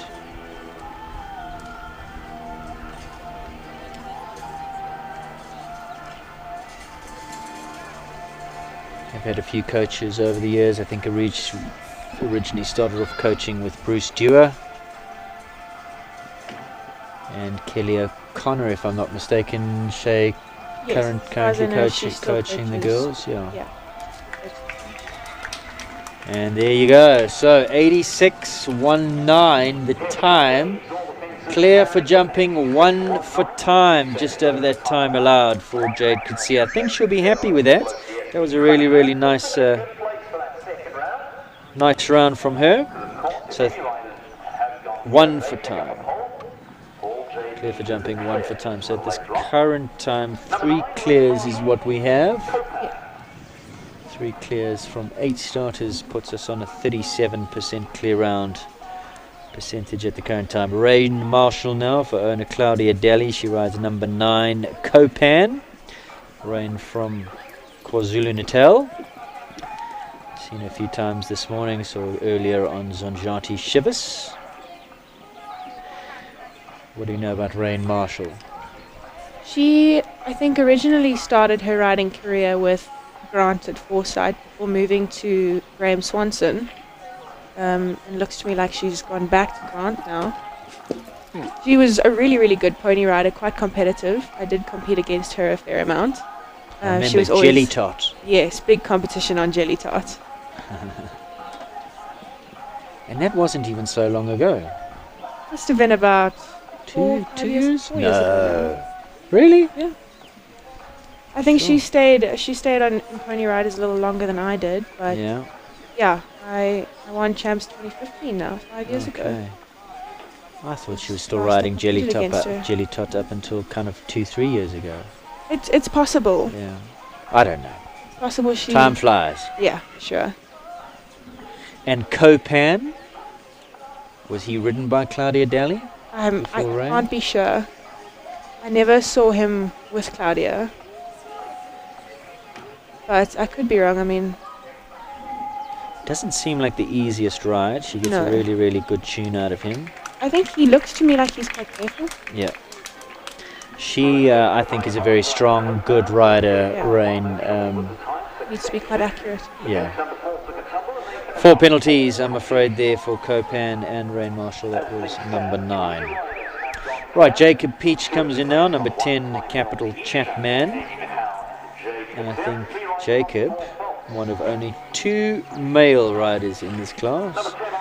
Jacob Peach and Daniel Moore, the 2 of them. Daniel comes up a little bit later. Jacob's got 2 rides. He rides Chapman, Capital Chapman at 10, and then he'll come in a little bit later on Chicoletto at number 20 in 10 horses time. Jacob would be a little bit younger than you, Shay, so I don't think you would have competed against him much. Yeah, he's if quite at a bit all. younger than me. Yeah. I think he's only recently come up to compete in South Africa. Yeah. Original from Zim. Yeah, I think the family's still in Zim. Yeah. I'm not too sure, but I know the Peach family, very famous in those parts in terms of thoroughbreds. His grandmother, Nolene Peach, very good trainer of thoroughbreds in Zimbabwe. I'm not sure if Nolene is still training, but top trainer, leading trainer in Zim for many years, and I think bred thoroughbreds as well. So certainly does have horses in his veins, blood in his veins, Jacob, and doing a really, really good job as a jockey, a show jumping rider. He's another one who certainly has improved a hell of a lot. Always been very good, but hit a growth spurt. And now got both finesse, style and strength on his side. I think him and this horse in particular have gone from strength to strength over the last year. And I think another one is, do you know who trains Jacob? He, as far as I know, rides with Chad. Chad Cunningham as well. Any Jacob Peach fans sitting in Zimbabwe have some information for us, do send it our way. We want to make this an interactive broadcast, and all you need to do is hit that subscribe button. Another clear. Well, these 1m35 riders are doing really, really well, because after the 1m30s, I must be honest, I was a little bit worried. There were only 2 clear rounds there. And already in this 1m35s, percentages are much higher. 4 clears. And 1 and 2 and just on 1 time penalty. Amy Macau, I hope she doesn't make that same mistake again. She had 1 time penalty on her first ride. Go to blue. Here she comes back in on her second ride. This is number 11, Elliot Vance. Horse that used to compete under Yanni Kleinans. Pretty sure he did. Quite a few years ago. And has been with Amy for quite some time now. So she would really love a clear round here to improve her chances. Of course, 1 time penalties are not a bad score at all, but it could make all the difference if those who have gone clear now go and jump another clear in the second round. Then that pretty much puts pay to Amy's chances. On go to blue. But lucky she's got 2 rides here, and this is her second.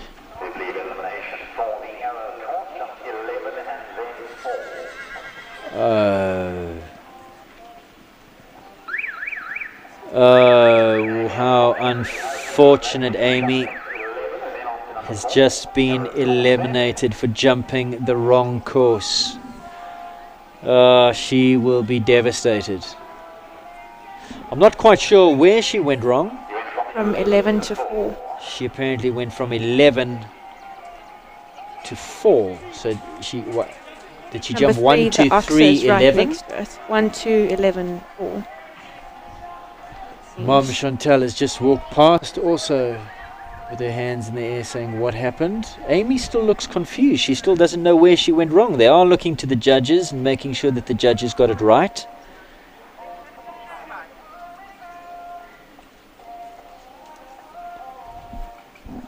Amy's not sure if where she went wrong here. Can you figure out, Shay, what happened? From the judge's announcement, she went to this red jump instead of number 3, the oxer on the left over there. Maybe we've got a replay of that. So she went 1, 2 and was meant to go to 3 and instead jumped 11. Let's go play it back in real time. Let's see if we can see what happened. Okay, so we're going to take a replay. Oh, Amy will be gutted. So that's number 1. 2. Now she should be heading to the oxer at 3. Good. Which she does jump. 3. That's 4.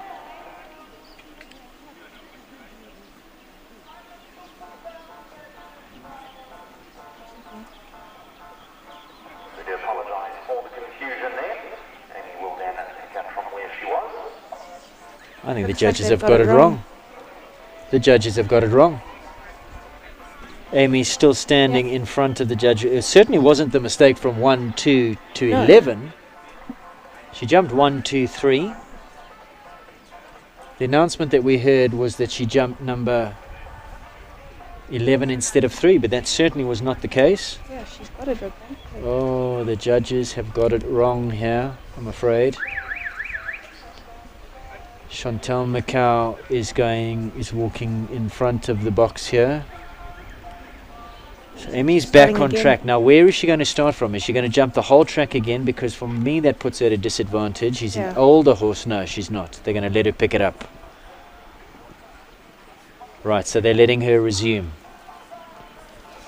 Oh, I don't want to be the judge who made that call.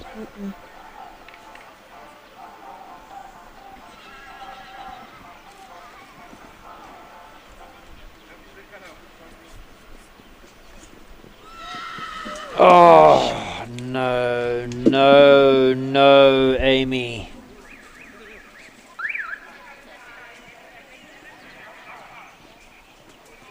Oh, how unfortunate. Unfortunately, early parting of ways for Amy and the early advance and final fence. However, they will be returning, well, not early advance, but Amy will return on Go to Blue a little bit later on in the second round. I feel that's a cruel blow for Amy. I've got to be...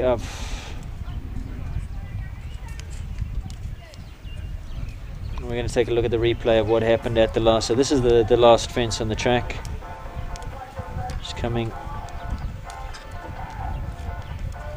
At the last minute just says no, tips her off. She was it was a strong ride there. Was she a little bit... oh, she nearly gets hit with the wing. Oh, she's going to be upset. Because now it gets you thinking, if she hadn't had the interruption, Yeah, would that have happened? would that have happened? And that's the truth of it, you know. You get in the zone, you come out of the warm-up ring, you go in there, you've got it all plotted, you're going well, suddenly you hear 3 rings, you get told you're eliminated, you jumped the wrong course when you didn't. It's got to affect your mindset. Now you've got to try and put that all behind you, get back into a rhythm, which you did beautifully, and then just, but I mean, can the concentration, the focus be what it was when you came in the first Possibly. time? I mean, would that have happened if she had continued normally? That's the question. I think Amy's going to be genuinely upset. I think Chantel's going to be genuinely upset, and I think they've got rights to be genuinely upset with what happened there. Unfortunately, the rub of the green had happened. She had the faults at the last. Judges will say, well, she had a second chance, and they made a mistake. Mistakes happen. Look, mistakes do happen.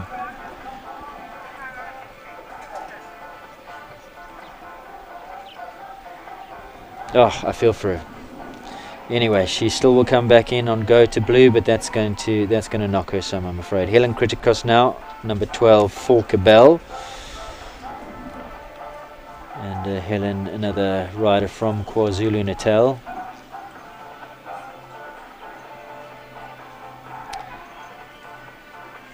I think he's trained by...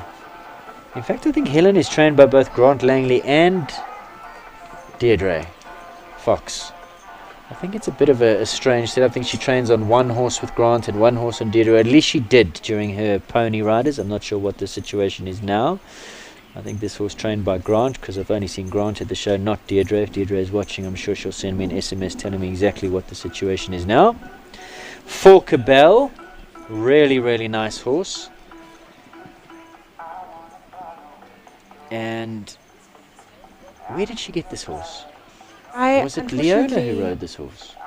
Sounds about right. Sounds familiar. But unfortunately, I don't know much about Come either on, of them. come on.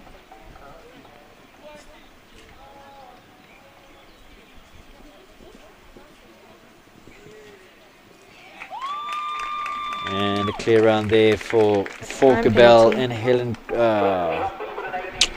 One for time. Clear for jumping, one for time. 85.05 time allowed, 84 seconds for Forker Bell and Helen. That was one for time. Ariana Castle comes in now. Brannock High Jinx. This is Ariana's second ride. Lovely clear round at number 3 on Tack and Tog's Hillview Paddy. And now she goes on this lovely, solid, honest mare, Brannock High Jinx. The mare with the one loppy ear. See the right ear of High Jinx. I'm not sure what the problem was, if that was nerve damage. If the ear is like that, I'm sure Charlie will let me know. Not the start she was hoping for, I'm afraid. Come on, come on. Oh, a little bit iffy on takeoff again, second time of asking.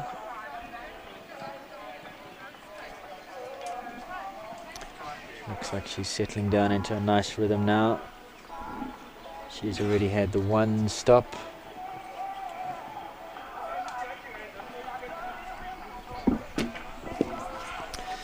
Let's That's put her on to 8 penalties now, with time penalties to come. A stop and a pole.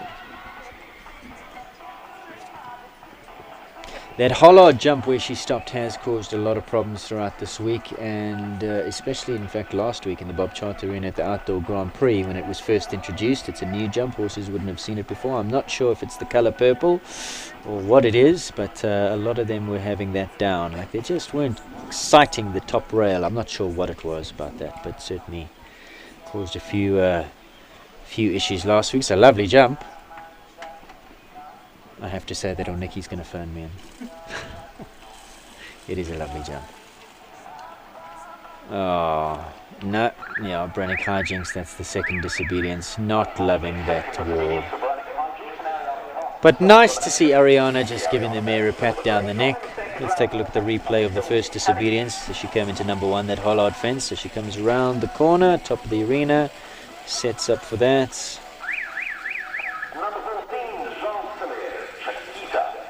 Just looked like she might have been a little bit far off and put her hands forward at the horses and put her head down. So unfortunately, elimination. We'll not see High Jinx back in the second round, but Ariana does have that clear round from her first ride. That was Hillview Paddy. Jean Soliers and Chiquita now. Shay, I'm doing all the talking. As far as Chiquita's a lovely young mare. I think she's probably only about 8. She is a young horse. We chatted to Jean a little bit earlier on. Jean's done all the production work on her. She got her from Lisa Williams. Lisa, in fact, imported her and then went overseas with Campbell. Oh, she said she can be marish. She can do that. She's quite complicated. Yeah. She's not an easy ride. She is quite feisty. I worked her once or twice during my time at Barry, and she gets a bit strong. She's quite quick in her canter. Jean's done an excellent job with her. Yeah, Jean was saying that she's not expecting a huge amount today. She just wants to go in there and have fun and see how it goes. She said she's had very few 1m35 outings. She's had a lot of experience in the 130s, but she has found that the mare hasn't found it plain sailing stepping up to the 1m35s. Unbelievably talented mare. Yeah. I think it'll take a bit of time to get her comfortable. Seems to have settled down now.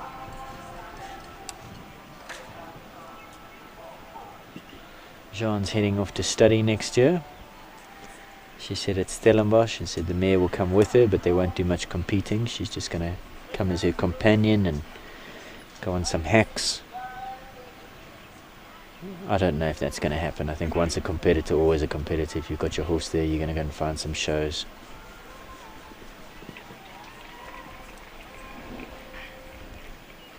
Well, pity about that. Pity. 9 the total. 5 for time, 4 for jumping. Let's try and see if we can see what Chiquita didn't like. Didn't like about number 4. Comes round.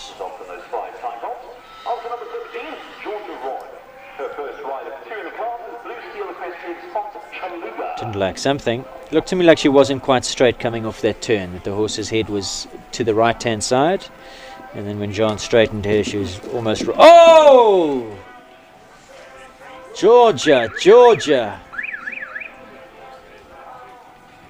She's been talked up the whole morning as being one of the strongest candidates to take the title here today. And it's all gone pear-shaped, I'm afraid, for Georgia Rorich at jump number 1 on Font Chaluga. Of course, she comes in a little bit later on her second ride. She was obviously worried about that jump because she came in on a hard ride and pulled her stick, gave it a reminder behind the saddle. Now let's see what happens. I also think Chaluga takes a certain amount of accuracy.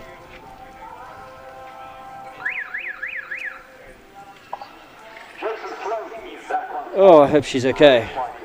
Collected that pole to the face as well, Georgia. Chaluga just stands. You think she was possibly a bit far off of that? Yeah, I think so, and a bit soft in her hand. Yeah. A little bit far, the hand went forward. She pulled the stick. She must have felt him backing off from off the turn. That's why she would have gone for the stick, and it was too late. Slammed on the anchors, her balance wasn't there. Well, she has another chance. She did say he could get a bit tired every now and then.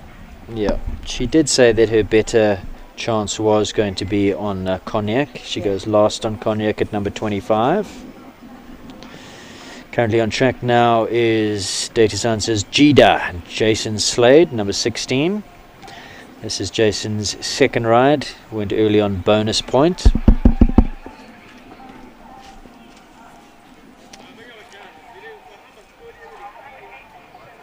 What can you tell us about Jida? He's had Judah for about a year now, I think. I think still finding her feet with him. Getting used to each other a bit. They do really well. But, I mean, I've seen him jump the 135s at this show, but I can't recall him jumping any other one. Not that I've seen, I'm not saying he hasn't. Yeah, I think they're quite new to the higher grade. And I think she's a bit different to, obviously, Bonus Point. She's a top class horse. And I think they'll go really far together.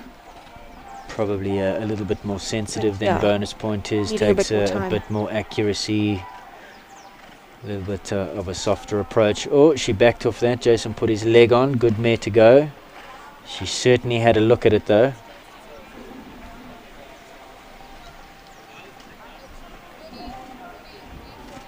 Four penalties coming to the last. Safely over the last, young Jason Slade and Jida, number 16. Let's take a look at where the pole came.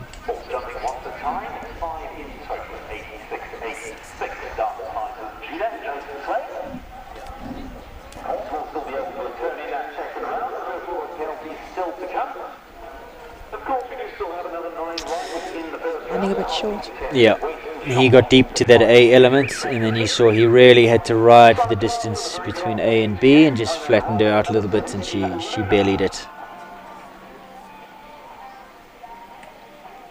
So the mistake at B really coming from the ride in. Just found himself a little bit deep, a little bit closer to the fence than when he'd like to. She lands short, doesn't make the distance between A and B. Sanne Klaasen. Luna, number 17, lovely horse. Both Sanne and her sister Pick jumping in this class. I don't know anything about the Klaasen, so I'm hoping you do. I don't know much, but they do ride with Chad Cunningham. I think they're from the Cape, so whenever he goes there, he teaches them there. Other than that, I mean, I know they're pretty good riders, but... Yeah, they've had a good show, especially Pick. Can't say I know much else. Well, perhaps there's some Klaasen fans or Klaasen family members watching this live stream broadcast. Do let us know. 4 penalties thus far for Sanne.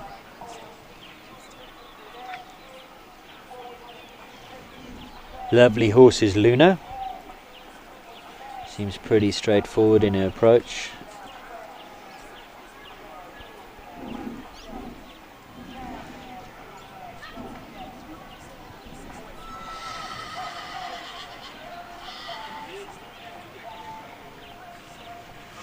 Just the one down, 4 penalties coming to the last. I've just been told that it's possible they ride with Damien Stevens. Ah, some information, possibly riding with Damien Stevens. Let's take a look at the replay of where the fault came. So you're saying Damien trains him and Chad when he goes up? Or? Yes, I would say that's correct. I have seen Damien at the show.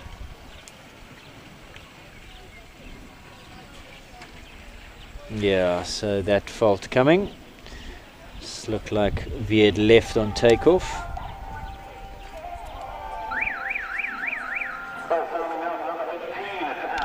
Right, so we move on now to, that was just the 4 penalties for Luna. Equestrian Affairs Farnham Elite Rhythm now. This is Ashley Taylor.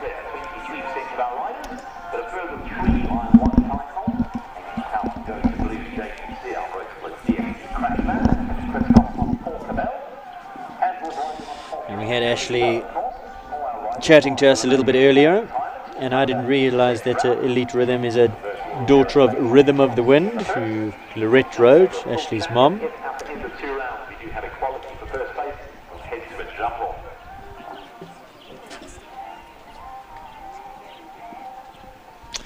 So from one of Sana's fans, Sana's only grade 11 next year. And she won SA Champs last year or the year before in one of the grades. She rides with Damien Stevens and Georgia Beat. And she doesn't ride with Chad anymore. Thanks for the information. Some tack looking like it's flapping around the nostrils of Ashley's horse here, Elite Rhythm. I don't know if the flash noseband has come undone. 8 penalties.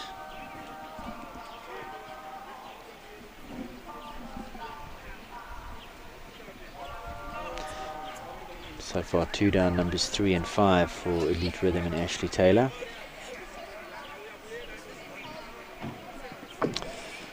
Another pole goes down. She comes to the last on 12.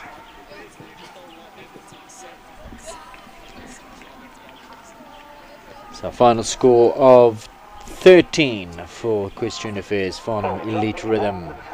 12 for jumping, 1 for time in 86.20. 13 penalties there for young Ashley. Taking a look at the replay of the first pole. Yeah, a little bit strong to that. And there was a water tray underneath that jump. It looks like Elite Rhythm just looked down and then didn't get the apex of the jump. A little bit too late. Took the front rail. Kelly Duplessis now. This is one of my fancies. Cincinnati. Devastatingly good horse. Absolute freak. Freak. Small. So much scope. In fact, Ashley said she's 16 hands. I wouldn't put her at 16 hands, I must be honest. I would say she's smaller than that. But just pings up into the air. Aaron DeSantos went through juniors on her. Before that, Sten Mochner, I think Sten even jumped in 1 or 2 140 classes, if memory serves. She said 140 was probably her chop, was her ceiling, and had to get her to the jumps in exactly the right rhythm in the right place for her to jump the 140s. Oh man, that's a hard fall. Oh no, that doesn't look good. She's landed on her back on the pole. It's just about to say what a brilliant combination Kelly and Cincinnati make. And that is so not like that mare.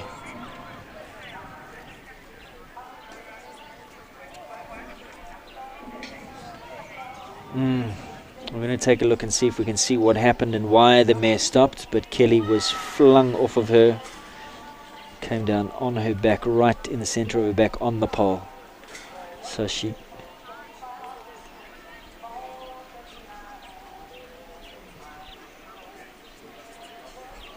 Oh.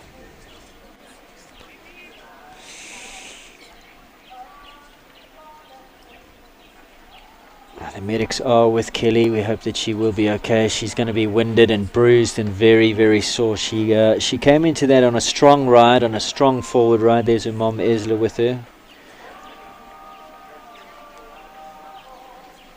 And I think was possibly just a little bit far off of it. This horse, you need a little bit of support in front. Bounce her off of her hocks, and I think she was just a bit far off of that. And at the very last minute on a strong ride just said no.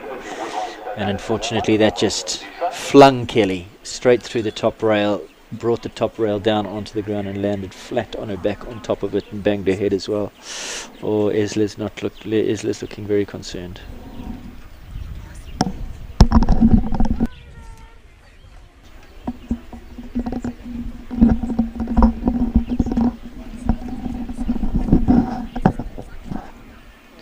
So we're going to go for a quick break while Kelly is attended to the medics. We'll hope that she's okay.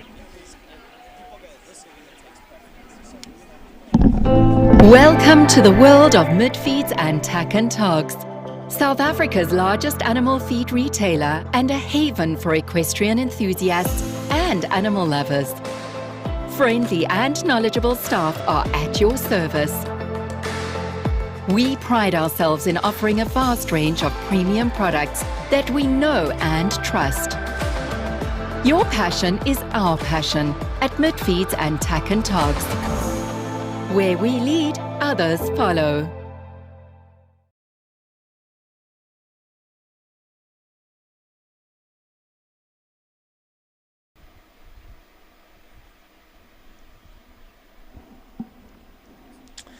So we are back to live pictures here at Kyalami Equestrian Park, and unfortunately it's not a scene that we like to see ever. Kelly Duplessis, a nasty spill at jump number 7 here in this 135 Junior Championship. Currently, if you've just joined us, this is the first round, riding Cincinnati, and very unlike the mare. She put in a late stop at jump number 7, and Kelly, on a strong ride, was moving up to the fence rather strongly. Mare put in a stop, put her head down, and flung Kelly rather nonchalantly straight through the top rail. Kelly somersaulted through the air, landed on her back on the pole, and hurt her head as well. Mom Isla is there with her, with the medics. And unfortunately, this is the side of the sport that's never nice to see. It is a dangerous sport. We often lose sight of that. It is an incredibly dangerous sport. Kelly is a top class rider, and just goes to show that this can happen to the best of them. It's pretty much part and parcel. You know it's going to happen at some stage to you. And Kelly being taken away on the medic's buggy, and we just hope that she's going to be okay. We'll do our best to get you updates throughout the course of the broadcast, and just see that she's okay. I'm sure she's probably going to be taken to the medic's tent, and then I'm sure off to hospital as well. Is with her.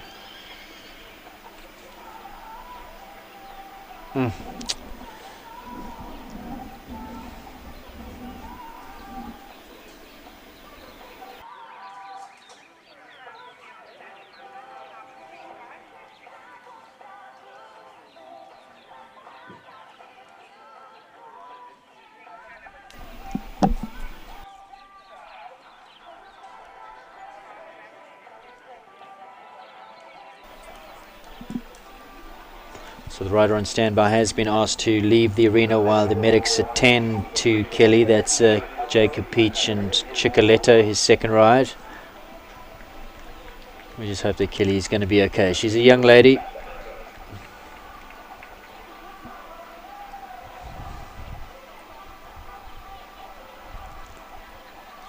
She's been taken off, but that was a nasty fall.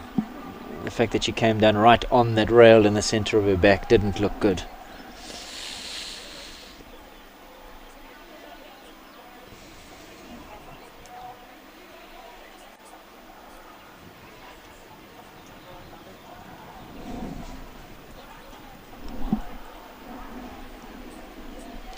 So Jacob Peach comes in now.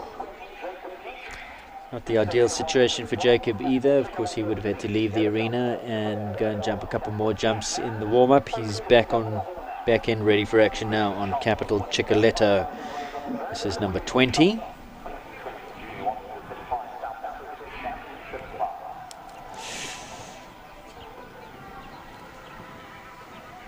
His second ride went round on Chatman.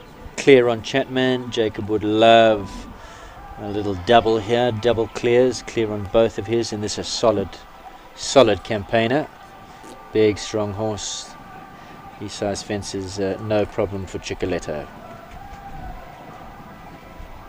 How did he get the ride on this horse? Helen Bean was riding this horse. As far as I know, he bought the Oh! No, he didn't. I think this is quite a tricky horse. He doesn't jump water. And that the water tray that he just had to stop at. He doesn't jump water jumps, water trays, water, he's just not interested. Oh. Looks to be a little funny at this one. Well, let's see, second time of asking. This jump number 3 does have the water tray underneath it. And Chicoletto not interested at all. Oh, and Jacob's disappointed, but I mean, he would know what the horse is like. That wouldn't be something that surprises him. If the horse doesn't jump water, that's not going to be his first time. I think on some days it's better, rodeo. but you never really know. Yep. It's a bean-shaped water tray. It's not the conventional rectangular shape. And the horse was backing off of it as he came off the turn. Already puts his head down and just says, "No, not today." Young Jacob managed to stay in the saddle. Elimination, I'm afraid, there for Chicoletto, but he is into the second round on a clear round on his first ride. Chatman. In fact, Chatman was the last of the clears, and that was number 10 as we move on now to number 21. So in the first 10, we managed to get 1, 2, 3, 4 clears, and in the second 10, not one. But Levith is on track now with Ada Rain Ferguson, who's looking for her second clear as well. She went on Action Girl earlier on, gave us a nice clear round, and this is her second ride, Levita. Quality mare, formerly the ride of Kevin Vessels, but Ada, she's had her for quite, and there she shows her scope, Shane, because she came into that number 3 with no rhythm. The horse does get bouncy on the canter. She's got so much scope, but she's incredibly sensitive, incredibly hot horse. Definitely not easy. Ada's done a great job with her. Not going to be clear, I'm afraid. That's the first pole that goes down. But she's got a massive stride. So these short distances and related distances are difficult for her. But she also seems to be, you can regulate her stride quite, but you've got to be careful with how much hand you put on her, because just a little bit too much and she starts going up and down and not travelling. Yeah. 2 fences down now, so 8 penalties.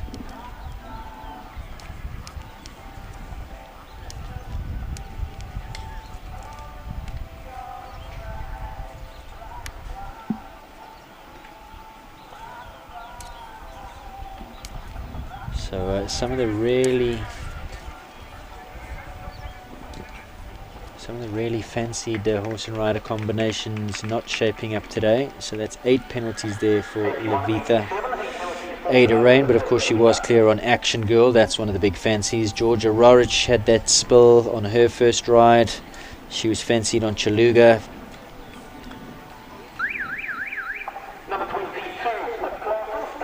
Just a replay of,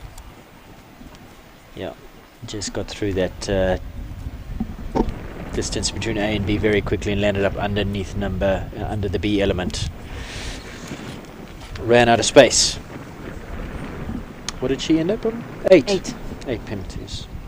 Right, Pick Claassen now, and you've got some information on Pick Claassen. This is Sanna's sister. So from Morgan Jacobs, a good Claassen fan, she says Altera was bought from Katie Williams.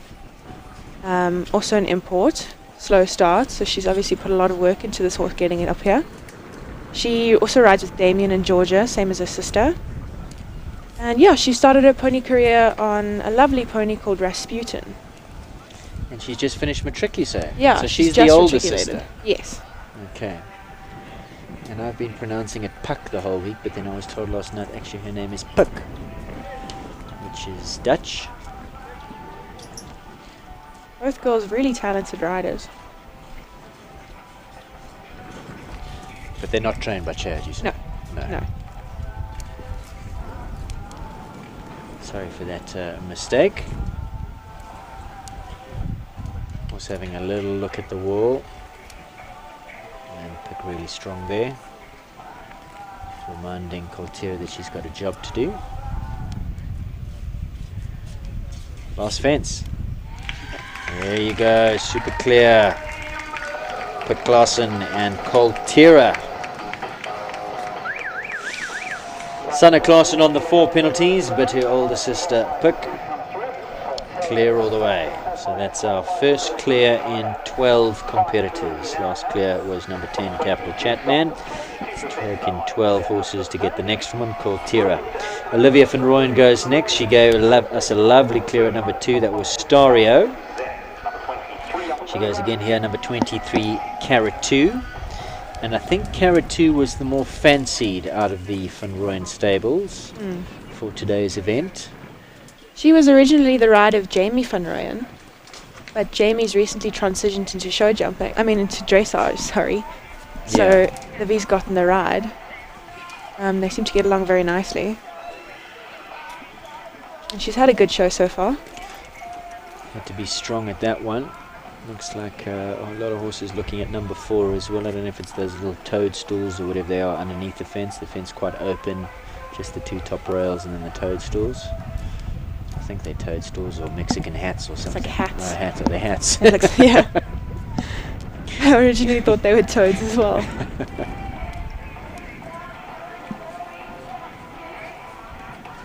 Well, she's been giving this a positive ride. Certainly nice and forward and positive. Safely through the double at 8. Around the corner we come down the hill. 9. Now on the sweeping turn to the wall. Safely over that one. 2 left to come for Olivia van Rooyen. How she would love a double. Already clear on Stario. 1 left to come.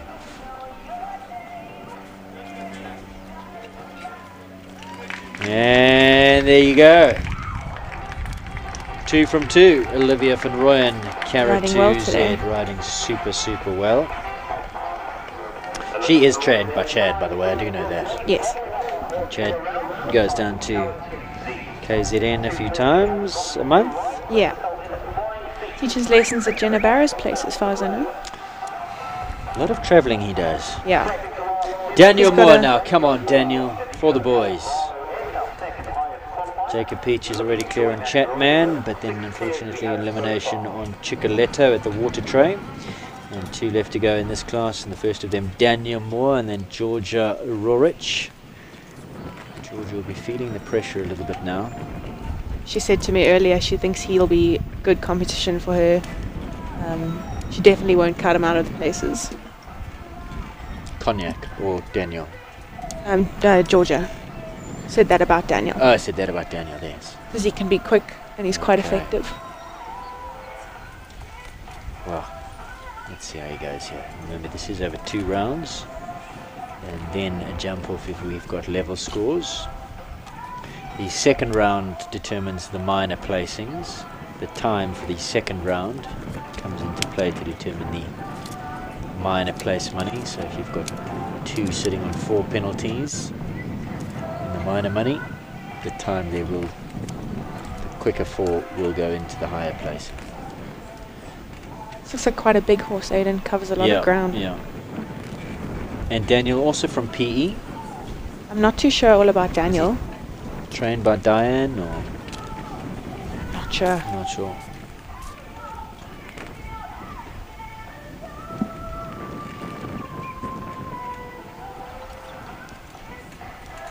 Riding a really nice rhythm, and seems like he's got a good eye. Georgia wasn't wrong, he is effective. He was a little bit far off that, but got away with it. Made it work. Yeah. Yep, make it work. And there we go. 79.42 and clear for Edito Calvaro, Daniel Moore. Right, last competitor now is Blue Steel Equestrian Assegai Cognac and Georgia Rorish. She was tipped off of Chaluga at jump number 1 and hit in the mouth with the pole. So we hope that she's okay. We hope that she's not feeling any ill effects from that fall. And here she goes, coming around the corner now, sweeping down into jump number 1. She'll want to get jump number 1 out the way. This is where she had the problem with Chaluga. No problems here on Cognac. Blue Steel Equestrian Assegai Cognac. Purchased not too long ago from Anthony K. I'm sure Anthony will be watching. Disunited around this turn here. Still disunited. Jumps out of the cross canter over jump number 3. No problems. Jump number 4 comes really quickly. Those little sombreros. Looking good here for Georgia. She's just got to keep an eye on the clock, I'm afraid. She does look like she's taking her time around this course. If I were her, I'd be moving up a little bit. I think she heard me.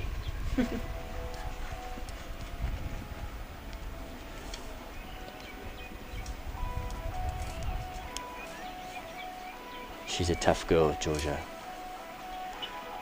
She's going to rally back, bounce back from that fall, no problem. She'll deal with the pain later. Come on now, Cognac, come on. Oh, she laid a toe on that. The brick stays up. He jumped also to the right in the air, changed course in the air. One left to come. This was a lot of people's fancy, Georgia Roche and Cognac. Awesome. And there you go. Clear. She's super cool under pressure. Yeah. Well done, Georgia Roche. Bounces back after that spiller jump number 1 earlier on. And Marie Esslinger tucks the brick back in the wall. She was lucky to get away with that. He gave it quite a firm hit. I think she was going at the angle over that. He actually hit the one brick into the brick next to it. So that was fortunate.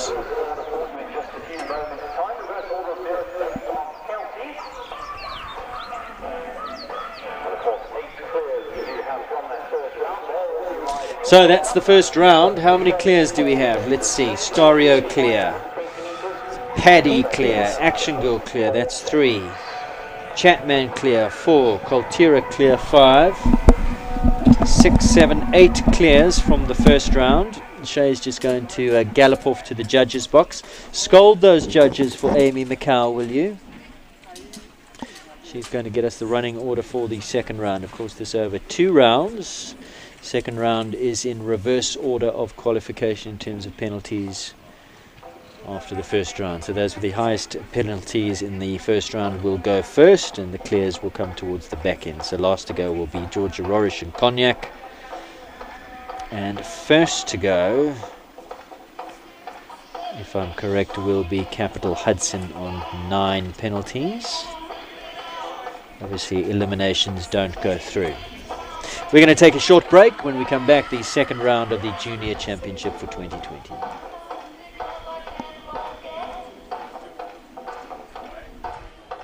Cheers, boys. Have a great Christmas and New Year, and I'll chat to you as soon as I get that money. She's saying it should be next week. Fingers crossed.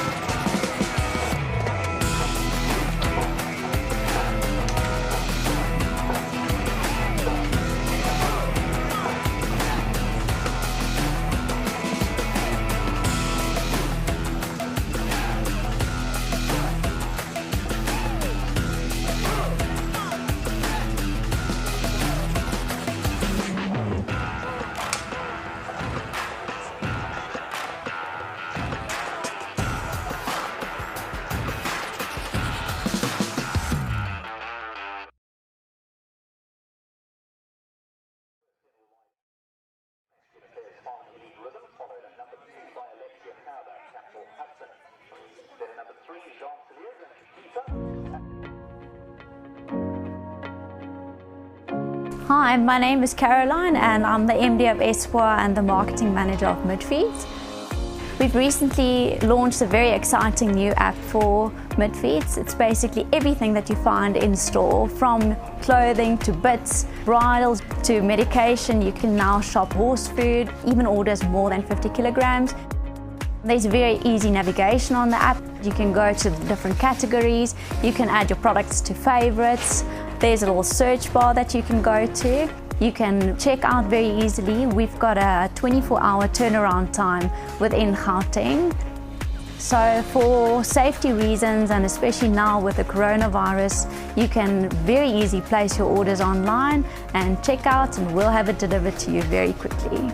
Go onto both app stores, Android as well as iOS, and you can search for Midfeeds or Tack and Togs and find the app there, download it and enjoy it.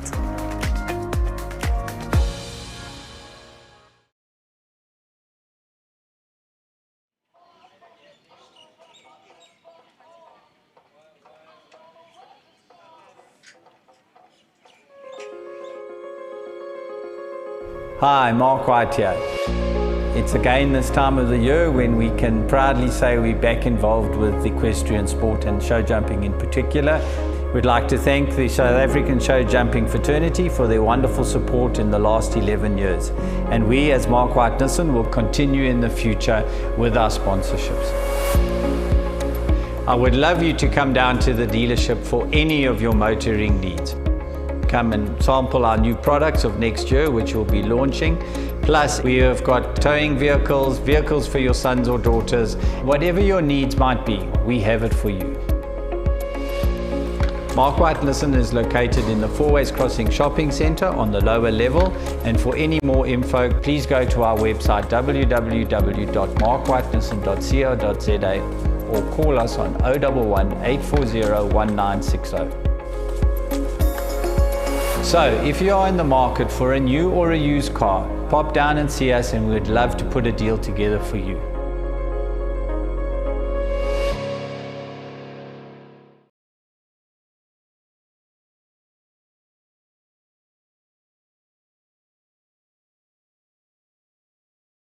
And the moment the whole of South Africa is waiting for arrives as You have to be very patient in this game, and you have to have lady luck on your side.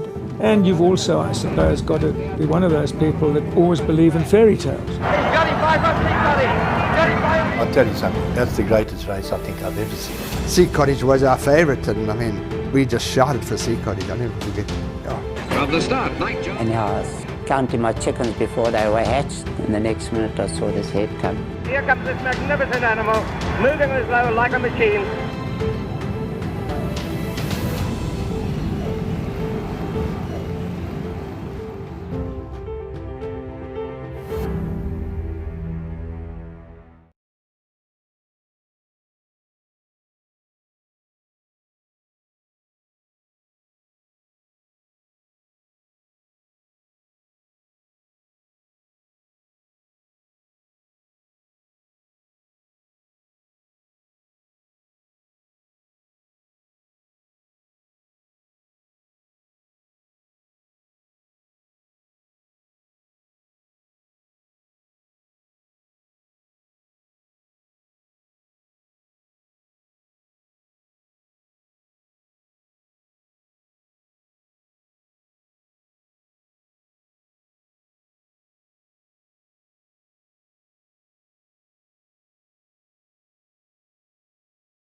Ashley Taylor currently on track. Welcome back to our live stream broadcast here. This Equestrian Affairs Farnham Elite Rhythm and Ashley Taylor. 13 penalties. We're going in descending order of qualification after the first round. So 13 penalties, the highest score.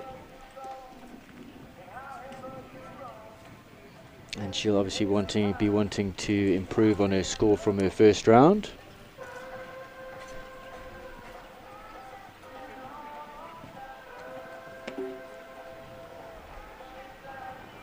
Fortunately, 4 to add here at jump number 7.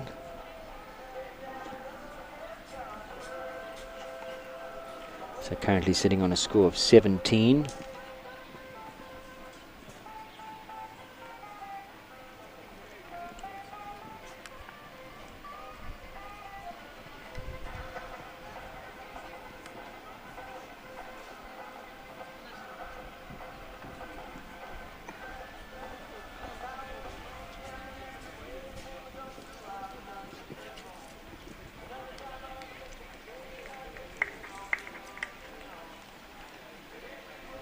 And just the one down there in 86.971, so 97, so 1 for time as well. So a score of 5 in this round. 18 penalties for young Ashley Taylor over the 2 rounds. Next to go, Capital Hudson and Alexia Gerber.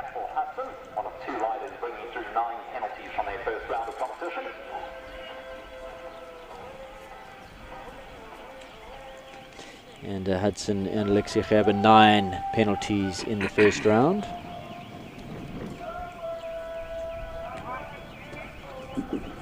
And unfortunately not off to the greatest start with 1 down. At jump number 1, so already 4 to add.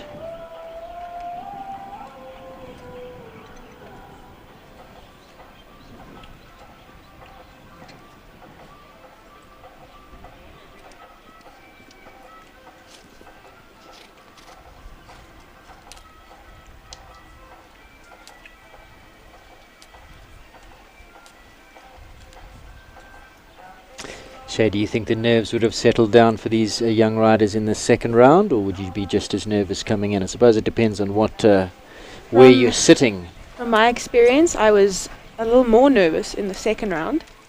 Is that because you were always at the top of the leaderboard and 0 penalties and had to defend? Coming in from a clear round in the first round, you don't want to make any mistakes. You've done it before. That tends to make you a little more complacent, but you shouldn't be. You should be more awake, more focused. And that had me really thinking about every jump and every stride in between. It's not a time where you can, sit back and relax. 2 down, I'm afraid, here. So 8 penalties in the second round.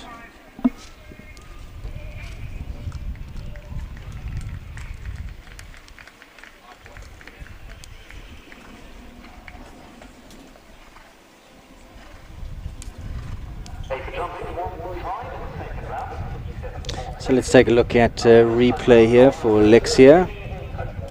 17 the total, 9 from the first round and 8 from the second round, total of 17 penalties for Alexia Gerber and Capital Hudson.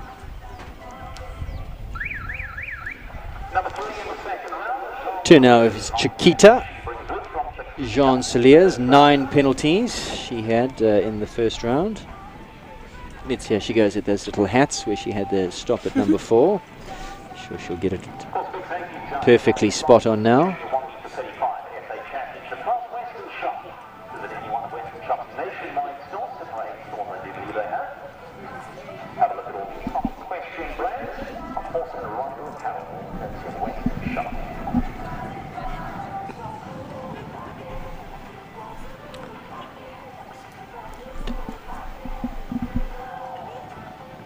Right, so here's where she had trouble in the first round.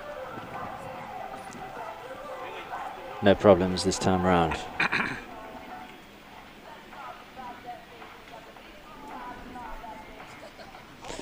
Oh, and she didn't need that. What do you think the trouble there was, Shay? I think probably just got stuck a bit in the corner and lost her stride. Let's see if she can pull it together now. quite a tight turn into there.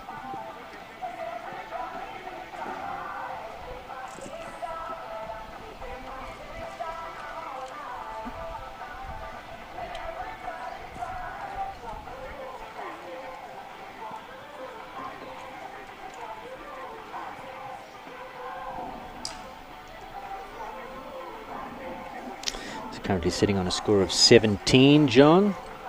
But she did say earlier on in the day that really she was just going out here for the experience, that the mare hasn't had a lot of experience at 1.35 m, that it hasn't been an easy transition from 130 to 135 on this mare.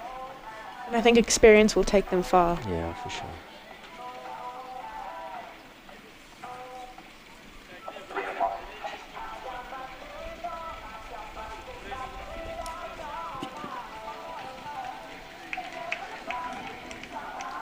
.23, the final score, so 14 from this round.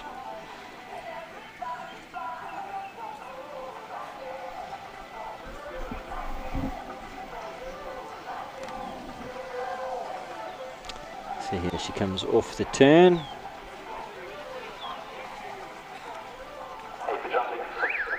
It's only a couple strides off the turn once you get to that A element of that, and perhaps the horse just didn't lock on in time. So on our program order, we've got Jida to come in now, and Jason Slade, but I see in picture we've got Ada Rain Ferguson, so... No, in fact it is Ada Rain Ferguson's turn now, beg your pardon. This is number 21, who's coming in at 4. Currently sitting on 8 penalties, so she had 2 down from that first round, so I'm sure Ada would be very, very keen to have a nice clear here.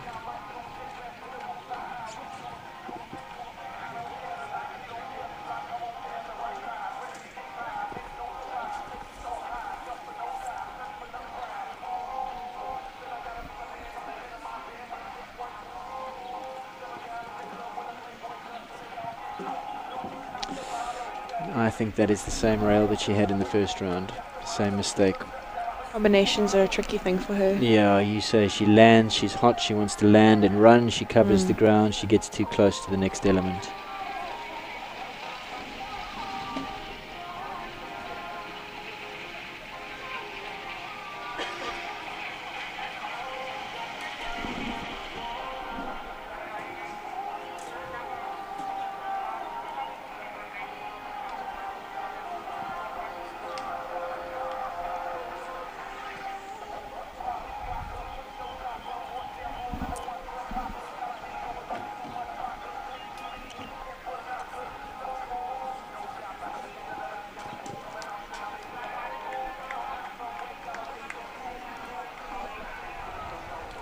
Four penalties, just the one down. Last round she had 2, so an improvement on the first performance, but Ada Rain will have some work to do to fix those mistakes. It seems to be a common thread with this mare, so she's going to have to go back to the gymnastics, I think. She works a lot on them and it has improved a lot, but I think they've got a way to go still. So see, she lands and just gets through that distance, too quickly, runs out of space there. So total score over 2 rounds of 12. Jason Slade goes next. This is Data Science's Jida in this combination, currently sitting on 4 penalties. Can you remember where the mistake came in the first round? Which one did he have? I think he had number 11, if memory serves. But it seldom does, so don't take my word.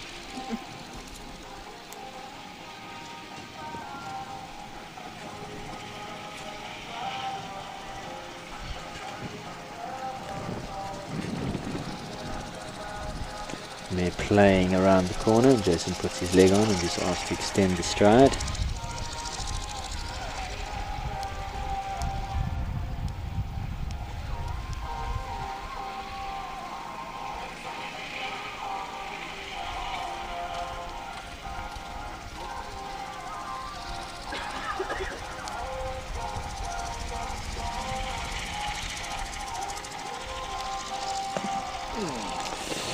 Brick out the wall.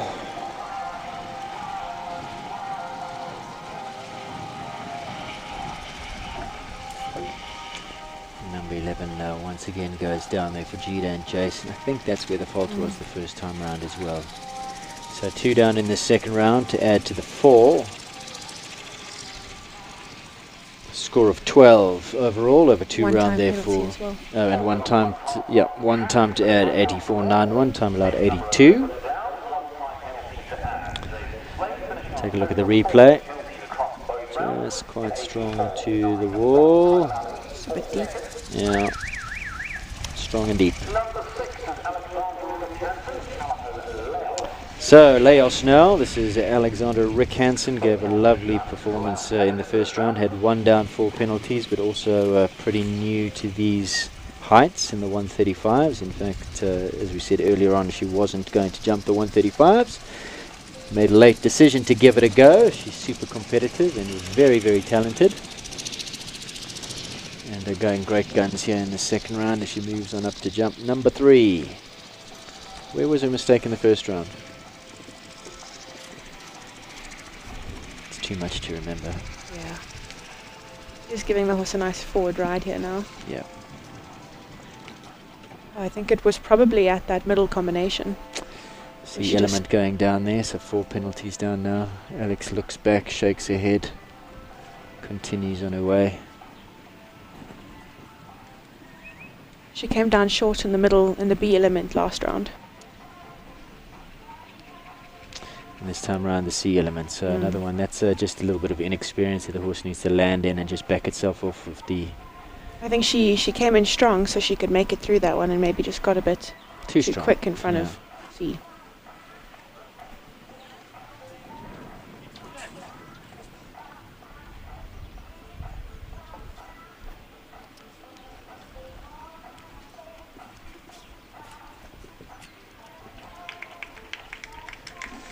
She's going to be super happy with that. She is all smiles, and that means she knows what the future holds. That's the first real test for her in Laos. Comes through with shining colours.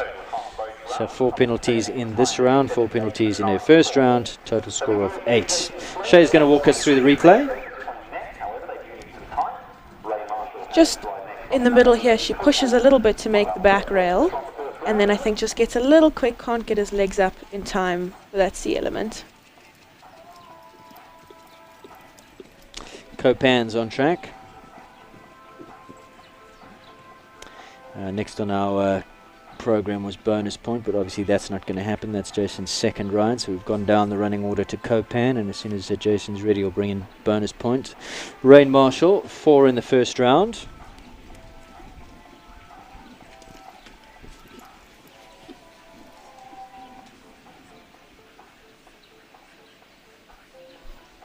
Bit of neck reining there and the inside leg to bend him around the corner, keep him off the turn from falling in.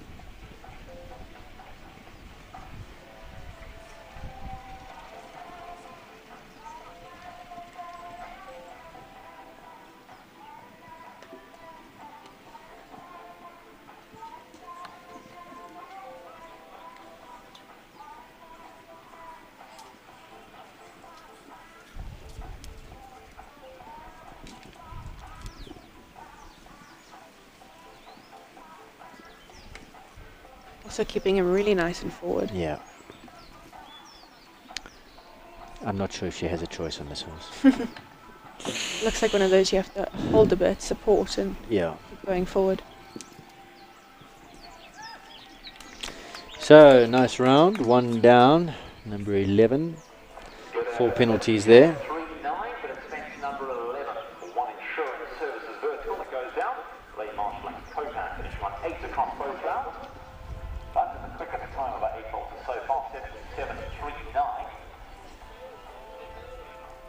And just drop the back toes.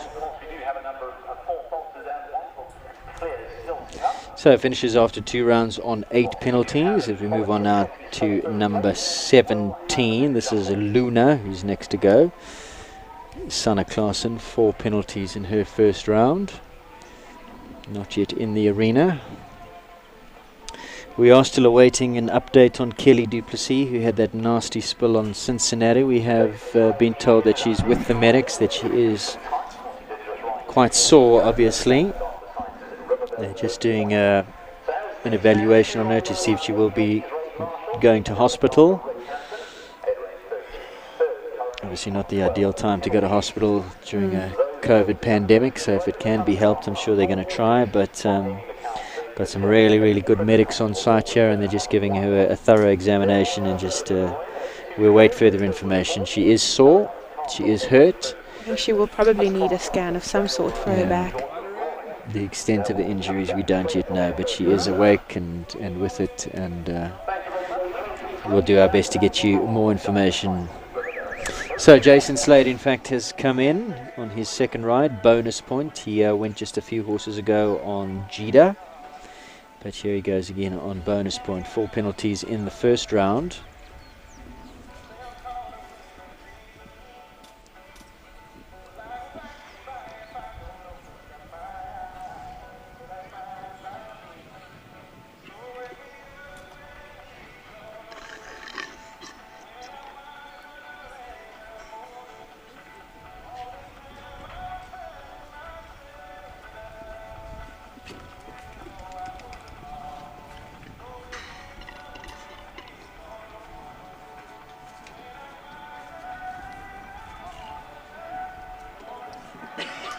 Fortunately, that B element coming down there for Jason.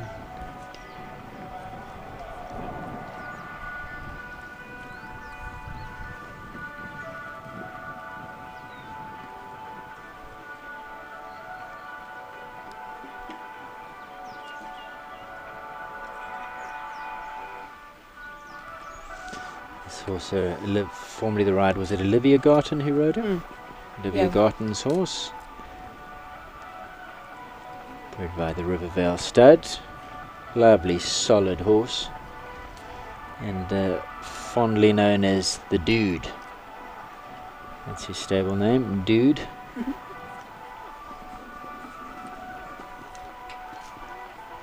And just the one down in the second round, so 4 from the first round, 4 from the second round for Jason. Finishes on 8 penalties. Let's take a look at the replay.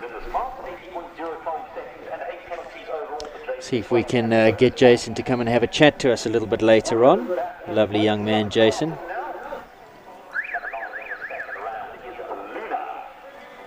Barely touched it. Barely touched it.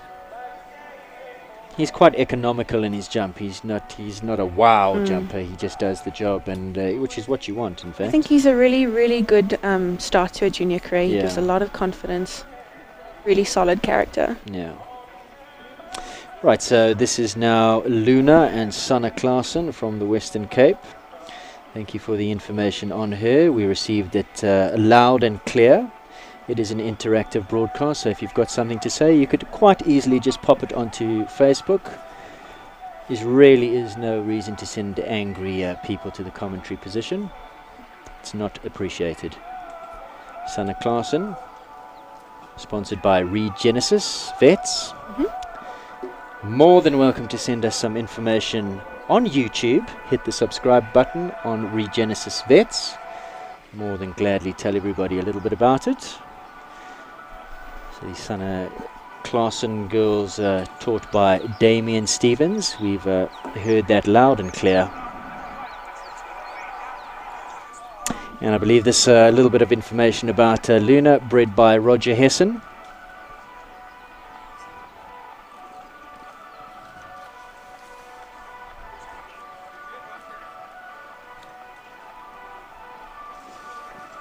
It would be lovely to see more of the Claassen sisters in Johannesburg doing more shows. Obviously it's been a bad year. I've seen them once or twice before, but I don't know a huge amount about that, and I'm quite big and happy to say we don't know a huge amount about them, but we'd love to know more, so please send us some information. Try and make these broadcasts as interesting as we possibly can. How could we possibly know everything about everyone, Shay?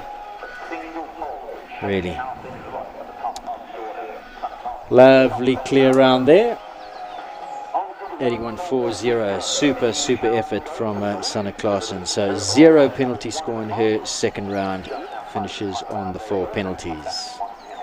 Go to blue now. Amy McCow. She's had a bit of a a rough class, one-time penalty on this horse. She was early to go, so I don't think she's going to make that same mistake again with the time. She really needs a clear round here to keep herself in the hunt, but of course there are quite a few on clears already. She was most unfortunate on early advance, and the judges rang the bell for error on course when in fact the mistake was not hers. Concentration went and she had a nasty fall at the very last fence, so she's had to walk away, she's had to shake that all off, and she now comes back in on Go to Blue.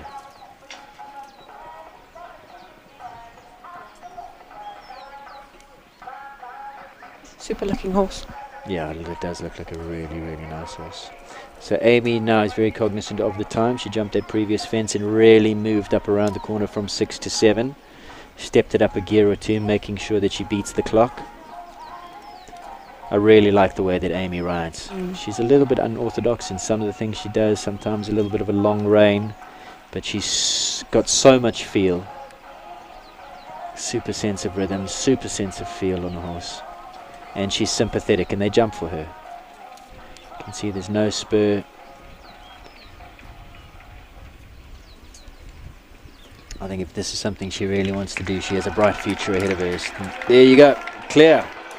So she remains on just the one.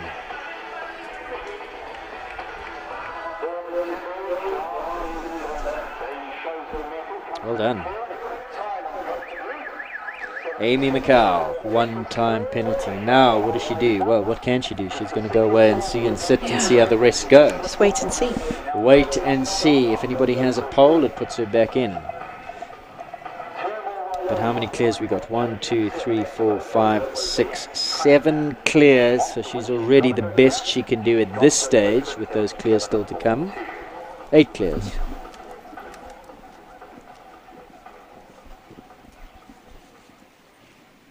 Eight clears, so she's only in the minor money at the moment.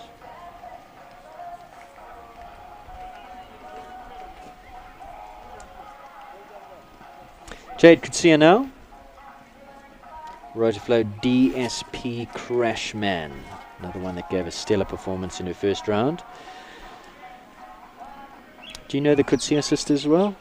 Jade I and don't, Janine? unfortunately. I have watched them sort of develop over the last couple of years, and I think this horse suits her, Jade, really well. I think they've grown together, and he's given her a lot of confidence, you know.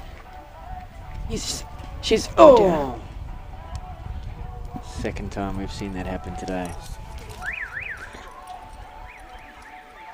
Just as you were talking about the horse giving her confidence. Yeah, Law, I really think they developed well together. Yeah, That's they so have. I important, mean, these things unfortunate. happen. These things happen.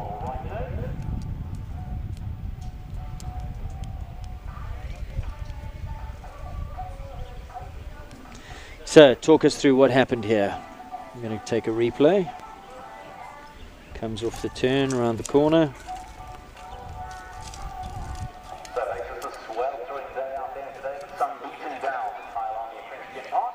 Possible she just cut her corner a little bit and got a bit deep. Yeah. Crashman, with the big stride he's got, might have just struggled to get up into the air there. Yeah. Maybe a little bit fiddly in front of the fence. Anyway, these things happen. It's part of the sport. And it is coming right off the fence, away from the arena. I mean, the gate, you know. She'll be disappointed because she jumped a nice round in the first Beautiful round, so you'd expect the horse has seen the track. She's seen the track she would have been expecting a clear round to improve on that, but not to be here. There's Mom Cloudy. And that's the way it goes. That show jump. It's a great leveler. Very humbling sport. Jumping lovely rounds. The next 10 minutes later, you on the deck. It's a humbling sport. So unfortunately, elimination there for Jade Kutsia and Crashman. Helen Criticus goes now on for Cabell. One-time penalty in the first round. Gave a lovely display in the first round. Just caught by the clock. Oh, she was passive into that. I was watching her coming down the hill and thought, you need to move up. Helen, she just looked a little bit passive. And that, as you were saying earlier on, Shay, that you can't be complacent. You've jumped the track. That's the thing, you get comfortable. Yeah. And I think that's the worst thing. You can't be taking this it kind for of granted track. if you jump a clear round that you're going to go in and jump another one. Especially with that hollow jump being solid at the bottom and, you know, purple. The horses tend to look down on it anyway.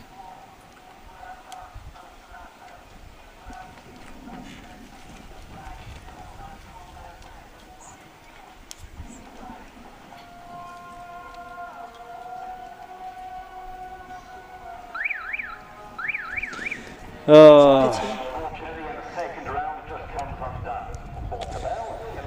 That's the way it goes. Beautiful, clear with just the one-time penalty in the first round, and then 2 disobediences and eliminated in the second round.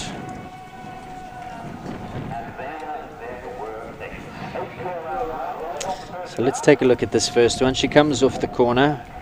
She's sitting slightly out of the saddle. Now she gets going.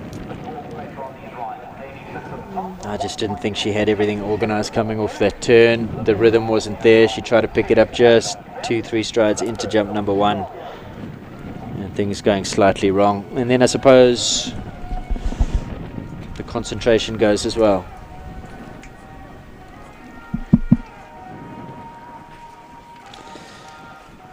So 2 of them that had one-time penalty, then eliminated. Go to blue and Amy McCow.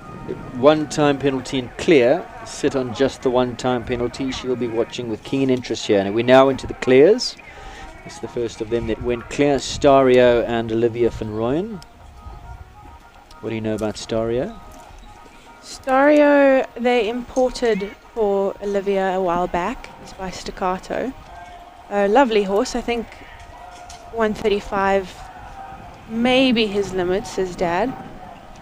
But an outstanding junior horse for Livy. And he says by Staccato? Yes.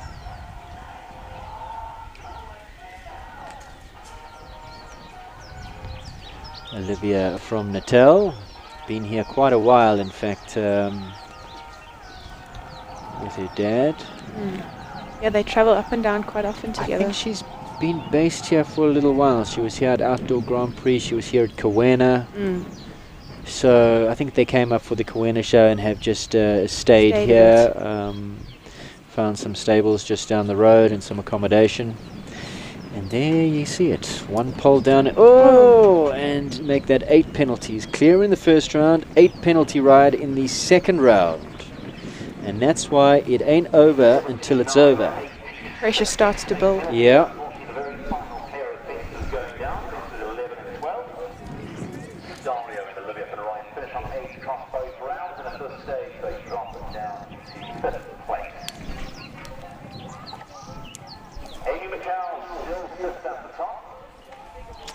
Big thank you to all of our sponsors once again as you take a look at the replays here of Olivia van Rooyen's second round on Staria. That first of the faults, 4 penalties there, and then comes into the final fence.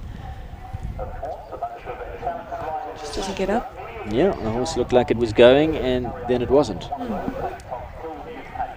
So, Ariana Carlson now attacking Tog's Hillview Paddy. Big thank you to all of our sponsors. Impangeli Logistics has brought us this live stream broadcast. We do hope that you are enjoying it. The first of the live stream broadcasts that we've done for the junior rankings.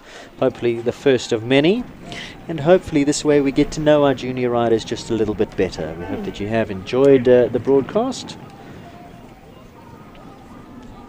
No, Lawrence is watching with keen eyes at this horse. Do you think he's sitting in Ireland watching? Absolutely. Him and Matthew over a pint of Guinness? Says he's hoping Paddy wins. Is he watching? Has Yes. he sent you a message? Oh, hi, you Lawrence. Hope that you are well. Keep us updated on what you're up to over there.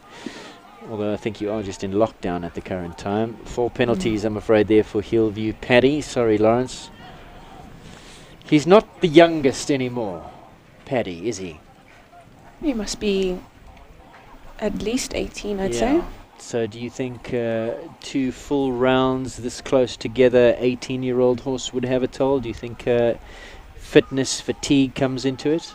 Possibly, but I think, also being taught by Charlie, you know, she would have prepped him as well as possible for this kind of class. Sure. got up in the air over that. She was quite a ways off of that wall. Asked him to jump and he duly obliges. Yeah, he's been a wonderful, wonderful horse. What a lovely horse. Yeah. One down, I'm afraid. So, Amy McCow. Oh, dear. Oh, and again. Same mistake that Olivia made. Storia went, jumped it and carried the momentum through the fence. So, went through the flags. Took the 4 penalties. That's going to be 4 penalties and she's going to have to come again and time to add.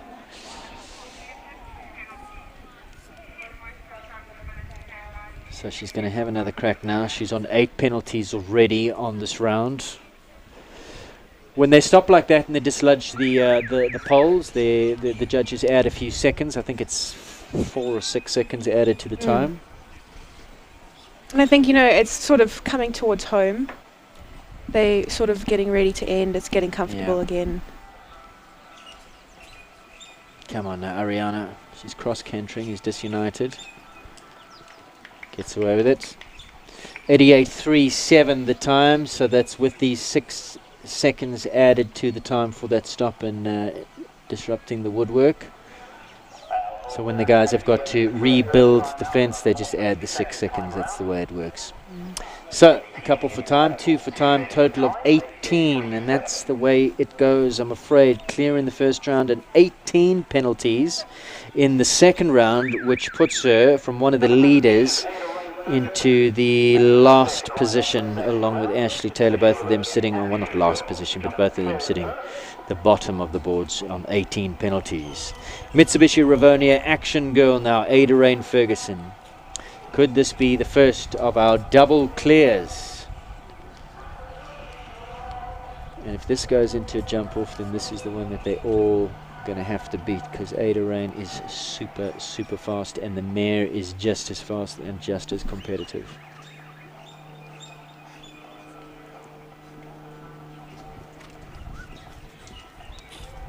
Please feel free to leave your comments, hit the subscribe button, leave your comments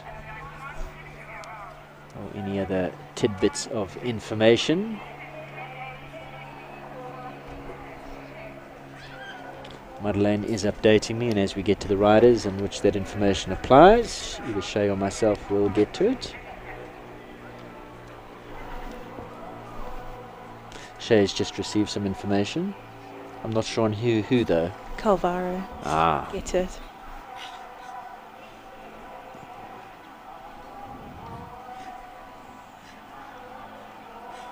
And Ada Rain is on the charge here.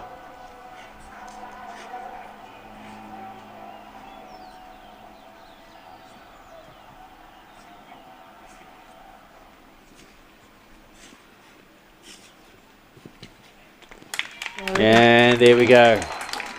So just like that, I'm afraid Amy McCow's chances of a jump off are gone. That's the first of the double clears. So we now await the second of the clear rounds to force a jump off. Will it come? Let's see how this all plays out. So Ada Rain looking good here. She's got the pink hair. She's dyed it for the occasion. It's become a tradition. Let's see, can Jacob Peach and Capital Chatman jump clear? He's next to go. Can he force a jump off? Still to come. Pip Klaassen, Olivia van Rooyen on Carrot 2, Daniel Moore, Calvaro, and Georgia Rorich on Cognac. All of those clear in the first round. This is now Jacob Peach, Capital Chatman.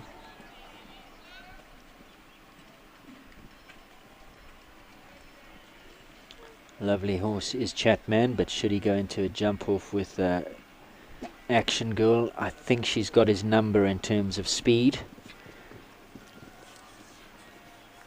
I'm just playing out the predictions in my head already. All the permutations and what could happen here. Come on, Jacob.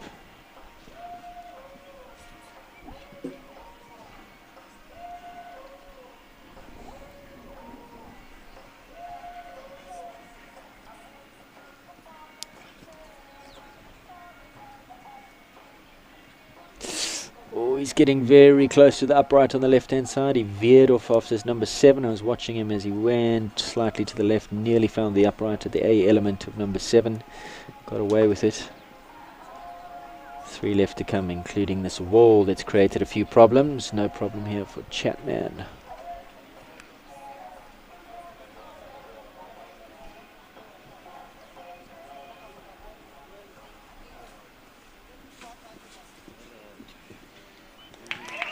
And there you go.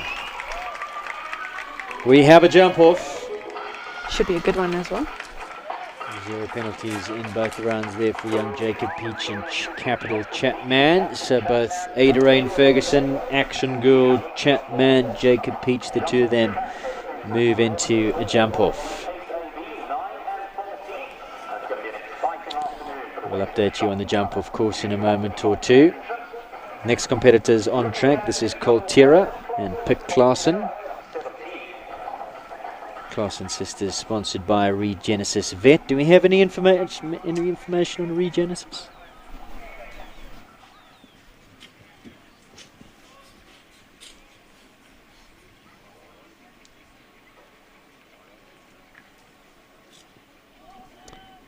Sanna Klaassen went earlier on.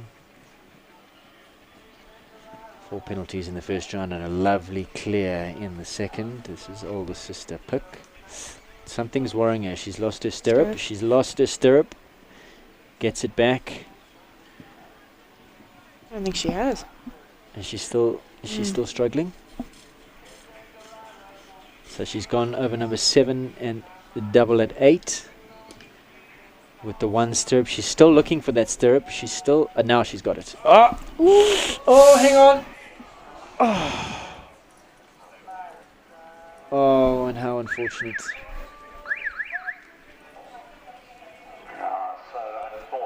She was struggling. Now the irony is this, she was struggling for her balance. She came past the commentary position here, battling to find her stirrup. She went over 7, 8, 9 and got it just before the wall at 10. Found her stirrup there and got the stride a little bit wrong and was pitched up into the air and straight over Coltera's head. And unfortunately could not recover, the two of them parting ways in an elimination for Pick Klaassen and Coltera. What an unfortunate set of circumstances. Olivia van Rooyen goes next on Carrot 2. There's the replay. Oh, that wasn't nice.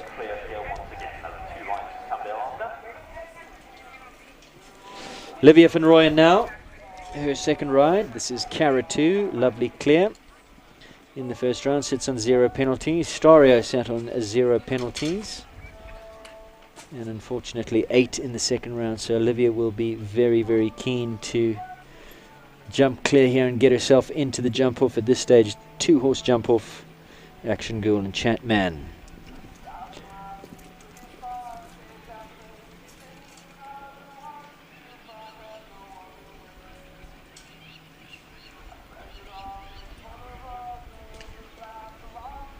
So far so good. Stario's faults coming at 11 and 12. Olivia moves up around the corner now. Bit of a long gallop up the hill to number 7. Error plus vertical.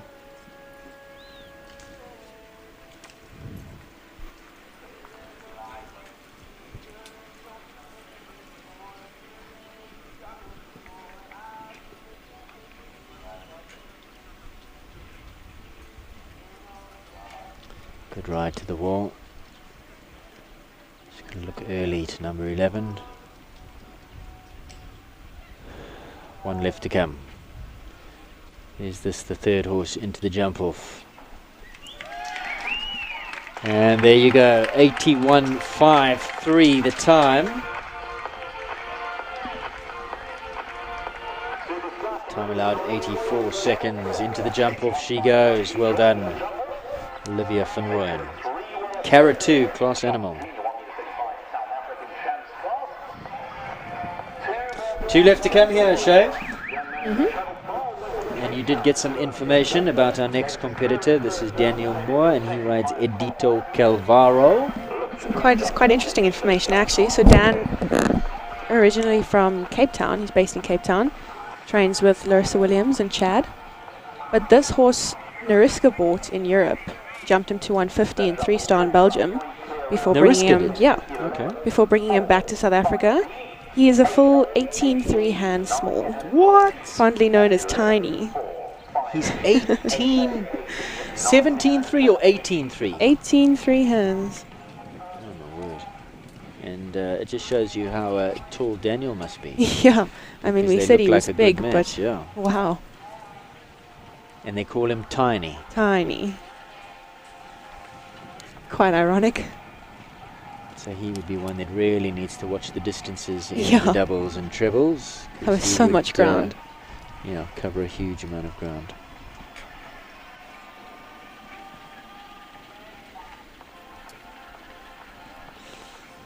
So far, so good for young Daniel Moore. And you say he's originally from Cape Town, but Yes. now? I think he's still based in Cape Town. Just comes up for the big shows.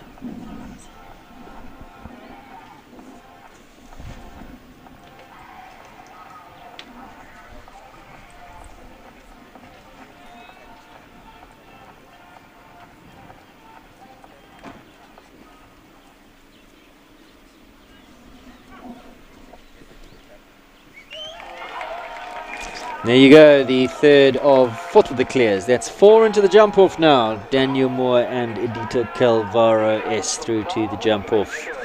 Well done.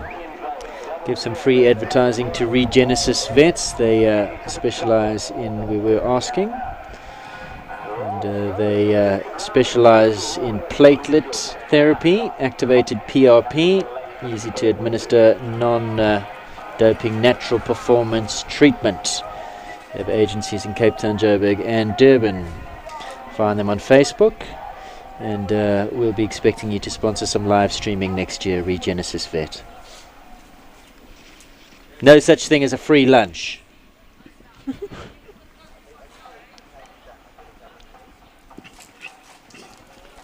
can go find them, Regenesis Vet, on Facebook. It's actually amazing how far therapies have come, and new types of therapy, platelet therapy, stem cell.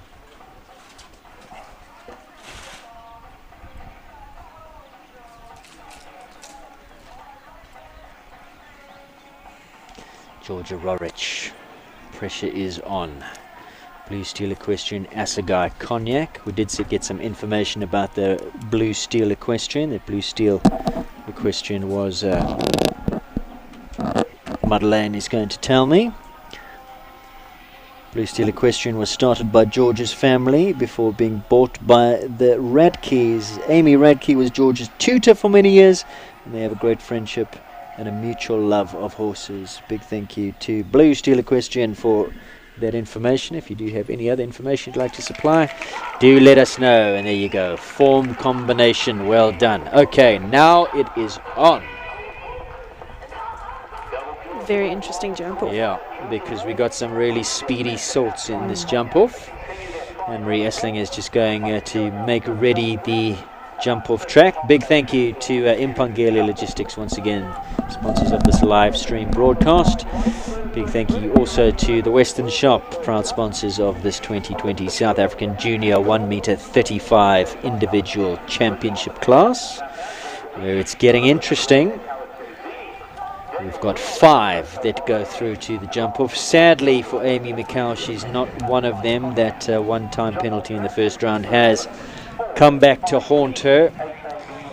One-time penalty in the first round and clear in the second round means that Amy McCall unfortunately will not join the jump off. Going through to the jump off, Ada Rain Ferguson, Action Girl, Jacob Peach, Capital Chatman, Olivia Van Rooyen, Carrot 2, Daniel Moore, Edito Calvaro S, and Georgia Rorich, Blue Steel Equestrian Assegai Cognac.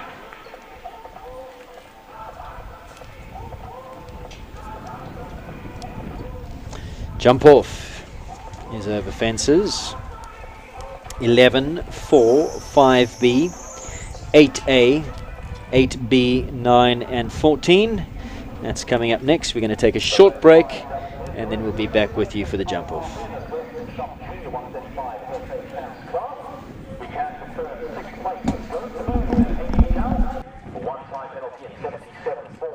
Fantastic ride from them. 7th place goes to Son of Carson and Luna. 4 penalties in 81.40 after both rounds.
Hi, my name is Caroline and I'm the MD of Espoir and the Marketing Manager of Midfeeds. We've recently launched a very exciting new app for Midfeeds. It's basically everything that you find in store, from clothing to bits, bridles to medication. You can now shop horse food, even orders more than 50 kilograms. There's very easy navigation on the app. You can go to different categories. You can add your products to favorites. There's a little search bar that you can go to. You can check out very easily. We've got a 24-hour turnaround time within Gauteng. So for safety reasons, and especially now with the coronavirus, you can very easily place your orders online and check out, and we'll have it delivered to you very quickly. Go onto both app stores, Android as well as iOS, and you can search for Midfeeds or Tack & Togs and find the app there, download it and enjoy it.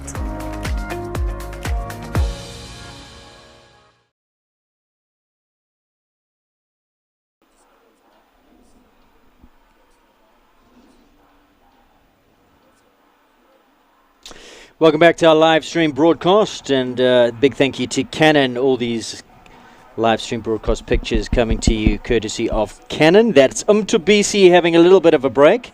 Give us a wave, Mtubisi. Oh, look at that. Look at that. Look at that. That's like a Johnny Bravo move. Well done, Mtubisi.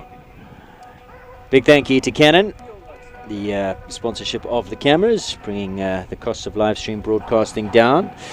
It is an expensive exercise, and Impangeli Logistics have stepped up to the plate to make it happen for these junior championships. And I believe Regenesis is now committed to a day of live streaming for next year. Thanks, Regenesis. We're going to take you up on that. Just make a note there, Madeleine. Regenesis live stream broadcast 2021. Big thank you. She's already emailing you. Thanks, guys. We really appreciate it. We do. Obviously, these things don't happen without sponsors. So if you'd like to be involved in any of the live stream broadcasts for 2021, and we'd really like to step it up a bit with the World Cup series, do let us know. Lots of plans afoot.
Go for the jump rope.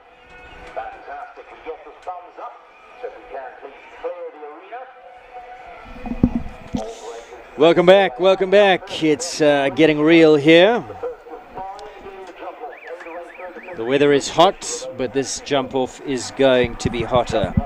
Got some really, really speedy sorts in here. First to go will be Mitsubishi Rivonia Action Girl, Ada Rain Ferguson. And she is going to go. She's not going to hang about. She knows one speed, and that's flat out. And she's good at it too. She'll give us a real good barometer of how fast you can go, what the turns are, because she's at a young age of 15. She is a master at the jump off. And our co-commentator has a conundrum here, because you're really good. Look at her go. You're really good friends with Ada Rain and with Georgia. Yeah. Oh! Sure. That's going to cost her. That's going to cost her. Ah! That's going to cost her more. Unfortunately,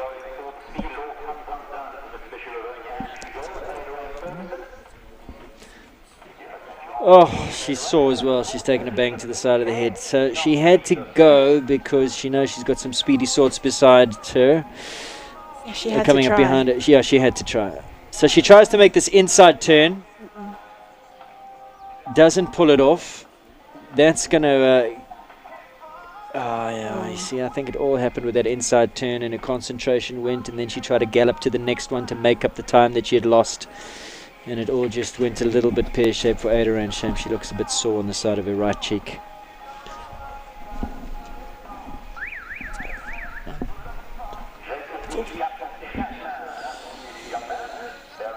Oh, what a pity. So Jacob Peach, what does he do now, Jacob Peach? Does he go for the clear, make sure he gets the 0 penalty score, and hopes that that puts enough pressure on the rest to force mistakes? Or does he know that the rest coming up behind him are pretty speedy and he can't? Well, it's all elementary now, Cheyenne. Yeah. What did you make of It's Ada's both. mistakes? Oh, and the second fence down already. You know, I think she really had to try. She really had to go for it, especially knowing, you know, she's got some fast competition ahead of her, or after her, and she really had to give it the best she could. She just landed running after that Oxer. Couldn't make that inside turn like she wanted, had to go round, suddenly panicked, thought, now I really have to go. And I think And it got to her a little really bit. just galloped too much to that double, and the mare just said, sorry. That's always the disadvantage of going first. You never know how much you have to do.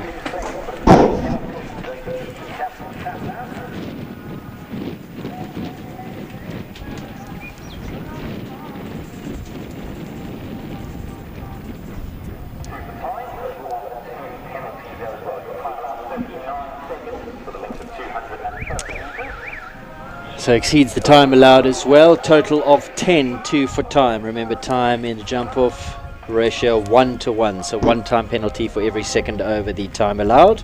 Jacob 2 seconds over there, so incurs 2 time penalties as well. So 10 penalties in the jump off. 3 left to Pressure come. really gets to you. Olivia Finroy now. Carrot 2. What's going on in her head, Shay? I think she's mostly just going for a nice round. I think working for the clear, trying to get as fast as possible, but I don't think that will be her. You know, Try she and won't be. find, the She'll time find where a. she can. Oh, well, the pole's gone down here now as well, so she goes all the way around number 11. Trying to say, you know, find a good middle, but Yeah, this is all playing out very nicely for Georgia Rorich, who's last to go on Cognac, who is speedy.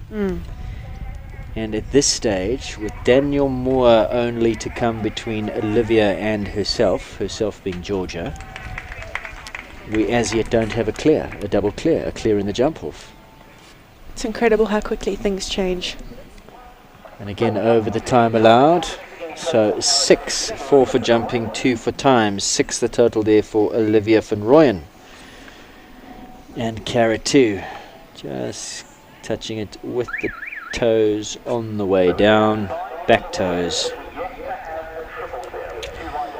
So Daniel Moore, what's he going to do now? Certainly he's going to aim at the clear. Does he believe that he can beat Georgia on time? I On think- this 18 3-hand giant. So is that going to come into his headspace? Is he going to say, well, I can't beat on time, I'm just going to go for the clear? Or is he going to give it a go, and knowing that the worst I can be is second? Well, there it goes down. So Georgia Leaves has it to wide jump a open for clear Georgia. on a platter for it's hers to lose, really. She just needs Now to she just jump has the to clear. keep her cool. Yeah. But her again, focus. it's a gamble, because you go for the clear, you have an early rail, and now suddenly you're behind the 8 ball, and you need to really move up, and that forces you into more mistakes. So Very fine line. yeah.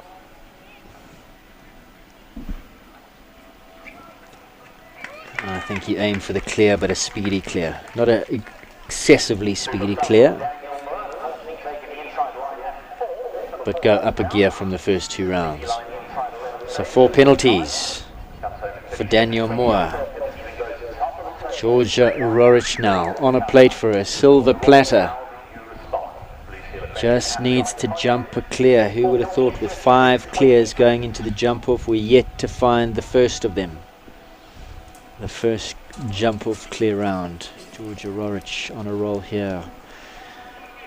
Assegai Cognac for Blue Steel Equestrian. The team's watching back home. Send shout outs to Georgia, wishing her well. Come on.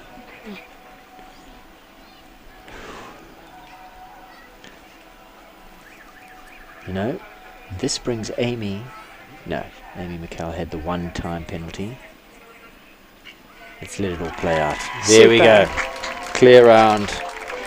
Wonderful riding. And Georgia was saying in an interview, it all comes down to today, how she goes here. If she's on the podium today, then she'll consider this a job well done and move up into the adult rankings earlier than she's supposed to. And if she's not on the podium, she'll ride in at juniors next year because she wants this title. Well, she's got it here today. Big win for Georgia Roach. Blue Steel Equestrian. Assegai Cognac just takes the title as the 2020 South African 1 meter 35 champion rider. Well done.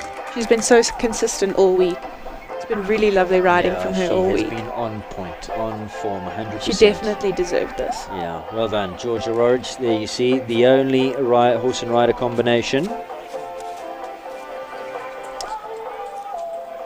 to get 3 clears, clearing the first round, the second round, and the jump off. Well done, Georgia Rorich, Blue Steel Equestrian, Assegai Cognac. Faultless performance this afternoon. And let's remind viewers, that coming off the back of a bit of a nasty fall on her first horse in the very first round at jump number 1 on Chaluga. So managed to brush that away because, I mean, she fell. That pole came right down in the chops and managed to brush that to one side and regather herself, put that out of her mind, and comes back as the winner of the big class here this afternoon. We're going to take a short break. When we come back, we'll have the full result to follow and hopefully a bit of an update on Kelly Duplessis took that nasty fall at jump number 7 off of Cincinnati.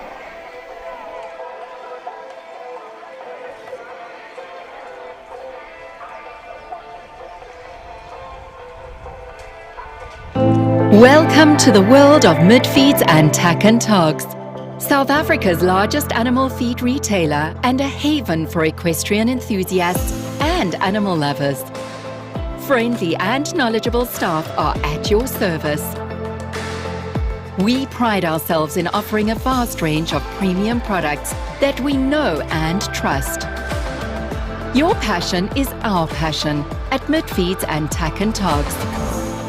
Where we lead, others follow.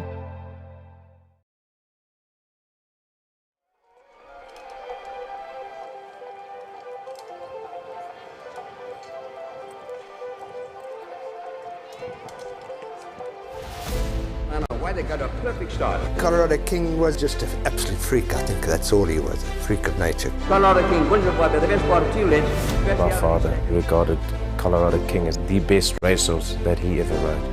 He was a friendly horse.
And there you have the prize giving for this South African Championship for 2020.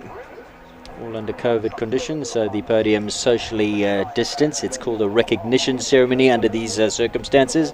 Everybody wearing the masks. You saw Diane Baxter there going forward to present the winners' medal. Well done to Georgia Rorish, Blue Steel Equestrians, Assegai Cognac. There's a lovely shot of young Georgia Rorish. Big ups to PE, all those who are watching in PE. Well done, guys. Yeah, certainly a great strength, big, strong pool of riders always coming out of PE. Well done to Georgia, well done to the Blue Steel Equestrian team. Maybe we'll see a Zoolander Blue Steel look, although you won't see it underneath that mask. I'm sure she's grinning from ear to ear, is Georgia Rorish. And what a wonderful buy from Anthony Kay's Ebb and Flow Stables was Cognac. There she is with the winner's trophy, the gold medal, as well as the sash. And there's also Victor Ladorum's coming up. I'm just listening into what Roger's saying.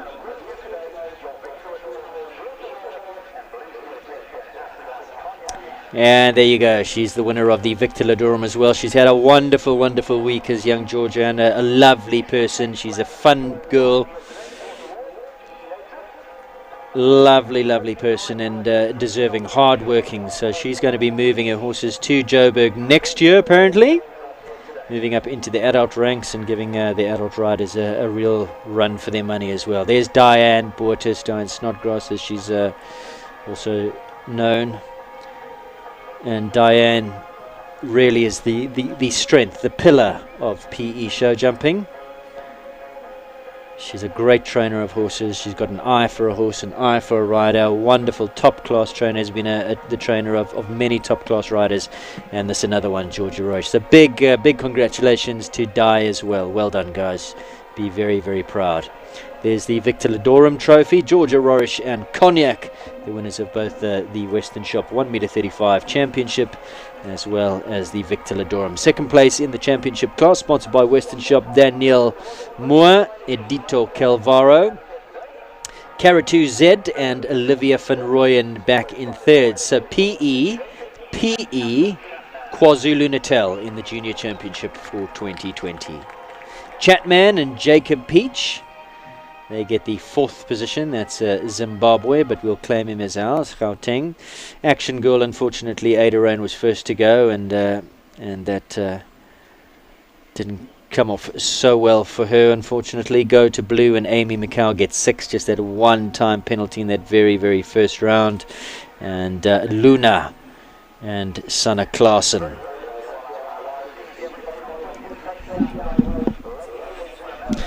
Not sure what the shield for Jacob was. We'll get some information on that. We're hoping to get Jacob in the commentary box for a little interview. Just now hoping to get Georgia back as well. Perhaps Ada Rain as well. We'll see what we can do. We've got a 120 class coming up, and it's a big class, so we'll see if we can line up a few interviews with these young riders to see where it all went right and perhaps all went wrong for them. But right now, enjoy these pictures of young Georgia Rorish and Cognac, winners of the 2020 South African Junior Championship class, sponsored by Western Shop. Big thank you to them.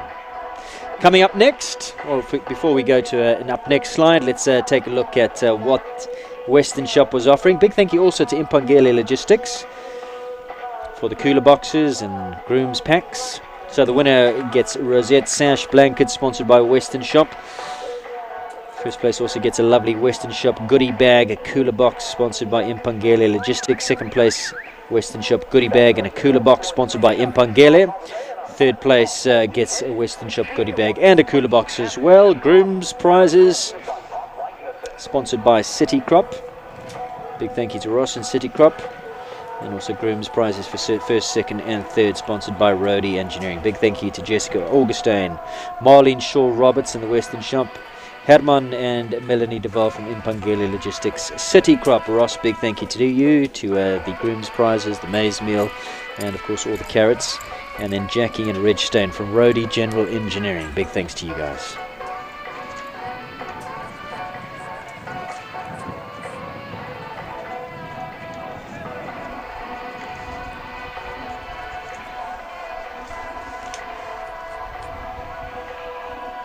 Confirmation of the result. Georgia Rorich is the South African junior champion for 2020 on that wonderful Blue Steel Equestrian Assegai Cognac.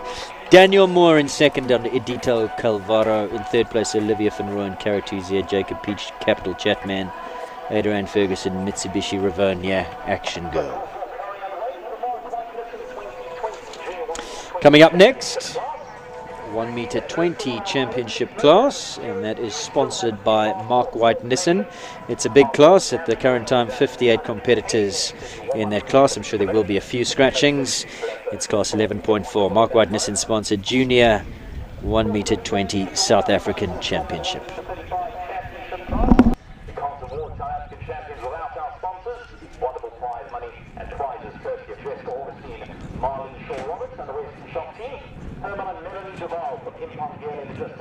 The crew from City Crop, and of course Jake Media, the team from Blue Surface Technology supporting our grooves.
Yeah. Your turn, eh? See again? Your turn. You got the door. Okay, cool.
terribly. Was you okay? I'm good. I'm used to bigger cameras. So I'm struggling a little bit to keep it with it, but I'm feeling what you want. I'm sorry that it's look, especially like the zooms are. Number 3, and it's also color changing every time it's got like light changing like overexposure. Surely we can put fiber backs on these cameras. So course information for you all. Ending final measurements, length of 400 metres, 69 seconds, time allowed. Jump off for those that go clear, bases 9, 10, 7, 8A, 8B, 12 and 13. That's 9, 10, 7, 8A, 12 and 13. That's just, we didn't use fiber here. 13 extends number 2 backwards. Length of 250 and time allowed of 43 seconds on that.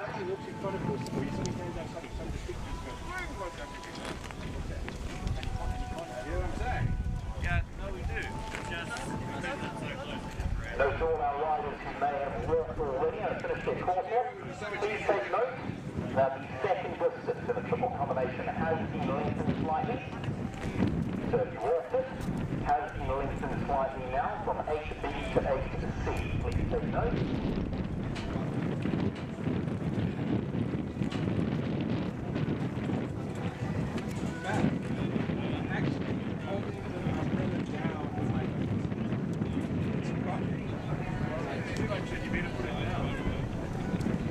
And lose my shade? No, I will lose my life. You guys are very spoiled, right? You realize that. I feel like I got on the right side of the way. We're going to ride on the... Right, let's close the course for inspection. First horse is in. Emma Cat's riding Conan DB. They'll take salute so we can get things underway. Thank you very much and good luck. Strong crop of junior 120s we have here today. Emma Cat's first up, Conan DB. To stand by, Beverly Bay Glory.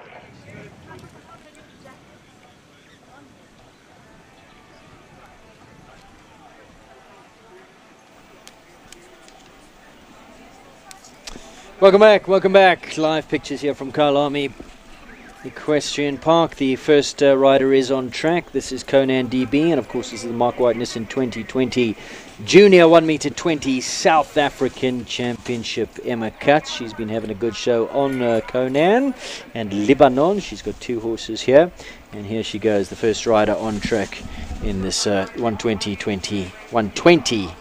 2020 Mark White Nissan sponsored championship class.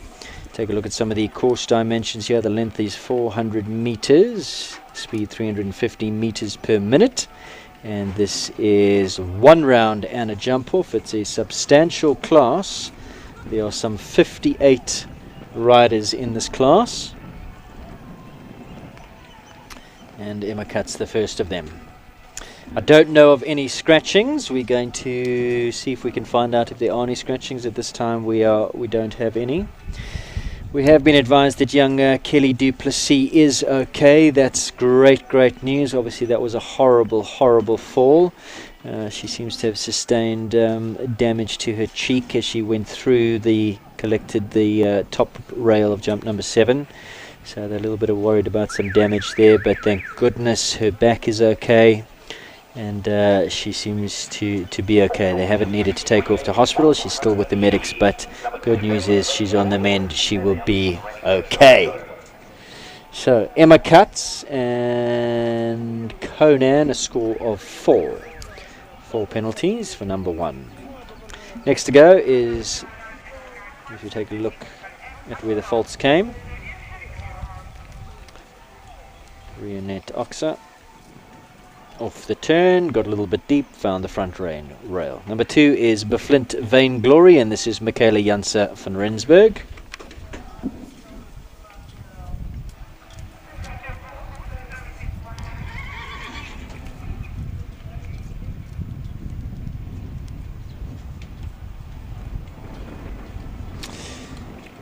Michaela's had this ride on this horse for quite a while.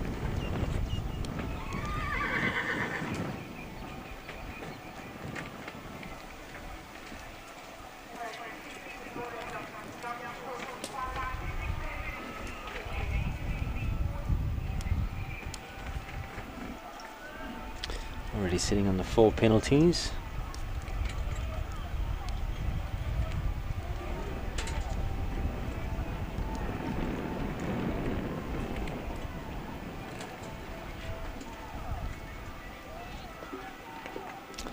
Second rail going down, so currently on 8. So at the course of the morning, a lot of riders have been struggling with some of the courses today in the lower levels. In fact, the 135s was really pretty much the highest standard, gave us the highest percentage of clears that we've seen throughout the course of the day. We go back down to the 120s now, and we'll keep an eye on the percentages for you. 1 round and a jump off. Michaela finishing that round on 8 penalties. Inoni Castle goes next, number 3, Olympia 04. Inoni, the sister of Ariana, trained by Charlie Crockart.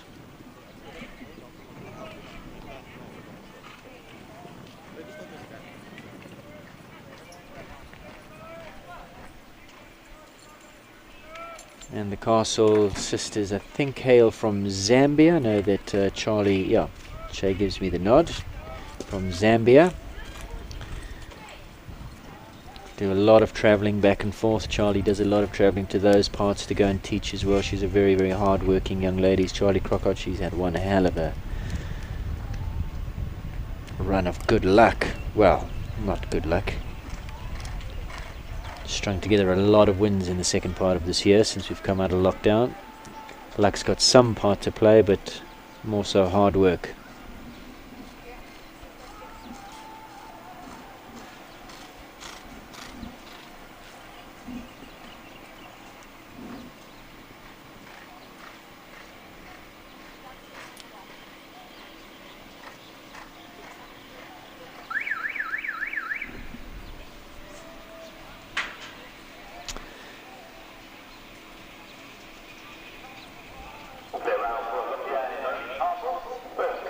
And that was a clear round for Olympia 4, Inoni Castle. I was wondering why the jingle hadn't played. I think that's more technical error. Or perhaps Roger's just backed off the jingle button for this class. I was wondering if there was time penalties to come, but no. Clear round there for Inoni Castle and Olympia 04. That was number 3. Well done. That's the first of the clears.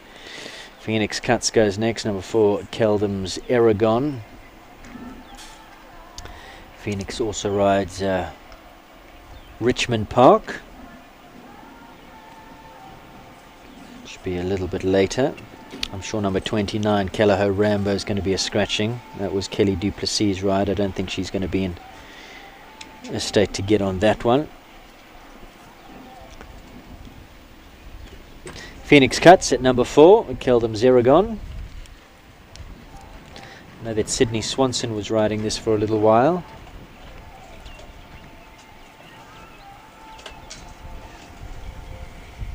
And I think it could have been the Gartons that had Aragon before that. Shay gives me the nod of the head.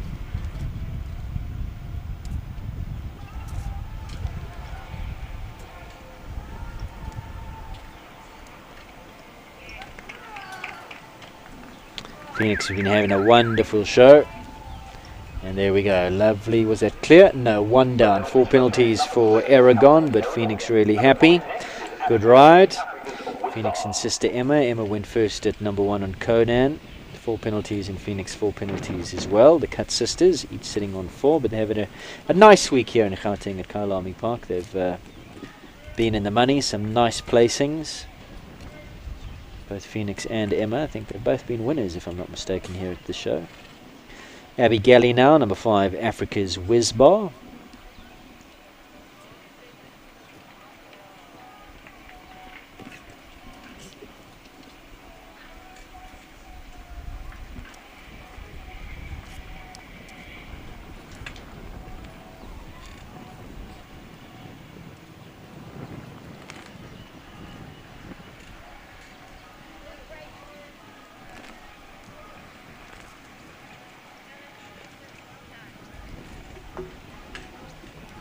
Fortunately, the rail at 8A going down.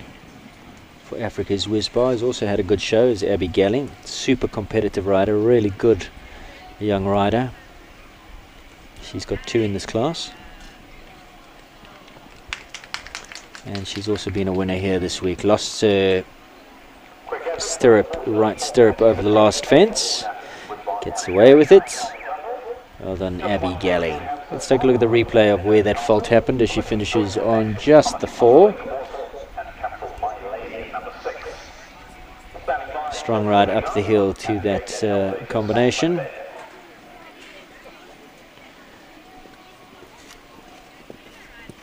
Just perhaps a little bit strong up the hill to that.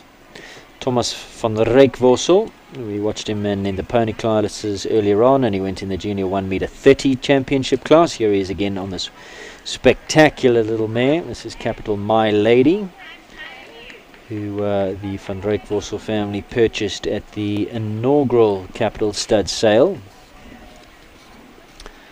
Was one of the real finds on that sale. She's diminutive in size, but she's got a huge engine, huge power, scope, electricity. She's a lovely, lovely mare. I think Thomas was quite young at the time that she was purchased, so the ride for a while went to Ivan van der Sade.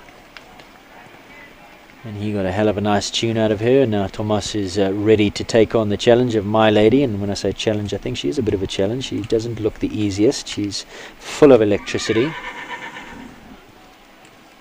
But she certainly can jump. There's so much to like about her.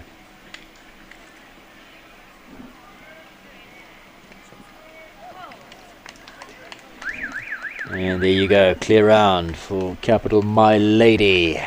We have a jump off now. 2 clears, Olympia 04 and Capital My Lady at number 6. Both of those clear, both of those going into the jump off. Zwedam goes next. Harry Butcher rides. So it looks like Georgie Gab is here. I'm not sure if Zwedam has been taken out of this class. Number 7. We'll keep our eyes on that. Satchmo Bear goes next. This is Georgie Gab. LJ Stud breeds. I think they're based somewhere in the Eastern Cape, the LJ Stud. I know of Satchmo Bear. And then Stuart Barker's got LJ's Captain Bear. I'm not too sure about the bear, where the bear comes from. Could be something to do with the stallion. Not sure. Anybody knows, do let us know. Interactive Broadcast, just hit the subscribe button and send us a message if you know about the LJ Stud and where the names Bear come from. Please let us know.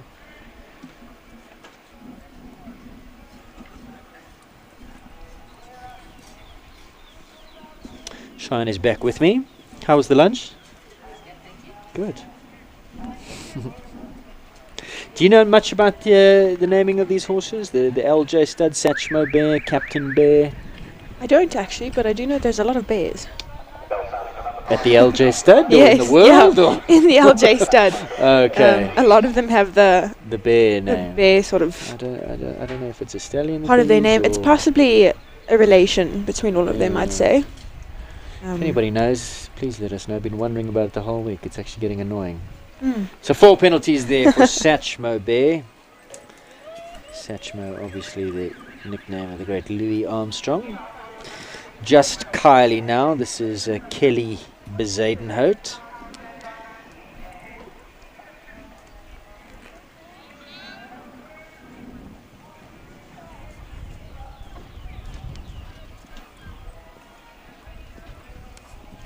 I think Kelly's also had a fairly good show. Love to get herself into this jump off. This class sponsored by Mark White Nissan.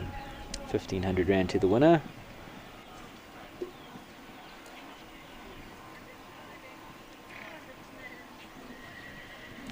Anybody on live stream comments know about the LJ Stud there, Madeleine? No. Safely through that treble combination. Right hand turn.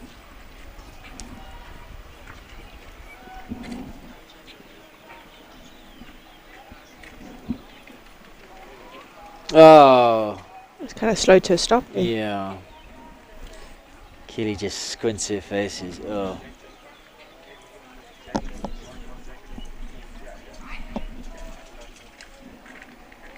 Oh, and the wall comes into play. Damn. It was going so well there for just Kylie, and then the wall came into play, and unfortunately 2 disobediences. Oh, she'll be a little bit upset with that, but like we said, the wall hasn't been in play for the most of the show. It's been used as little fillers and wings, but they haven't seen it as a wall. Let's take a look. And Just his focus slightly, and I just didn't manage to get him back in front of my leg and fully listening to me, and obviously it's very difficult with stallions. But yeah, he next just said, year. I don't like that water tray, I'm not too yeah. interested. Is there water in that water tray? Was it just I'm the not tray? too sure. And I think that's it was enough just for the him tray just to that he say saw, no? and yeah, he just said no. That's a little bit disappointing because Yeah, it was. I was he's had a nice show, hasn't he? Yeah, he has. He's been very consistent throughout the show. Now, tell me about just Kylie not loving this. So that was Happy Hour, Caroline Palmer. So just Kylie and Caroline Palmer and Happy Hour, I beg your pardon, both of them eliminated at that wall. So that wall looks like it's going to have a big part to play in this Junior 1m30 Championships. Tell me about the class. How did it go? A couple of bad falls, some really experienced junior riders and fancied riders gone a miss in that class. How did you find it? Was it a testing, challenging Yeah, so track? there was the class had a very strong field with lots of very experienced junior riders, and yeah, it gave them all quite a run for their money. Yeah. A few difficult lines and testing distances, but overall, at the end, people managed to pull it together. Those who did well. Now, tell me, Jacob, you are how old? 16. You've just gone So I've 16. just turned I know 16. that. Yes. Yes, I do. And so you'll have another couple of years in juniors, and this is a title you obviously really want to win? Yes, it is in the future, hopefully. Yeah. Now tell me about you guys, the Peach family, because you're not from Joburg, you're from Zimbabwe. Are you still in Zimbabwe, or have you relocated to Joburg? Because we see you at a lot of shows, and I constantly wonder, well, does he do a lot of travelling? How does he get over the border during times of COVID? Have he left his horses here, or have you guys made the move? So in the past, we've been based in Zim, or up until now, and then as of next year, I'll be down in South Africa. I'll go to school here, and all of my horses have moved down with me. Okay, And but we'll for be the current based here. time, you actually still live in Zim? Yes, we've been trucking here for all the shows. From You've Zim. been up and down over Yeah, the border. You haven't yes. been leaving horses here. You've been making the trip up and Yeah, down. we've been making the How trip many every hours time. is that from where you guys are? Well, we break it into 2 days, Yeah. and on the first day it's about, depends with the border crossing, but it's about 16 hours. Sure. And then the next day is about 8 hours again. Sure. So yeah, it's a long journey. So what part of Zim are you in? Are you Harare, so that's the capital. Okay. And how are things over there in the equestrian world? I mean, obviously it's not a great situation with what's been happening in the country, but in terms of equestrian sport, is there anything going on there? Yeah, there are shows, and there's an equestrian center with an arena, which has shows about roughly once a month. Yeah. But yeah, the fields are very small, Yeah. and the highest we go is up to 130. Yeah. And there's most of the time 3 or 4 in the 130s. It's very small. And tell me about your coaches and your family, the family dynamics, because you come from a horsey family. I didn't realize, I just found out this week, and I'm from a racing background. So I know your grandmother is Nolene Peach. Yes. Is that correct? And is she still training? She's just gone back into training. Okay. It's in Zim. She has. Okay. Yeah, very successful trainer. Yeah, and then my champion trainer in Zim. grandfather is a breeder of racehorses. Okay. Yeah. So you've got a strong influence of the thoroughbreds. We're going to see you on some thoroughbreds. Maybe in the future, we'll see. You're a jumping rider. Do you have any interest in racing at all? I don't know very much about it, but I go every so often to the races to have a look. Now, tell me, coaches. Who did you say coaches you? So I started off with Nolene Peach, who Yes. gave me all my foundation. You're allowed to say granny. Yeah. And so then your gran trained you first, because she was a rider, was she? Yeah, she was in Australia. She was a World Cup rider. And then about 3 years ago, I started training with Chad. Okay. And he came down to Zim, up to Zim for clinics, and every time I came down here, he would be my coach. So I'm now training with Chad. Okay. And is Chad still making trips to Zim, or are you getting tuition Not from him recently, more but when you guys are here?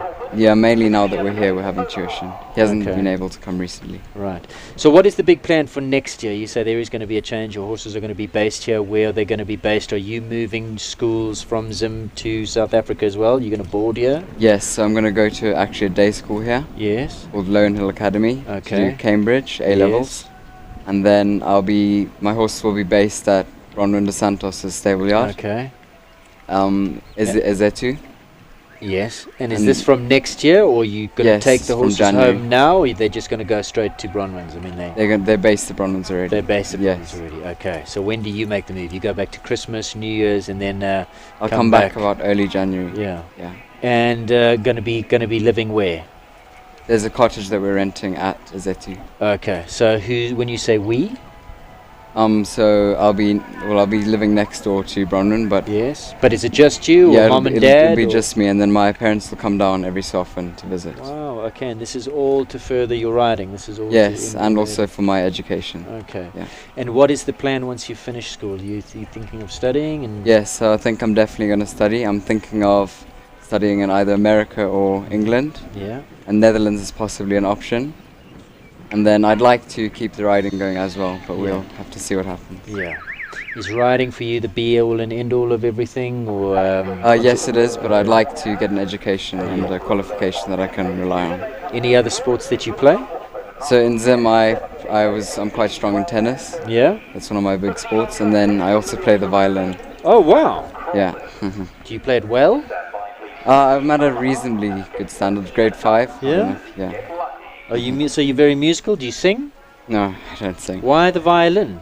What made you choose the violin? There was a violin teacher at our school. Yeah. And normally it's like electric guitar, or you know. I don't know. I just got into the violin. Sure, that's impressive. Well done. Well done. Yeah. I love people who play musical instruments. Really cool. And your younger brother also a rider? Yes, Louis. Yeah. Yes. And how old is he? And where's he at with he his is riding? 11. Yeah. And he's competing in the Pony Rider 120s at the moment. Okay. In Kissimmee. Yes. Pony, and Super, so Kissimmee's also moving down to South Africa next year. But Louis is not moving. No, to Louis South will Africa. come up periodically. Okay. Yeah. Right. Yes. Okay. All right, lovely. Well, it's been wonderful getting to know you, and there's always next year for the championships. You've got some work to do with the water trays and the water jumps in Chickaletto. We are just next door to Bronwyn, so do come and say hello. Come and use the track, and there's also water jumps there as well. You can also come and do a little bit of training on with the big grey.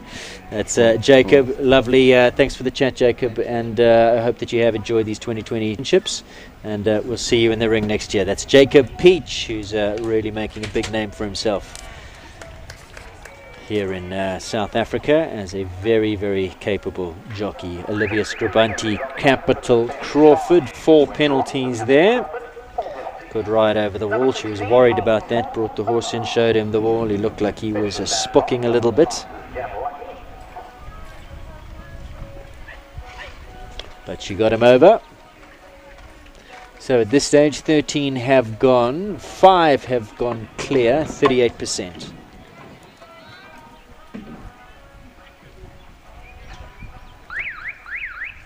We will give you a new bell. That's right.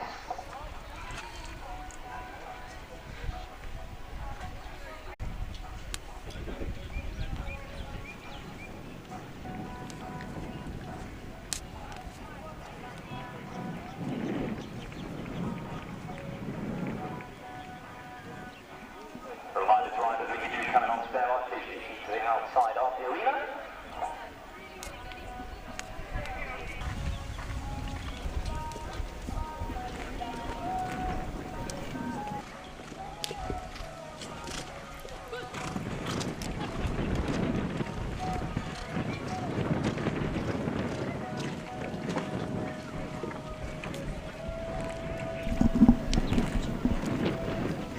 Four penalties so far for Omaha and Marley Swat.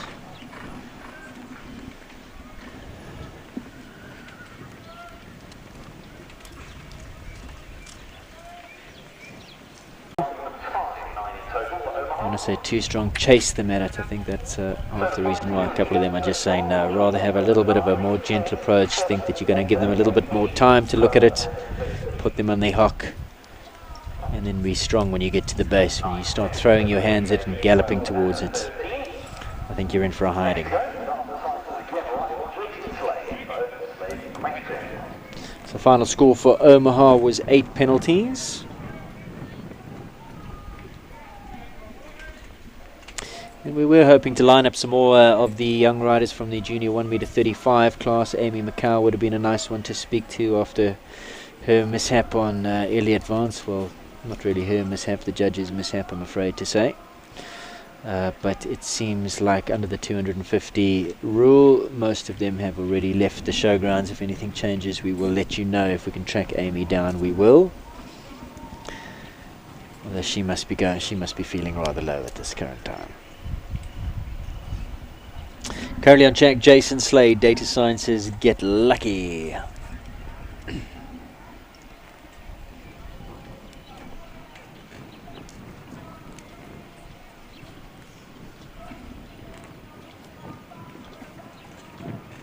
Seem to have a technical problem with regards to the timing system coming out of the judges box. Get Lucky balking at the wall, but Jason strong at the base there. Gets him over. So comes home inside of the time allowed, which I believe is 69 seconds, 64 seconds Jason's time, so no problems there with the time. And was that a clear? That was a clear, young Jason Slade, and Data Sciences Get Lucky, number 17. This is Helen Criticus now. Gondor Cleopatra Z. Do you know Helen? KwaZulu-Natal rider.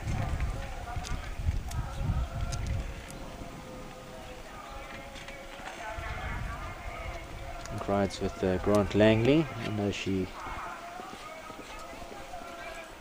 used to ride with Deirdre Fox as well on one of the horses, as you said earlier in the broadcast, but I think, yeah, she's got a foresight number on. Thank goodness Grant not as sensitive as other people, so I'm sure he won't mind me making mistakes.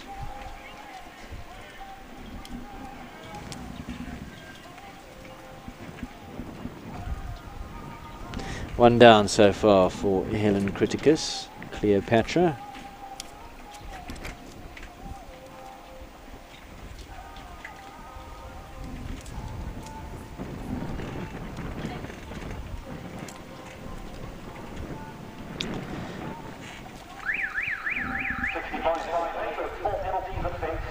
Four penalty round for Gondor Cleopatra and young Helen Criticus. That was number 18. Number 19 is Cornerstone's Midgard Zakiro. And this is Divan Bosman. I've in fact never been out to the Cornerstone's Equestrian Centre, have you? For a show when I was younger. Probably changed quite a bit since then, but it was a beautiful venue. Anton Hook, the man behind Cornerstone, is it? Yes. And I believe also a breeder of thoroughbreds now as well. In fact, I think he had a runner the other day.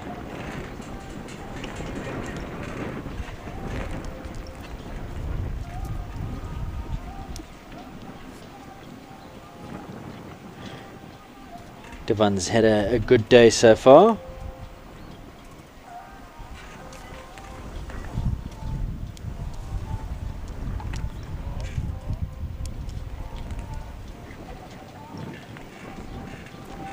He won in our first class of the day, hasn't he? Yeah, he's had a good show, young Divan Bosman. A long day for him.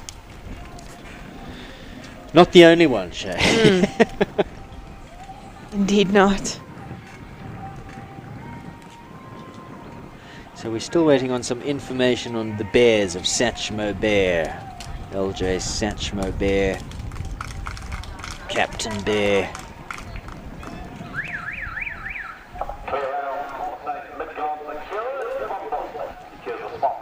Kathy's hazarding a guess that it could be something to do with part of the pedigree, Mayfair Wunderbar. She's saying maybe it's Mayfair Wunderbear. No, I don't think so. I would love to know though. Maybe the bear is from Wunderbar.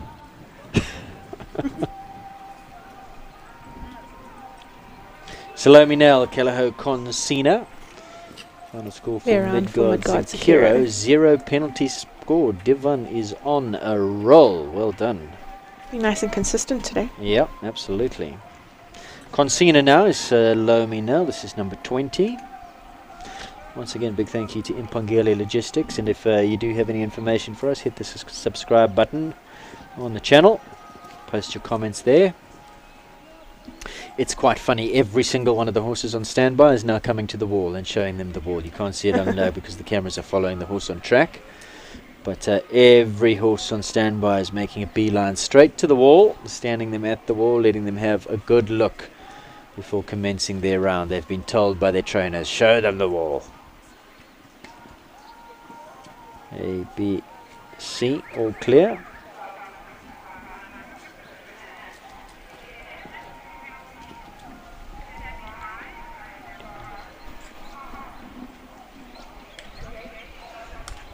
And no problem at the wall. Clear round.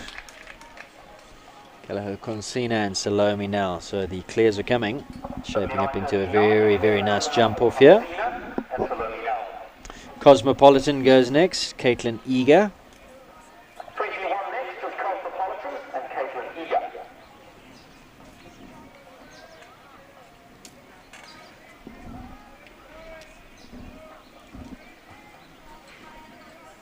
Caitlin stood at the wall for most of Salome's round, in fact. Really getting a good look. Yeah. And now Nicholas Howe is showing his horse the wall.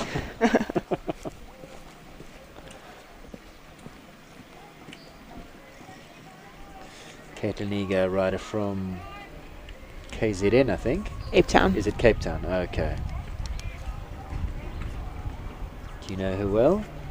Not too well. She did it one stage ride with Chad. I'm not too sure if she still does.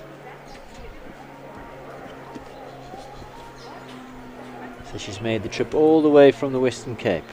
Yeah, her and her sister make the trip every so often for the bigger shows. Yeah. We used to have a lovely sister, right? Yes, yeah. Oh, that's down, I'm afraid. So 4 penalties. I thought KwaZulu-Natal, because she's BFFs with a friend of ours, and she's from KwaZulu-Natal. Must just be through the riding then. Possibly. It's a small world after all. It's a very small riding world. She still rides with Chad, and Georgia Beat is her main coach.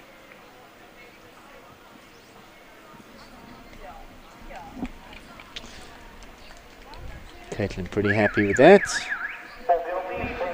4 penalties for Cosmopolitan and Caitlin Eager. Number 22 now is Edito Julian Limited Edition. No, it's not. We'll put a line through that one. In fact, that is scratched. Cruiser Rock and Roll. It's Nicholas Howe, number 23. So ignore the strap on that. This is in fact Nicholas Howe, not Chloe Romano. That's him, Nicholas Howe, Cruiser Rock and Roll.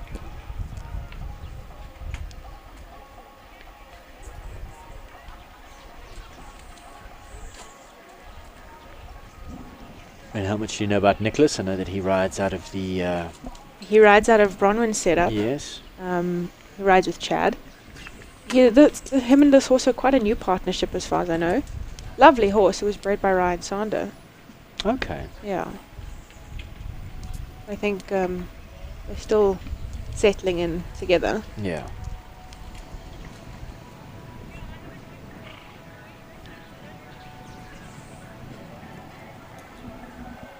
And I'm watching Nicholas's mouth as he's riding round. Looks to be counting his strides as he goes round.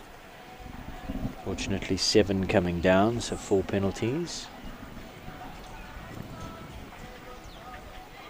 Are you a counting rider? No. I mean, obviously in my shorter distances, my shorter related distances, I'll count. Yeah. But around corners, big spaces, If it's anything over what, 5? Yeah, 7. 7, yeah. Generally I won't.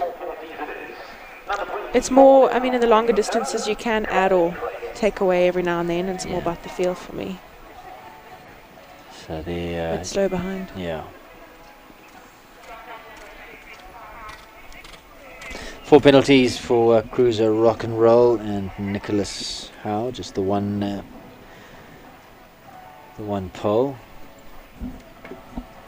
Now this is Call Me Crazy. Kenza Turner, former ride of Matthew Morrison, who produced the horse up into the 130s. So shouldn't have too much problem with the 120s. Thoroughbred by Eye of the Tiger. and lives up to the name because is a little bit crazy, I'm afraid. Can be a handful. Not the easiest. No, not the easiest. But Kenzie gets a nice tune. Looks a bit busy in its head, but she seems to ignore it fine. Very busy in its head. In its head, its body, its brain. Yeah. Fizzy. Oh, gave a nice jump there. A lot going on. Yeah, no. Can certainly jump. Yeah, you can. Real little athlete. Call me crazy. Clear round. Clear round. Well done. Kinza Turner, number 24, into the jump off. There you go. Rebecca Oddie goes next, number 25. This is Calaho Fabio. So if we have a jump number 1. Standing by is Caitlin Duval and Calaho Macy Gray. Oh, I think you're too young to remember Fabio. I was. You I have am. no idea who Fabio was. Not a clue. No. You're lucky. You're one of the lucky ones. Ask your mom. Mom, do you know who Fabio was? Fabio. The one with the long hair. That's correct. The buff one with the long hair. Try to forget. Fabio was the male model, big male model of the 80s that landed up on the covers of those Mills and Boons cover books and romance. Oh, look him up. He hasn't aged too well. Still trying to sport the long hair. Somebody should have told him he went out of fashion in the early 90s, along with his career.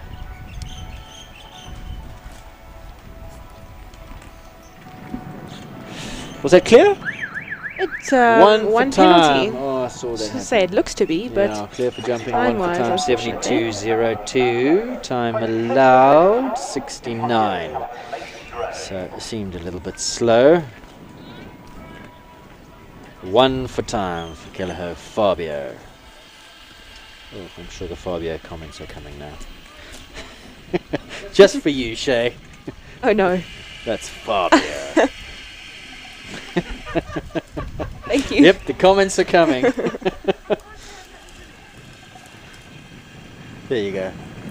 Fabio. Just a quick refresher. You've got us in tears, Kim. Thanks for that. Thanks for educating Cheyenne. There was Terrible a reason day to have his eyes. career died. Macy Gray. Impangele Calaho Macy Gray. Caitlin Duval, she's currently on track now. 4 penalties. Big thank you to Impangele Logistics, Herman Duval. Live stream would not have happened without you guys, and you guys were late into the game as well. It was only a couple of days that we managed to get the live streaming up. In fact, just before Champ started, on the Monday in fact, is when we managed to put this all together. It was never meant to happen, but Impangele Logistics coming to the party and making it so for all you viewers out there and all of the young riders. Hopefully you've enjoyed it. I'm enjoying it. 4 penalties. What really helps is when viewers just pop onto the Facebook pages of our sponsors. You can find them all on Kyalami Park Equestrian page, and just give a little thank you if you have enjoyed the broadcast. These things don't come cheap, and it all helps. Just saying thank you to the sponsors goes a long, long way. Jade could see her now. This is Rotaflow Kileta. And this is normally the ride of Jade's younger sister, Janine, but Janine hurt her knee and had to have surgery. And Kileta, apparently a bull of a mare, pulls really hard, and just Janine wasn't coping with the mare during her recovery. She is riding, Janine, but she's riding in a knee brace. Not too sure what the actual problem with the knee was, but I know there was surgery involved, and Kileta just a little bit too strong for her in her current circumstances, not quite 100%, but Jade deputising and doing a nice job for her younger sister. Kileta, in fact, formerly ridden by Kelly Duplessis, who we hope is feeling a little bit better. Yes, for Bronwyn dos Santos. Come on! Oh, not loving the wall.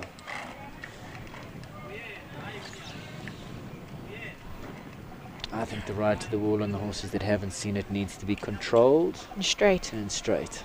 And let them lock on and let them have a good. That was a little bit too fast down the hill. And now the mare's just saying, no, don't like it. Did she show her the wall? I don't think so. So she came around the corner. Let's have a look. So she came, yeah. And there's a little gap out there to the left. Yeah. Get the opportunity.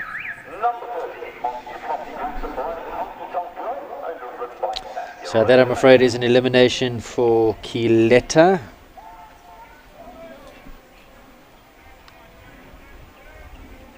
This now is number 30, Montague Property Group's Brannick Honky Tonk Girl.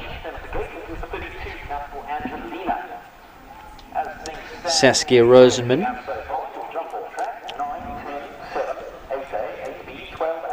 Formerly the ride of Devon Volmer. Yes. Super sensitive this. Yeah. It's got a big, strong canter. Quite a lot to sit. Saskia's been working really hard to get her calm and collected. She gets quite nervy sometimes. Are you talking about Saskia, the horse? The horse. Saskia seems nice and cool.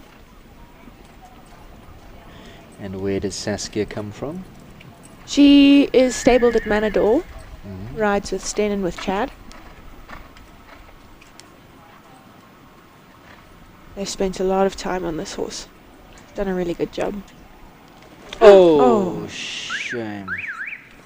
Oh, she didn't need that. Was going so nicely.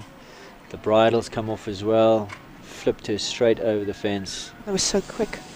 Yeah, and the C part of the treble after she jumped number 7, ridden up the hill nicely, the A part clear, B part clear. It's unusual when you've gone that far through the treble that they would throw in a stop there. It was difficult to see from our angle, but perhaps we have a replay. I think that was a little bit dirty. She trots past the commentary position here. Okay, you don't need to come and jump onto our laps.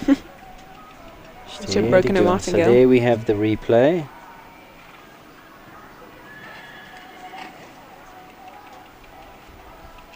Slotted her. She seemed to land after the B element with her head slightly down. She's veering off to the right hand side over A and B, and then I think maybe she tried to bring her into the left hand side to get her straight again. Mare put her head down and threw in the stop, and Saskia in dramatic fashion went somersaulting over the front of her. She's right next to us here, as you can see from the shot. We are right next to the camera tower. He's looking down on Honky Tonk Girl. Saskia looks okay. I think just a bit caught off guard, if anything. Yeah. And there we are. And big thanks to Canon for their cameras. Wave, Shay. That's us. There you go, See Saskia. the little hands moving. Shame, man, that's a pity. Yeah, that was a pity, because we were saying that looked like a nice round in the making. Hope she's okay. Oh, they can test you, these horses.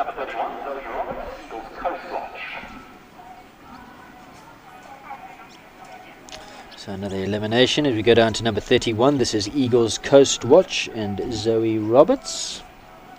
I know the horse quite well.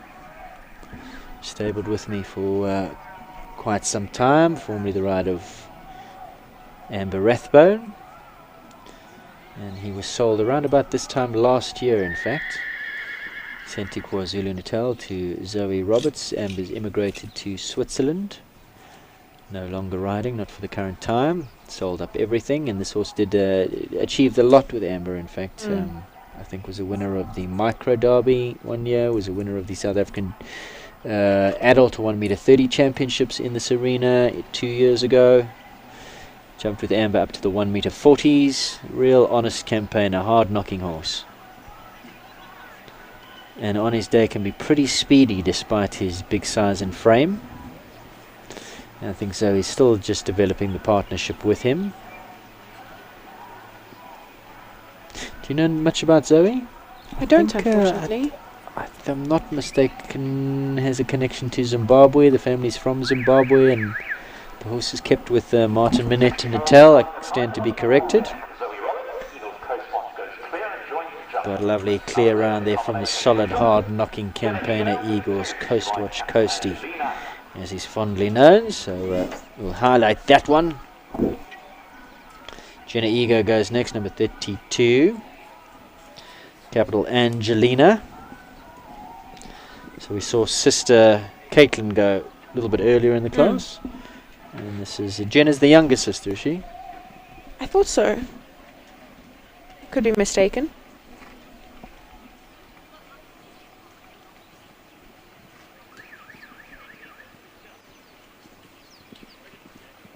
I think they've only recently acquired this horse. Chris and Leona had this horse, did they not? I think Leona formerly rode Angelina. Yes. There's a lot of horses out there. It's difficult to keep tabs on all of them, but his memory serves. Jenna is the younger sister, yes. Jenna is the younger sister. Who's sending you all the messages? Morgan Jacobs is my wealth of knowledge for the Cape Town thank Riders. you, Morgan Jacobs, for your knowledge on the Cape Town Riders. Much appreciated. So this horse was for sale with Anthony Kay down in George. I mean, he does the Cape Town side of it, I think. Yeah. And they've recently just bought her. From Anthony? Yes. Not from... No. Okay, all right. Sounds wrong. Capital Angelina, Jenna Eager. Looks like a nice type of horse. Clear through to the jump off they go.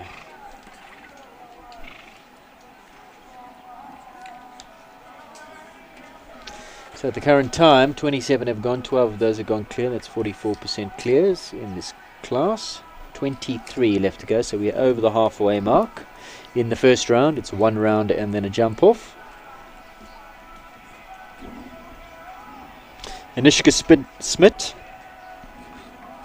Bon Chance,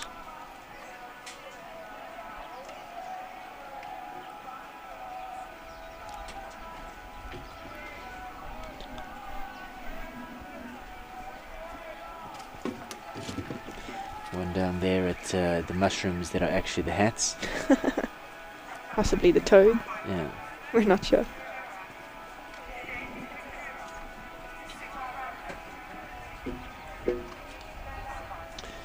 And a few more coming down, so currently sitting on, that's at least 2 downs, 8 penalties thus far.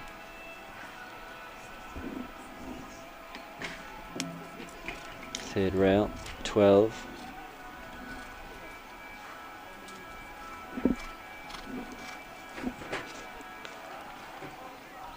So not Anishka's day today.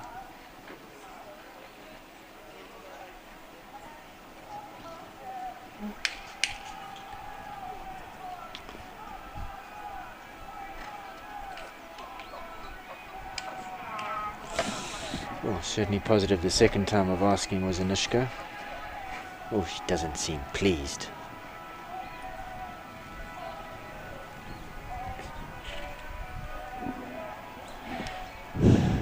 And immediately Georgia trots in, says, have a look at the wall. Yeah, no, Anishka pretty upset with Bon Chance after that. Not sure if she got shown the wall. And very strong into it the second time round. So, Dare to Be de Jour doesn't seem to be here. It looks like we've got Georgia Rorich on standby. Bon Chance finished with 23 faults.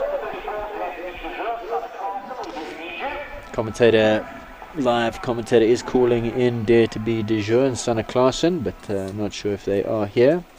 Georgia Rorich, the newly crowned South African junior show jumping champion. She's in again here. Capital Hurley.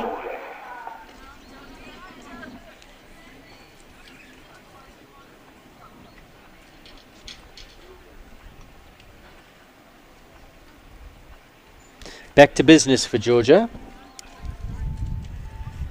She's just won the big title and now back in the 120s doing the production work. And this looks like a very nice horse. Super young horse. In the making, this Capital Hurley. Ticks all the right boxes. I love the way that Georgia rides. It's got that American feel to it. Just a 2-point position, keeps her bum out the saddle, keeps the horse rolling onto the fence. Very Keeps little away interference. keeps away from the front end with her upper body. Very little interference, as you say. Riding for good, nice, strong rhythm constantly. Just try and stay out of trouble with your hands. Let the horse do the work. She's really, really grown as a rider over the years. Finds a rail there, but this is a young up-and-coming horse. She seems to set her standards super high, Georgia. And good news for Joburg that she'll be making the move next year, going to base herself here. As is Jacob Peach, so a few young riders making the move to Joburg. Good news for riding up in Gauteng.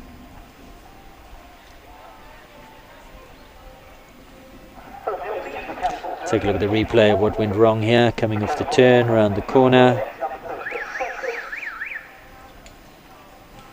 I think he just fought a bit with his head. Yeah. He looked a little bit stiff through the neck coming off. It looks like she fought with him a little bit there, and that caused the pole. Not fought with him, but he was against her hand slightly. So 4 penalties, but what a day she's had. Cosmic Girl goes next. This is number 36, and the rider is Michaela Martin, who has had a good show on this horse.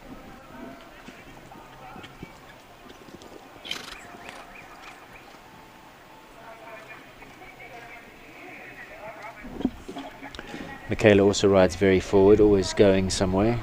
In fact, a little bit too forward to that one, I'm afraid. Found a rail.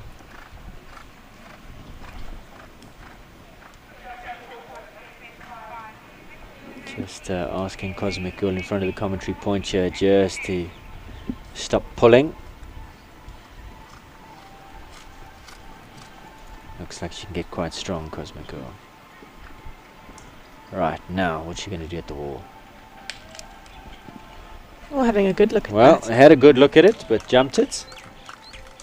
Michaela was strong. So 4 penalties, 1 down for Cosmic Girl and Michaela Martin. Okay, we're going back in program order to number 34 now. This is Dare to Be de Jure and Sanna Klaasen. This used to be the ride of her sister, Lisa. I think they were one of 4 siblings. It's Morgan Jacobs says Sanna even has a twin brother.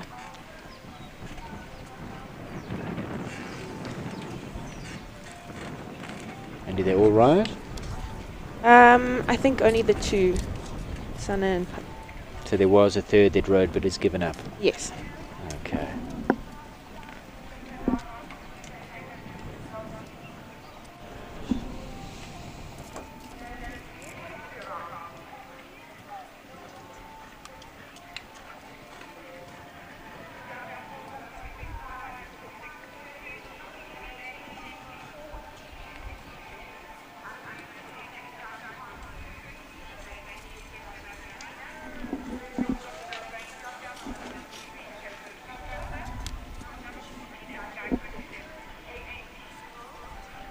So far so good for Dare to Be de Jure. Oh, and commentator's curse. At the wall again. Show them the wall, riders. Show them the wall.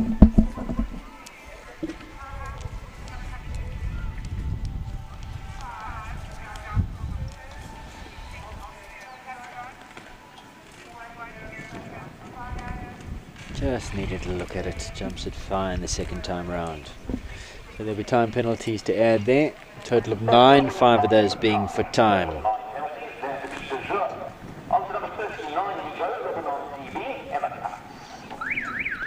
There's a replay of Dare to Be, just having a look at the wall coming around. It's just something that they've never seen before. As I say, it wasn't erected as a wall throughout the week. It was used as fillers, and they've had a chance to see a block or two out of it, but not as a wall.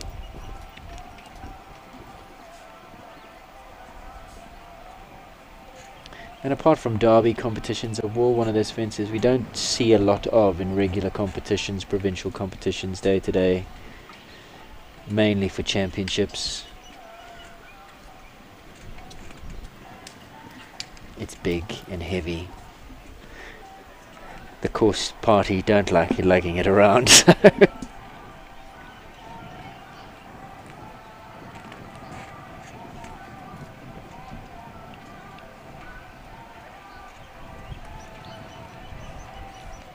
Emma Katz's second ride. She had 4 penalties on Conan. She was first to go there. The returns here on Lebanon.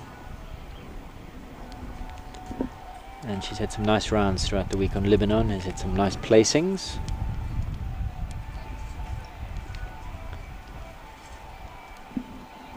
Clear to the last. Oh! Show them the wall, riders! And my producer in my ear said, she did, Aidan, she did. Oh. Yeah, it is a question. Yeah. Come on. Good boy. Oh, and where's that down? Jumped it though, jumped it. So brick out the wall, 4 penalties there, 4 penalties for the refusal, and some time to add. Total score of 12, 4 being for time. For Lebanon. Emma Katz, 12. I think she'll be disappointed. Well, I mean, consolation is that Anne-Marie Esslinger set it as the final fence. At least you get to jump the whole course before finding the wall. It would be terrible if she set it at number 1. We'd be home already. Yeah. So, from Emma Katz to sister Phoenix Katz, this is 41 Richmond Park.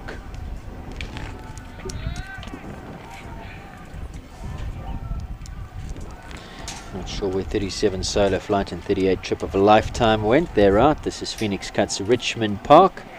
And another wonderful, wonderful horse. Oliver Bishop had him. That little thoroughbred by Camden Park. Oliver won some really nice competitive classes. Jumped him up to the 135s, I think. Then Amy McCow rode him for a while. And then the Katz family bought him, and now Phoenix is riding him. Yeah, he's been a wonderful horse, as honest as they come. I just can't, I'm so used to seeing Phoenix on ponies, little Ruby Diva. That's amazing how quickly they grow up.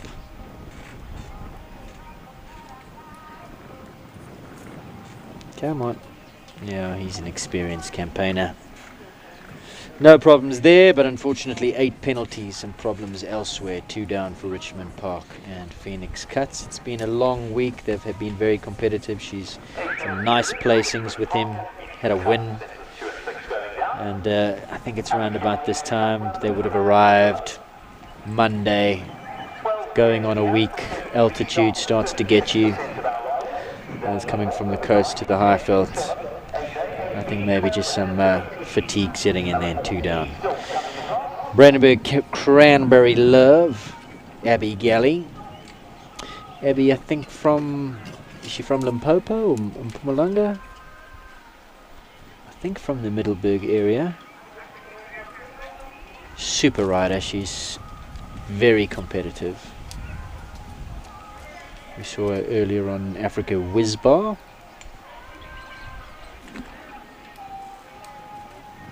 Not one that you competed against, you don't remember, Abby? No.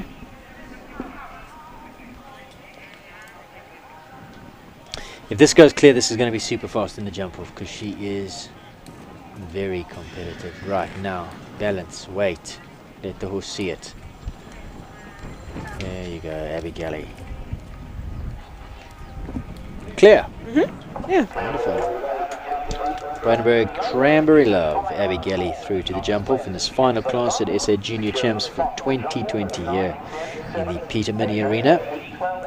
Thomas van Rijkvorsel goes next. He rides at 43. Wojciech Satchmo. We've had Satchmo Bear earlier on. We still don't have any answers as to the Bear story.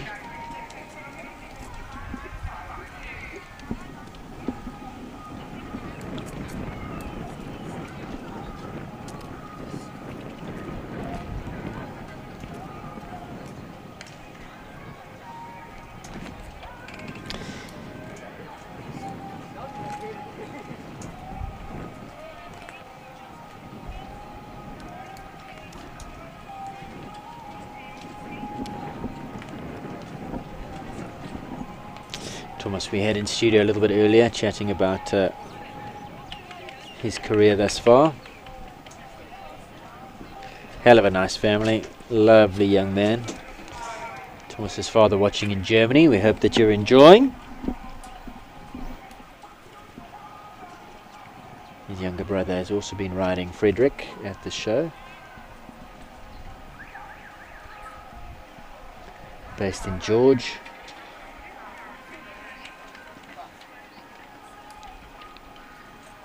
So really a long way away from mainstream competition, the hub of equestrian competition here in Johannesburg. Although those out-of-towners really giving the Joburgers a run for their money. Yeah, there's some good ones. He is strong, George, that area, Eastern Province, Eastern Cape. Natal, super strong. Western Province, even a good few from Western Province. Hayley Preen did so well at South African Championships not too long ago. 7 the total there for Wojciech Satchmo and young Thomas van Rijkvorsel. Callagher Lansink now, Zandi Alcock, and you know Zandi pretty well, and you know this horse, you were talking about it earlier. Yeah, he was a big campaigner for Ray. I don't think he quite made it to the 150s. I think 140, 145 was basically his limit, but super quick against the clock, really careful, lovely horse. And Zandi's gone from strength to strength since being at Ray. She's improved hugely, and I mean she was already a great rider. So yeah, I think there'll be good things to come from her.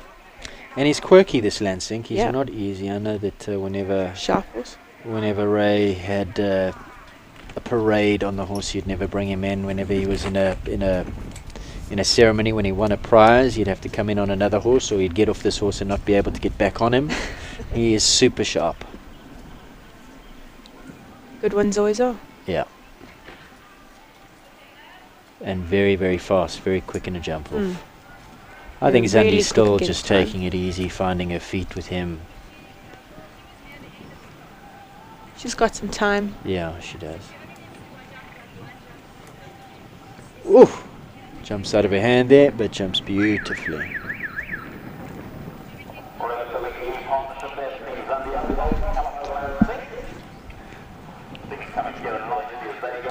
So that's the mark of a good horse, when the rider just gets it a little bit wrong to the last. He just says, don't worry, I got you. Takes the chance, jumps out of her hand and makes a plan. Comes home clear. Well done, Callagher, Lansink and Zandi Alcock through to the jump off. Now, I don't think she's going to go hell for leather in the jump off, as we said, new partnership, but he certainly can move. So let's see what happens. This is not this Harry Butcher, this is Ruben LaRue, so we put a line through 7 Rivers. Ruben LaRue, T.I. Quinta, number 46.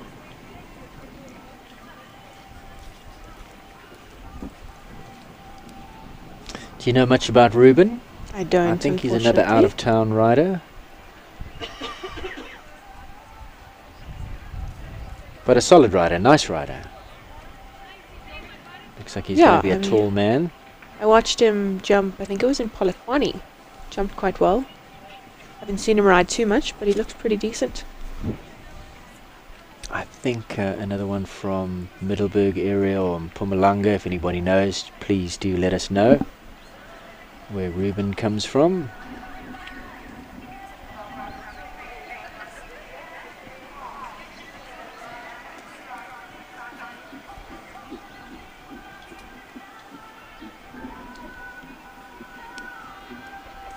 Safely through the treble.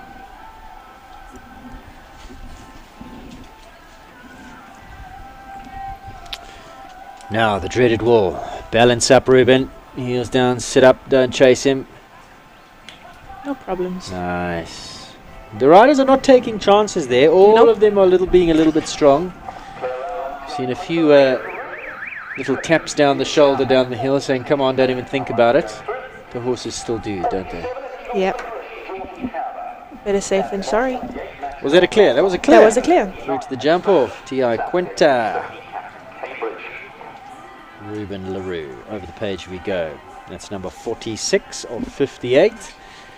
And a couple scratchings thrown in around amongst them as well. So the screen says 10 left to come. This is Eagles Licorice and Georgie Gerber. And what do you know about the Gerbers and Georgie Gerber family? Big into the horses.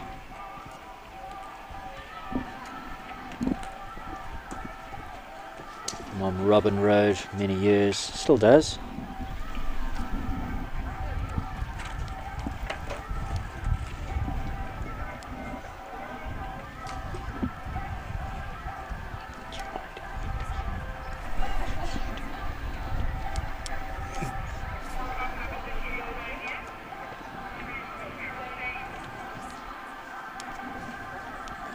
So far so good for Eagles Licorice and Georgie.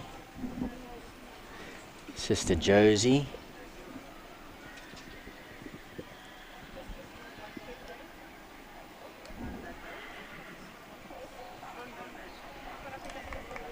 Well done.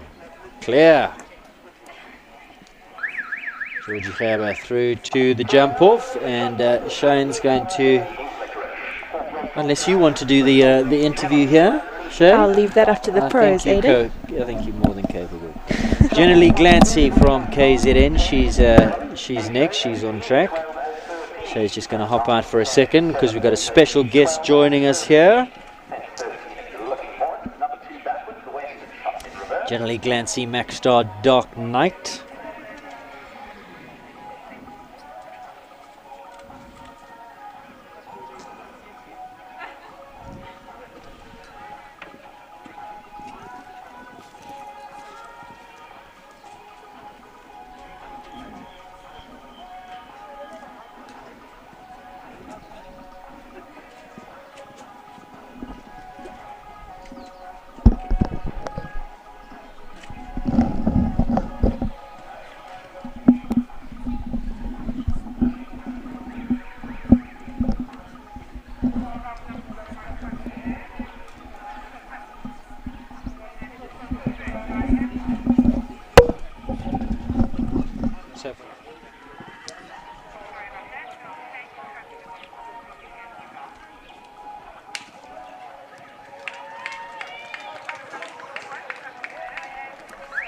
Glancy through to the jump off. They go. Oh, gives a little bit of a kick out over that railing.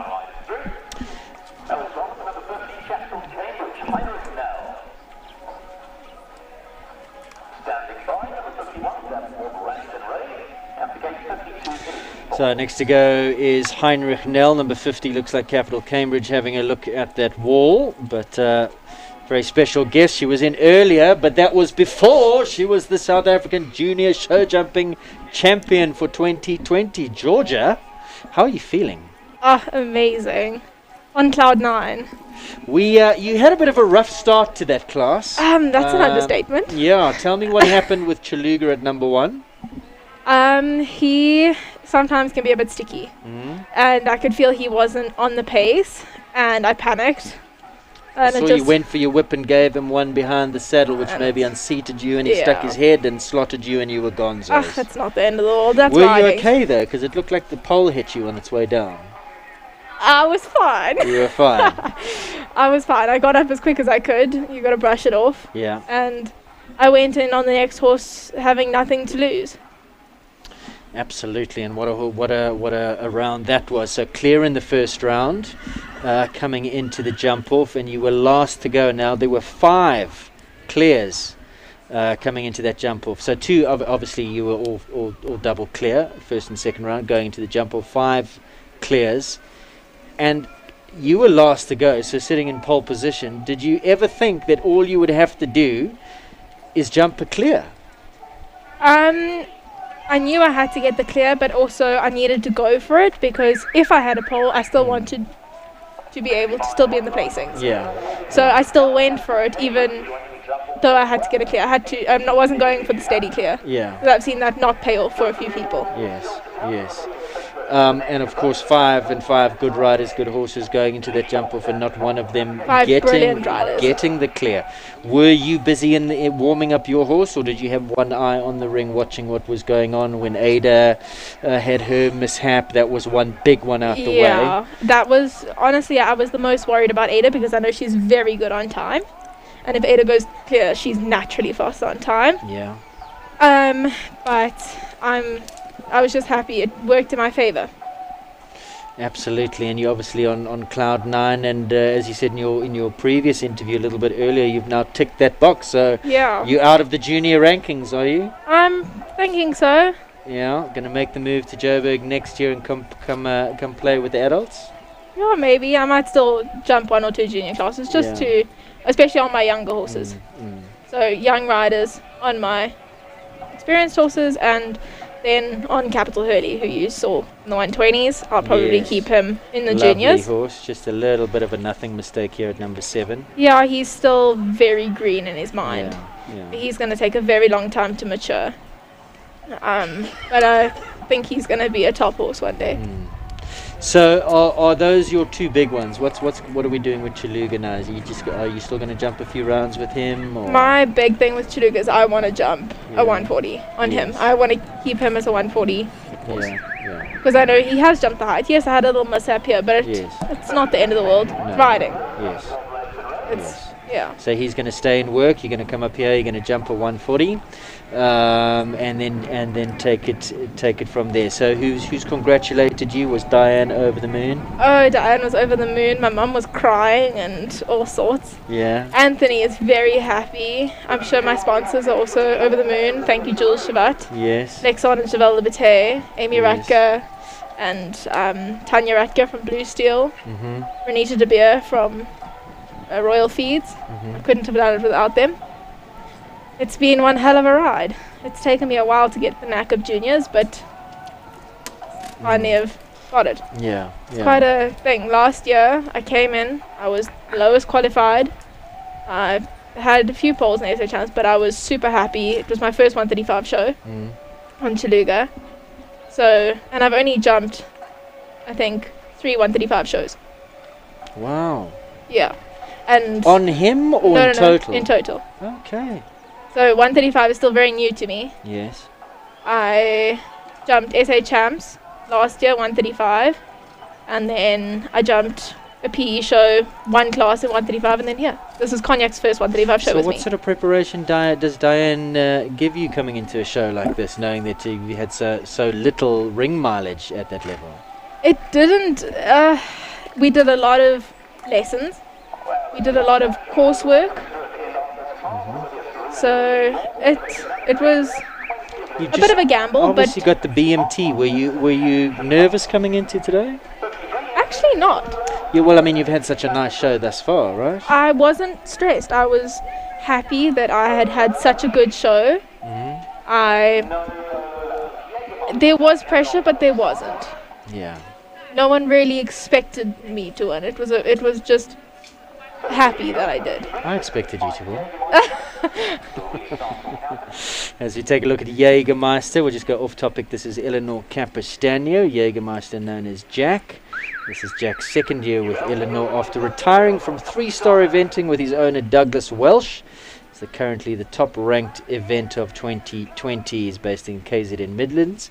Eleanor has just completed grade 11. That's some information on Eleanor Capistano, and we'll all know her dad, Andy Capistano, who's the very well-known rugby commentator.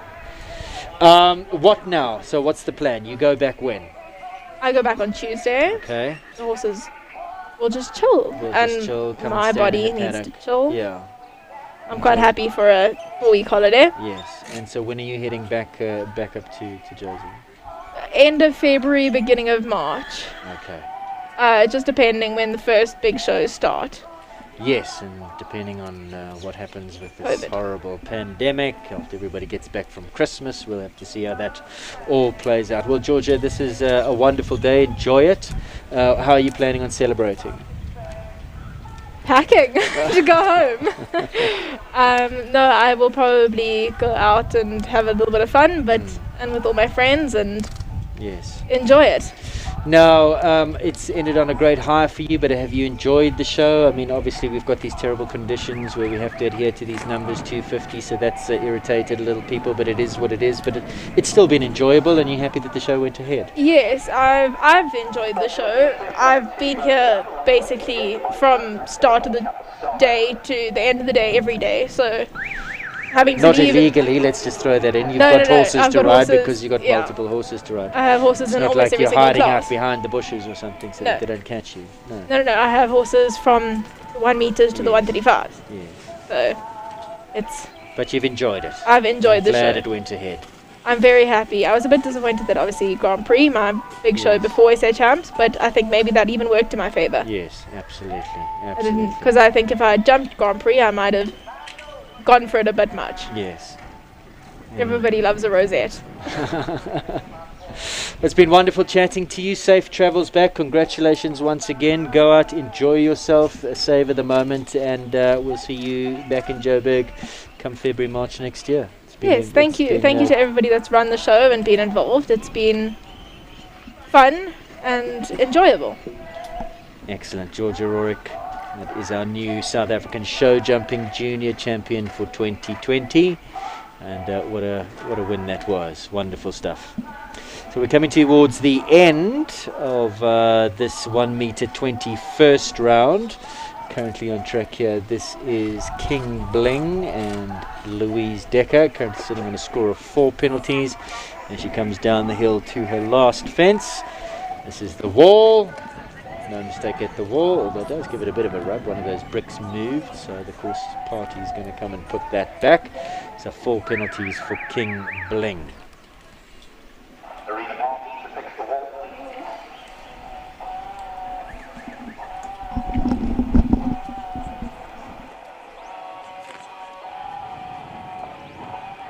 Penalties for King Bling and Louise Decker.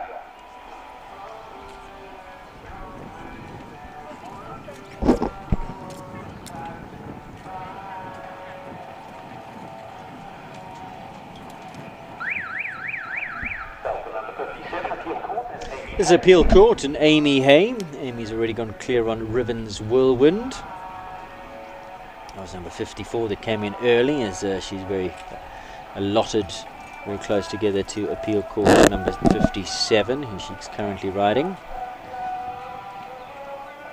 Amy, one of Charlie Crockart's pupils, and does a lot of travelling. I think based in Zimbabwe as well. Yeah.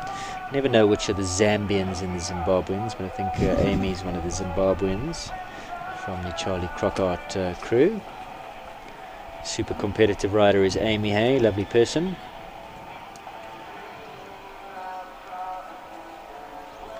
And I think following Appeal Court, just 1 left to go, and that's Loophole, and Tanika Etheridge will be the last to go in this first round of this 120 championship class. Also having a good look at the wall. Yeah, everyone having a good look at the wall. Ah, that was late to come down, number 7. You wouldn't have seen it on camera, but she's now on 4 penalties. Number 7 just tipped behind and coming down very, very late. Amy trying to get in as straight as she can. That was a good ride. Yeah, give the horse a chance to see it. Went right up as far as she could go before making the left-hand turn to that wall. Getting in very straight. That was a good ride. I think that's the best I've seen it ridden. Shay's going to talk us through it.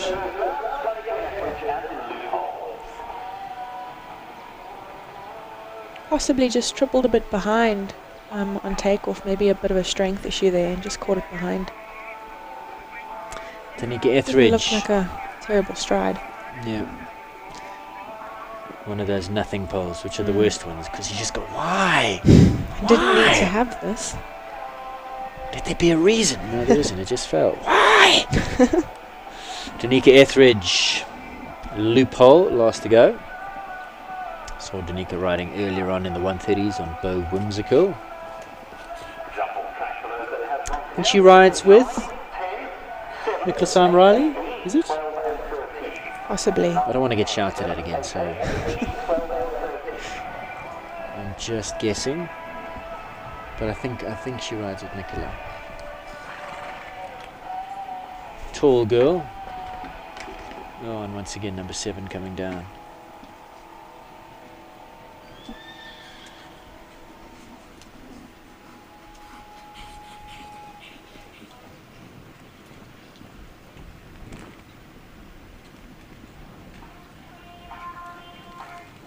Oh no, and Loophole says no. No, I don't like that. Turned the corner, no. that was 5 strides out. Went,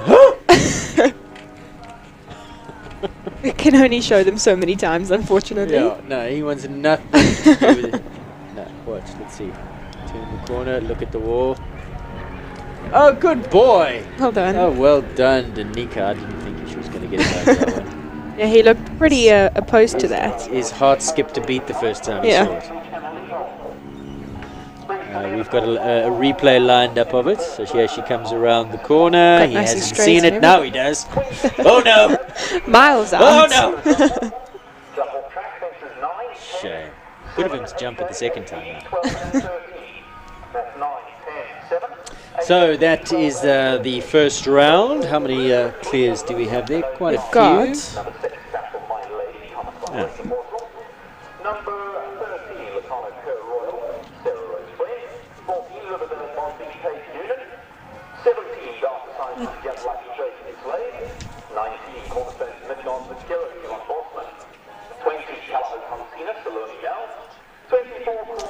We told that Danica Etheridge rides with her mom, Melissa Etheridge. Thanks for that. Right, so how many clears did we have? I think I didn't mark all of them. I was busy doing interviews and whatnot, but there are quite a few. I think there's around about 17. 17 clears. And we're going to take a very quick break. And when we come back, we'll have the jump off for you of the final class of the afternoon. It's the Mark White-Nissen sponsored Junior 1 meter 20 Championship.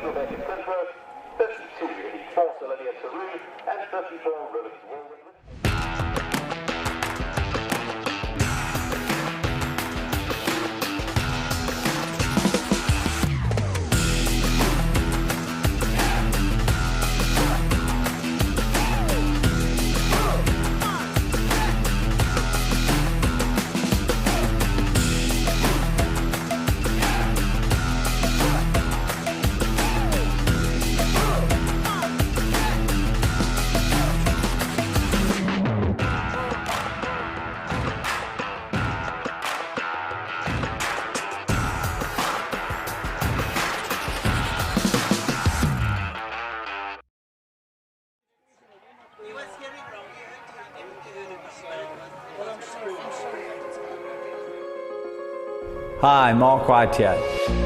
It's again this time of the year when we can proudly say we're back involved with equestrian sport and show jumping in particular. We'd like to thank the South African show jumping fraternity for their wonderful support in the last 11 years. And we as Mark White-Nissen will continue in the future with our sponsorships. I would love you to come down to the dealership for any of your motoring needs.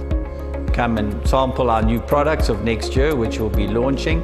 Plus, we have got towing vehicles, vehicles for your sons or daughters. Whatever your needs might be, we have it for you.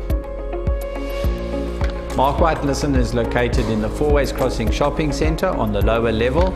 And for any more info, please go to our website www.markwhitenissen.co.za or call us on 011 840 1960.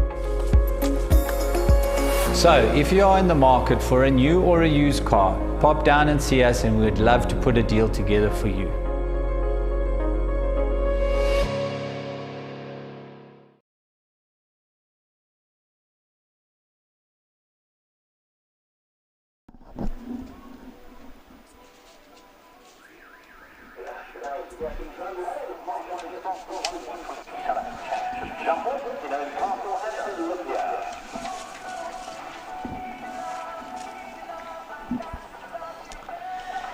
So I think this is Unoni Castle, number 3 Olympia 04, first to go in this jump-off. Jump-off is over fences 9, 10, 7, 8A, 8B, 12 and 13. 9, 10, 7, 8A, 8B, 12 and 13. Currently on track, Unoni Castle, Olympia 04. So let's see what time she can give us. 7 is down, so 4 penalties there. 8A is down. So they've taken out the C element of their treble combination. You now just have 8AB. Right-handed turn, number 12. And then 13 now is the Western Shop jump, number 2, backwards in the opposite direction. So 2 down, 8 penalties in 32.44. 32.44, but 2 down. Thomas van Reykvorsel goes on the marvellous capital, My Lady.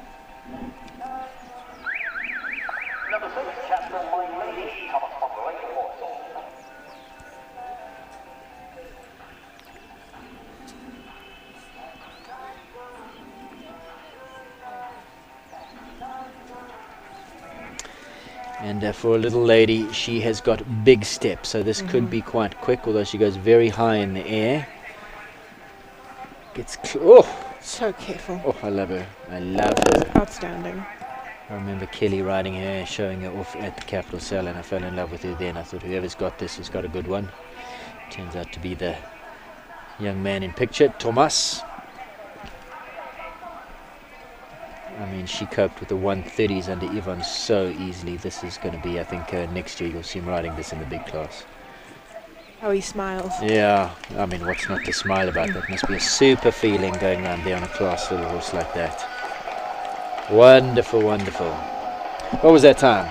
So looking at the horse, I forgot to look at the clock.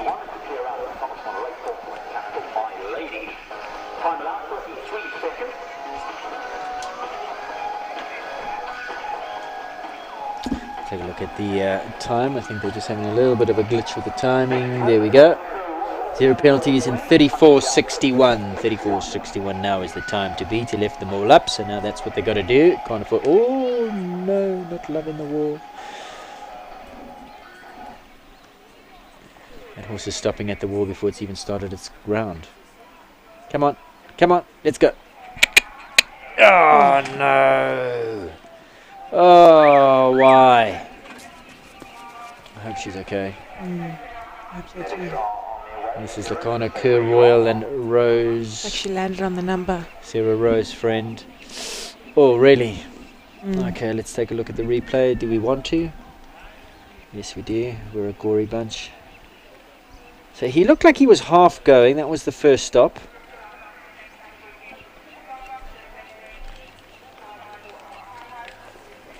Comes round again. Oh, drops the shoulder. Oh, and onto the number. Oh, onto the number. Oh. Medics are with her. Sarah Rose, friend. So, I mean, jumped the wall in the first round. Jumped the wall in the first round. Second round, absolutely no chance. She looks okay. Maybe just a bit bruised. Yeah, wish she will be. Oh, she's going to feel that tomorrow morning, I think. That'll leave a mark.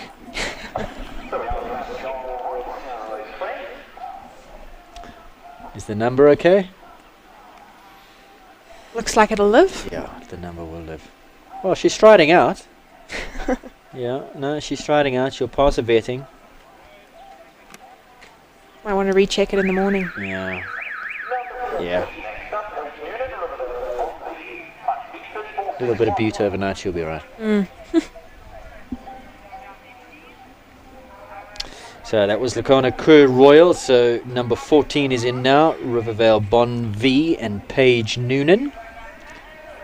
Let's watch her go.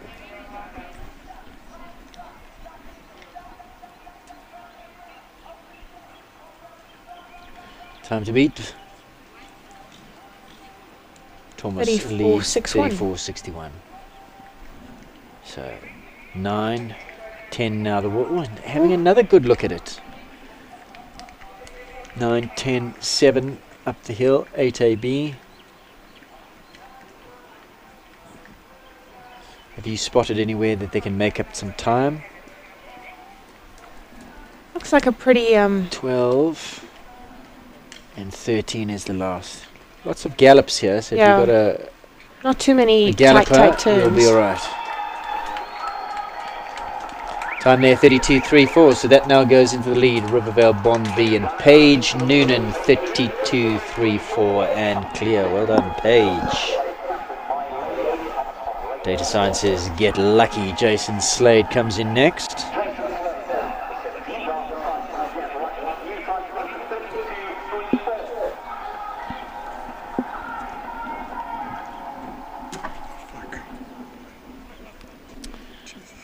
Jason Slade, Data Sciences get lucky, currently on track, safely over the wall.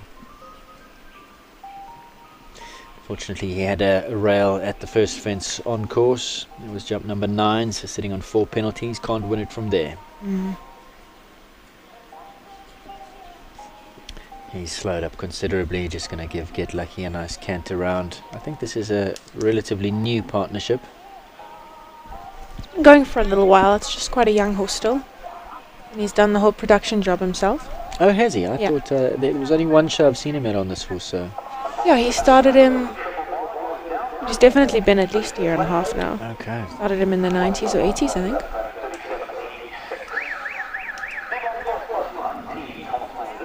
So 4 penalties there for Jason and Get Lucky.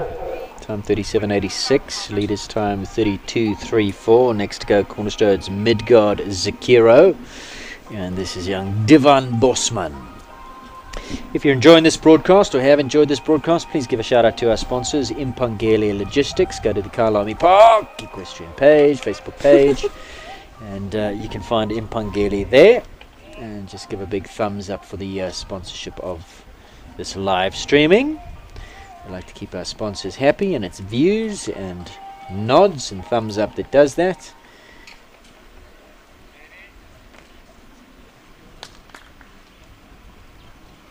Competitive round. 30.75. 30.75. Devon Bosman's on a roll here. Oh, super. Into the lead he goes. 30.75, some 2 seconds quicker than Rivervale Bond V. Devon takes the lead. I'm super happy for him. Lovely family, super dedicated to the sport. Well done, Divan Bosman leading here. Calaho Consino goes now. Salome now's got a work cut out for her. She's got to beat 30.75. She's winding up, coming into the first fence on the jump off track at a good pace. Now canters strongly down the hill to the wall. Yes, no problems there. Gets a good tight turn back to jump number 7. Safely over that one. 8A and B now. Right hand turn to 12, using this horse's big stride. This looks like it's going to be quick.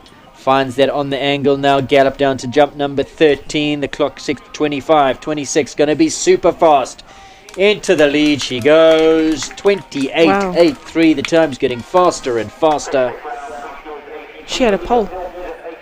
Well, looks like she had a pole that I didn't see. Let's have a look. Right, so we're going to go to the replay. Super fast time.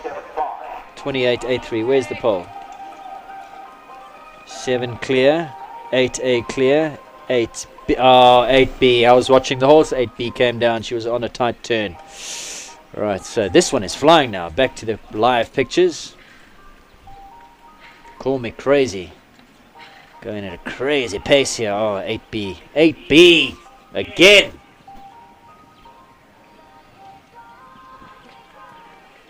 $12 clear, racing on down to 13, clear it, no, not clear, pulls the rail there, 8B coming down,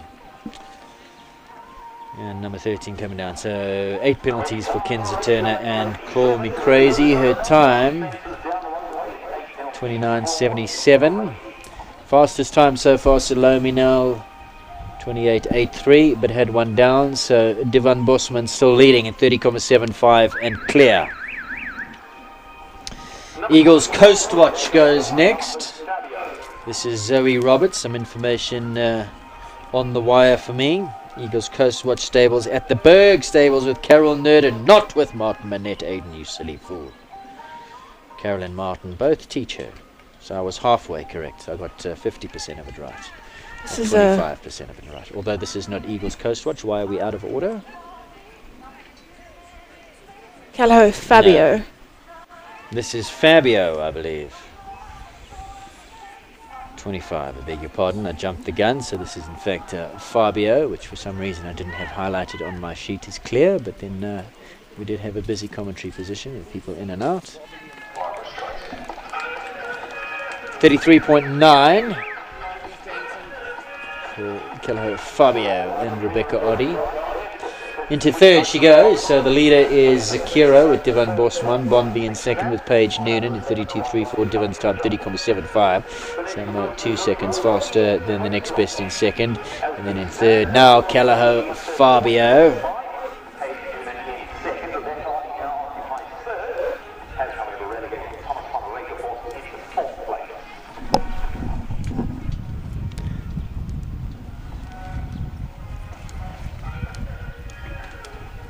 Currently on track is T.I. Quinta and Ruben LaRue coming in out of order. I'm not sure why. So we are out of order. Perhaps some shenanigans going on in the warm-up arena, or some people not quite ready, or who knows. So 34.12 and clear. Into fourth goes T.I. Quinta and Ruben LaRue. Now it's Eagles Coast Watch, I believe. I see Zoe's in. I see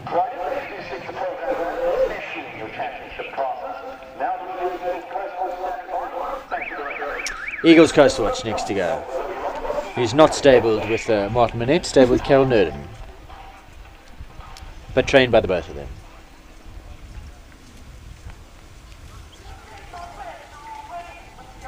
Come on, Coasty. Amber, if you're watching, I hope you're enjoying. Oh, that's so true to his form. That waste time, though. Big buck.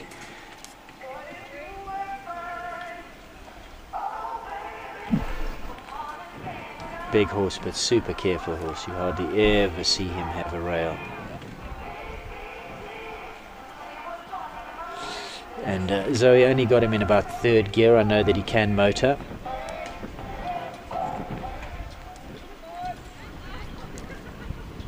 And Zoe just going for the nice clear. It's still building the partnership. Well done. 33.81, and that is good enough for third. Eagles Coast Watch and Zoe Roberts.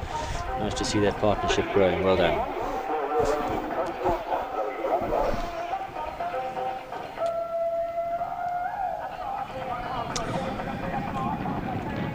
Next to go should be Capital Angelina and Jenna Eager.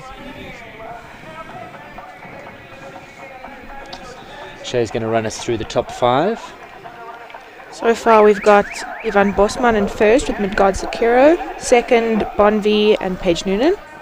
Third now Eagles Coast Watch and Zoe Roberts. In fourth we've got Calaho Fabio and Rebecca Oddy. And fifth, T.I. Quinta and Ruben LaRue.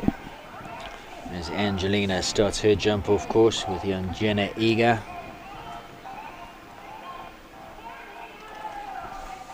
Good ride to the wall, got a good shot in there. Stutter on the turn. Lost a bit of rhythm, goes up the hill. 8AB now. Turn back after 8AB. Number 12, and then a final gallop to number 13. 12 on the angle, gets that. And then 13 now. This looks like it's going to be quick. Oh, too quick to the last. 31.9. 8 and 4 at the last for Capital Angelina and Jenna Eager. 31.98. That would have gone into second. And take a look at the replay. Just a little bit of a gallop to the last. Gets in a little bit too tight. More like hurdles it than jumps it, and just finds it behind. So, drops down the rankings with the 4 penalties. Was good all the way to the last, would have gone into second. Abby Galley. Oof. Oh, late brick out the wall. That came down. She is super competitive, Abby, but unfortunately that's her chance of the win gone with the brick out the wall. Horse was ducking and diving all the way, all over the place coming into that wall. We'll take a look at the replay. Abby's still on it. She says, I'm still going to go for it. Look at the time, 30,55, 30,55. That would have gone into the lead. Shay's going to talk us through the replay here.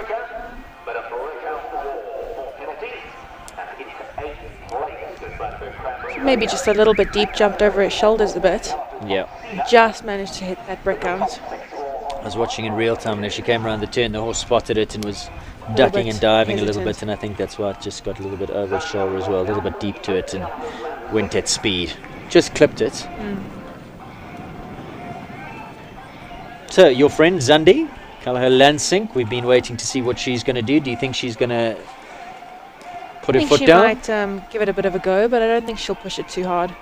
Looks like she's just going for the experience. Callagher Lansink and Zandi Alcock.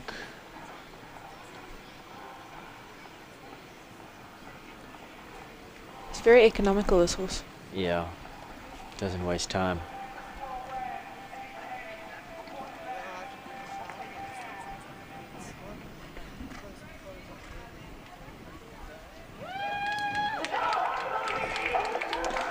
$32.79 and clear. That goes into third. You want to recap the top 5 for us once again? Things have changed. Let me have a look.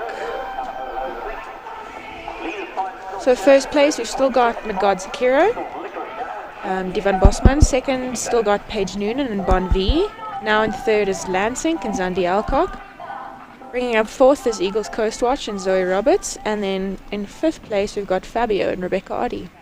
As we watch Licorice, Eagles Licorice and Georgie Gerber coming in for her round. Safely over the wall. Oh, gave 7 a good old rap in the cups. It bounced forward and back rolled a bit, but stayed. Fortunate.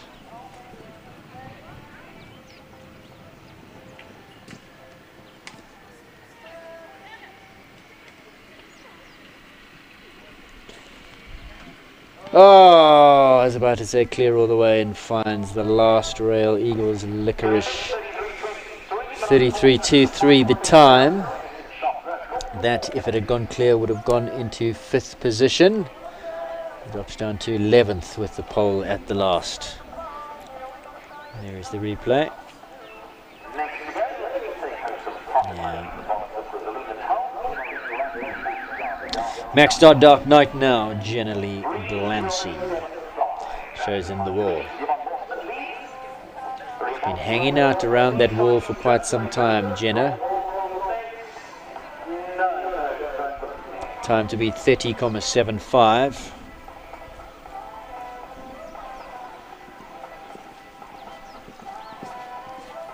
So she just wasn't happy with the pole at number 13, wanted that rolled in the cups, and now she's on her way. And this I've seen win a few classes. This can be super fast.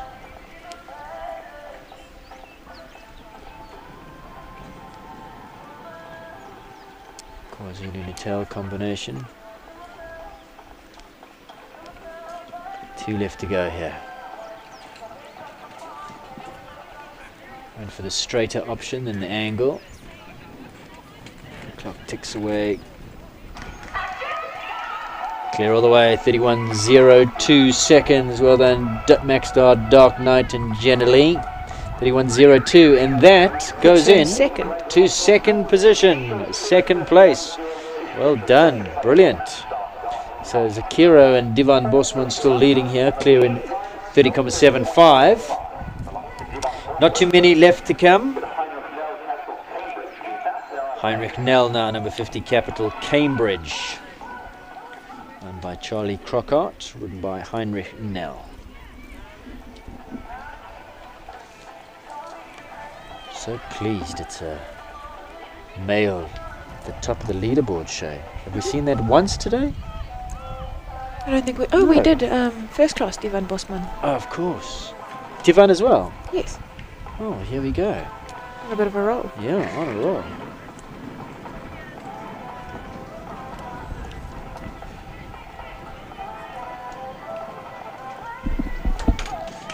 get the turn. Horse just drifting out through the shoulder. And he's just straighten him up for number 12. Number 13 now. Safely home, leaves the all up, but 36.16. And that only good enough for 9th position. Into 9th he goes, Capital Cambridge, so he's the slowest of the double clears. 9th position, still into the money. Davenport Rant and Rave now, 51. This is Rebecca Clintworth.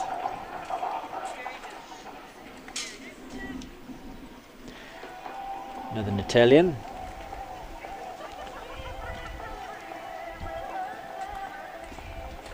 She looks like she means business. She looks like she means business.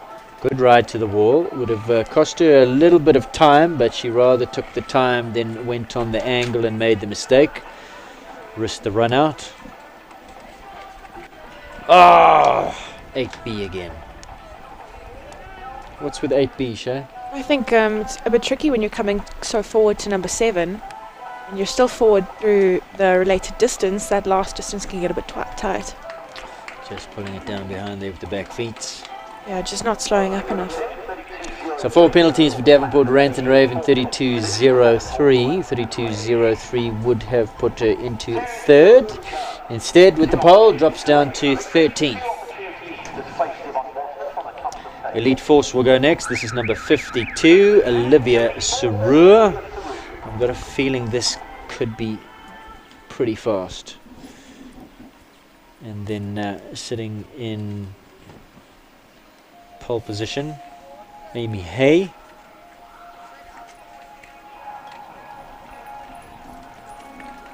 On Whirlwind. Let's see what Olivia does here. Off the turn she comes.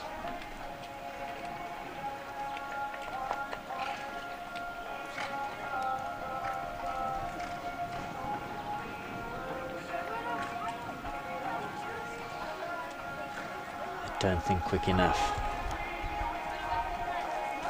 Looks like a nice round, but not quick enough for my money. Well, she gets a good ride there. 26, 27. She's quick. She's quick. 30.45. Elite Force and Olivia Surur into the lead. They go. They snatch it away from Divan Bosman. He's now into 2nd in 30.75. Had a feeling she was going to be quick.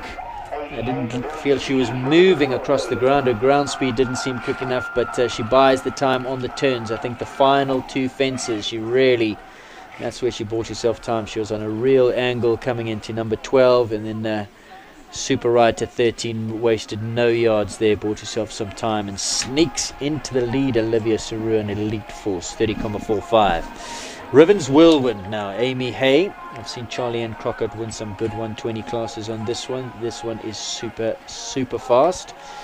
So she leaves them all up. I think Amy's going to be quicker. She's at the gallop. She's quicker for my money between these first 2 fences. Oh!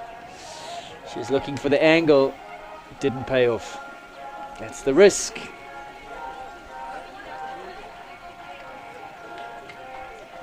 Oh, what a pity. Oh, and Whirlwind just saying no, not today. Lost her confidence with that previous ask. Oh, what a pity. I thought that was going to be super fast. Eliminated. That's the difference. Riding out wide on that line and coming back in straight, or going on that angle. High risk. And that, ladies and gentlemen, wraps up the class. There's the replay of what happened with Ribbons Whirlwind and Amy Hay. And then she goes round again. She comes in for a second chance. And the little mare just saying, no, I'm afraid not. Lost a bit of confidence on that first time of asking. So puts in the second stop, and that means elimination. So, Shay, that's the day. That's the class. Big thank you to Mark White-Nissen, sponsor of this class. Let's take a look at what these prize winners are going to win. We're going to have the full result for you in a moment or two. I think there were, how many? 15 prizes on offer?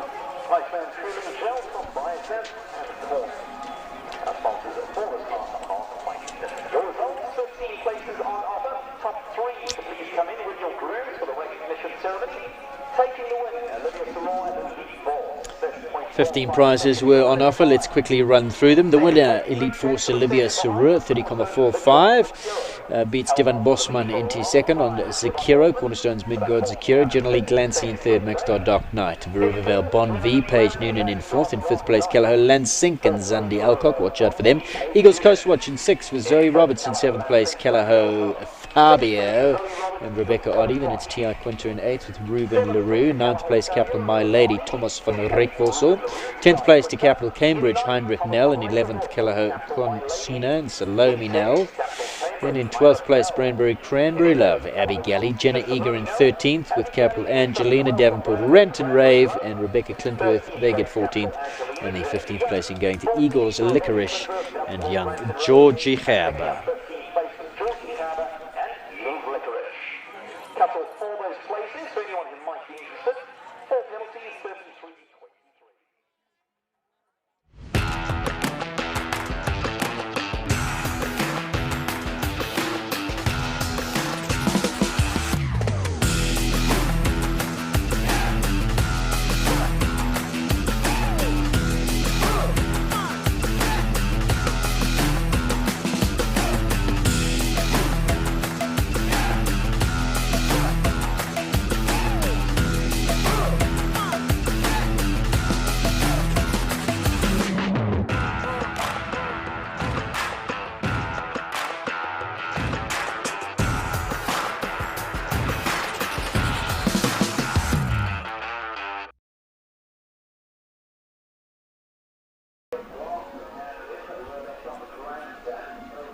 So Shay, did you enjoy the class? It was a good class. Let's take a look at what they receive as winners and runners up. Obviously socially distanced podiums there in this recognition ceremony. Big thank you to Impangele Logistics, not only sponsoring this live stream, but also, as you can see, those cooler boxes there for the grooms and the riders, also sponsored by Impangele Logistics. Big thank you to the Deval family, Hadman and Melanie and daughters Lauren and Caitlin. Big thank you to you guys, and I hope that you have enjoyed this day with us. We certainly have. Mark White-Nissen was the sponsor of the class. Big thank you to him, always a big supporter of equestrian sport in South Africa. So, Rosette Sashes and Blankets sponsored by Mark White for first, second and third. Voucher sponsored by Midfeeds Tack and Togs, and enjoy some wonderful Christmas shopping at Midfeeds. And as you know, you don't even have to go, and you can go for their app. They've got the new app up and running, as you've seen the advertisements throughout the course of the day.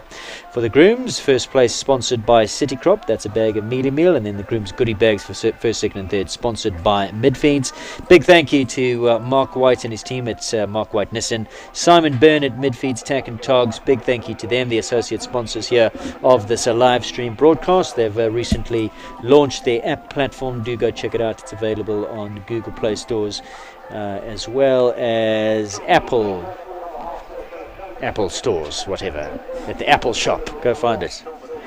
And also big thank you to City Crop. So Elite Force wins with Olivia Surur. Well done to the Sururs. Divan Bosman in second and Jenna Lee Glancy in third. With Maxstar Dark Knight, they're going to be dismounting. Got the sashes on, got the medallions all ready for action there. This is the last class of the afternoon for the Youth or Junior Championships for 2020.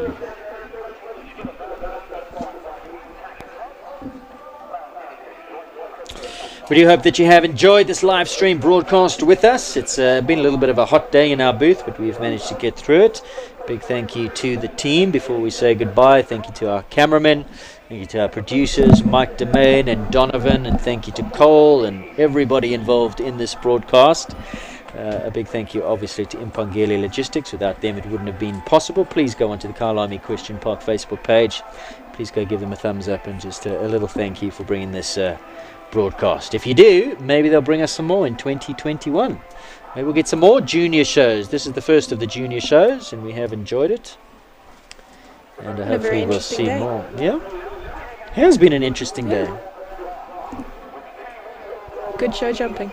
Safe travels back to your respective provinces to everybody. Happy Christmas. Happy New Year. If you're going away, travel safe. Don't go to the beach. Apparently that's where COVID hangs out. Apparently, I don't know. Just...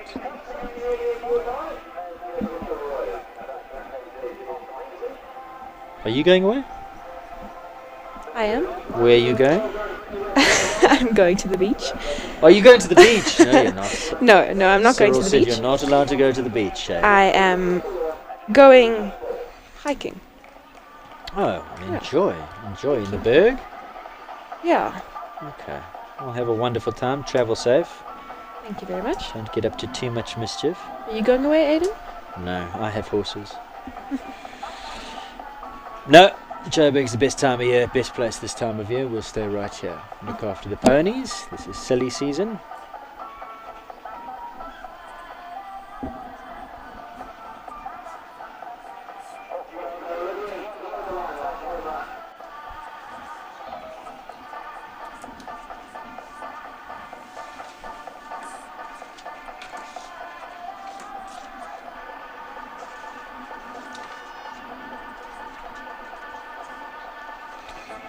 Lovely shots brought to you by Canon. Big thank you to them. Canon in association with Kyalami Equestrian Park, teaming up with these wonderful cameras to bring you these live stream pictures. A big thank you to Nikki Mungle and her team at Canon. Much appreciated. Olivia Sarur, the 1 meter 20 champion. Happy lady, well done to the Sarurs. Lead Force wins, Devan Bosman in second, and Maxstar Dark Knight and Jenna Lee Glancy from KZN back in third.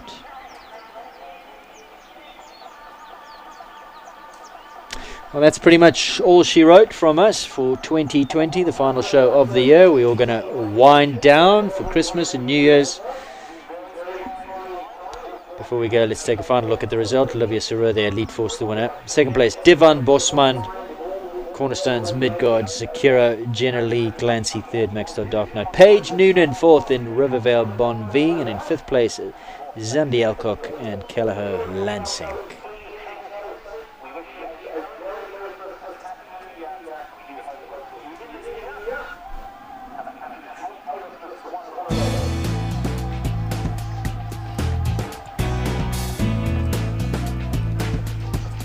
This live streaming of the 2020 South African Youth Championships was sponsored by Impangele Logistics.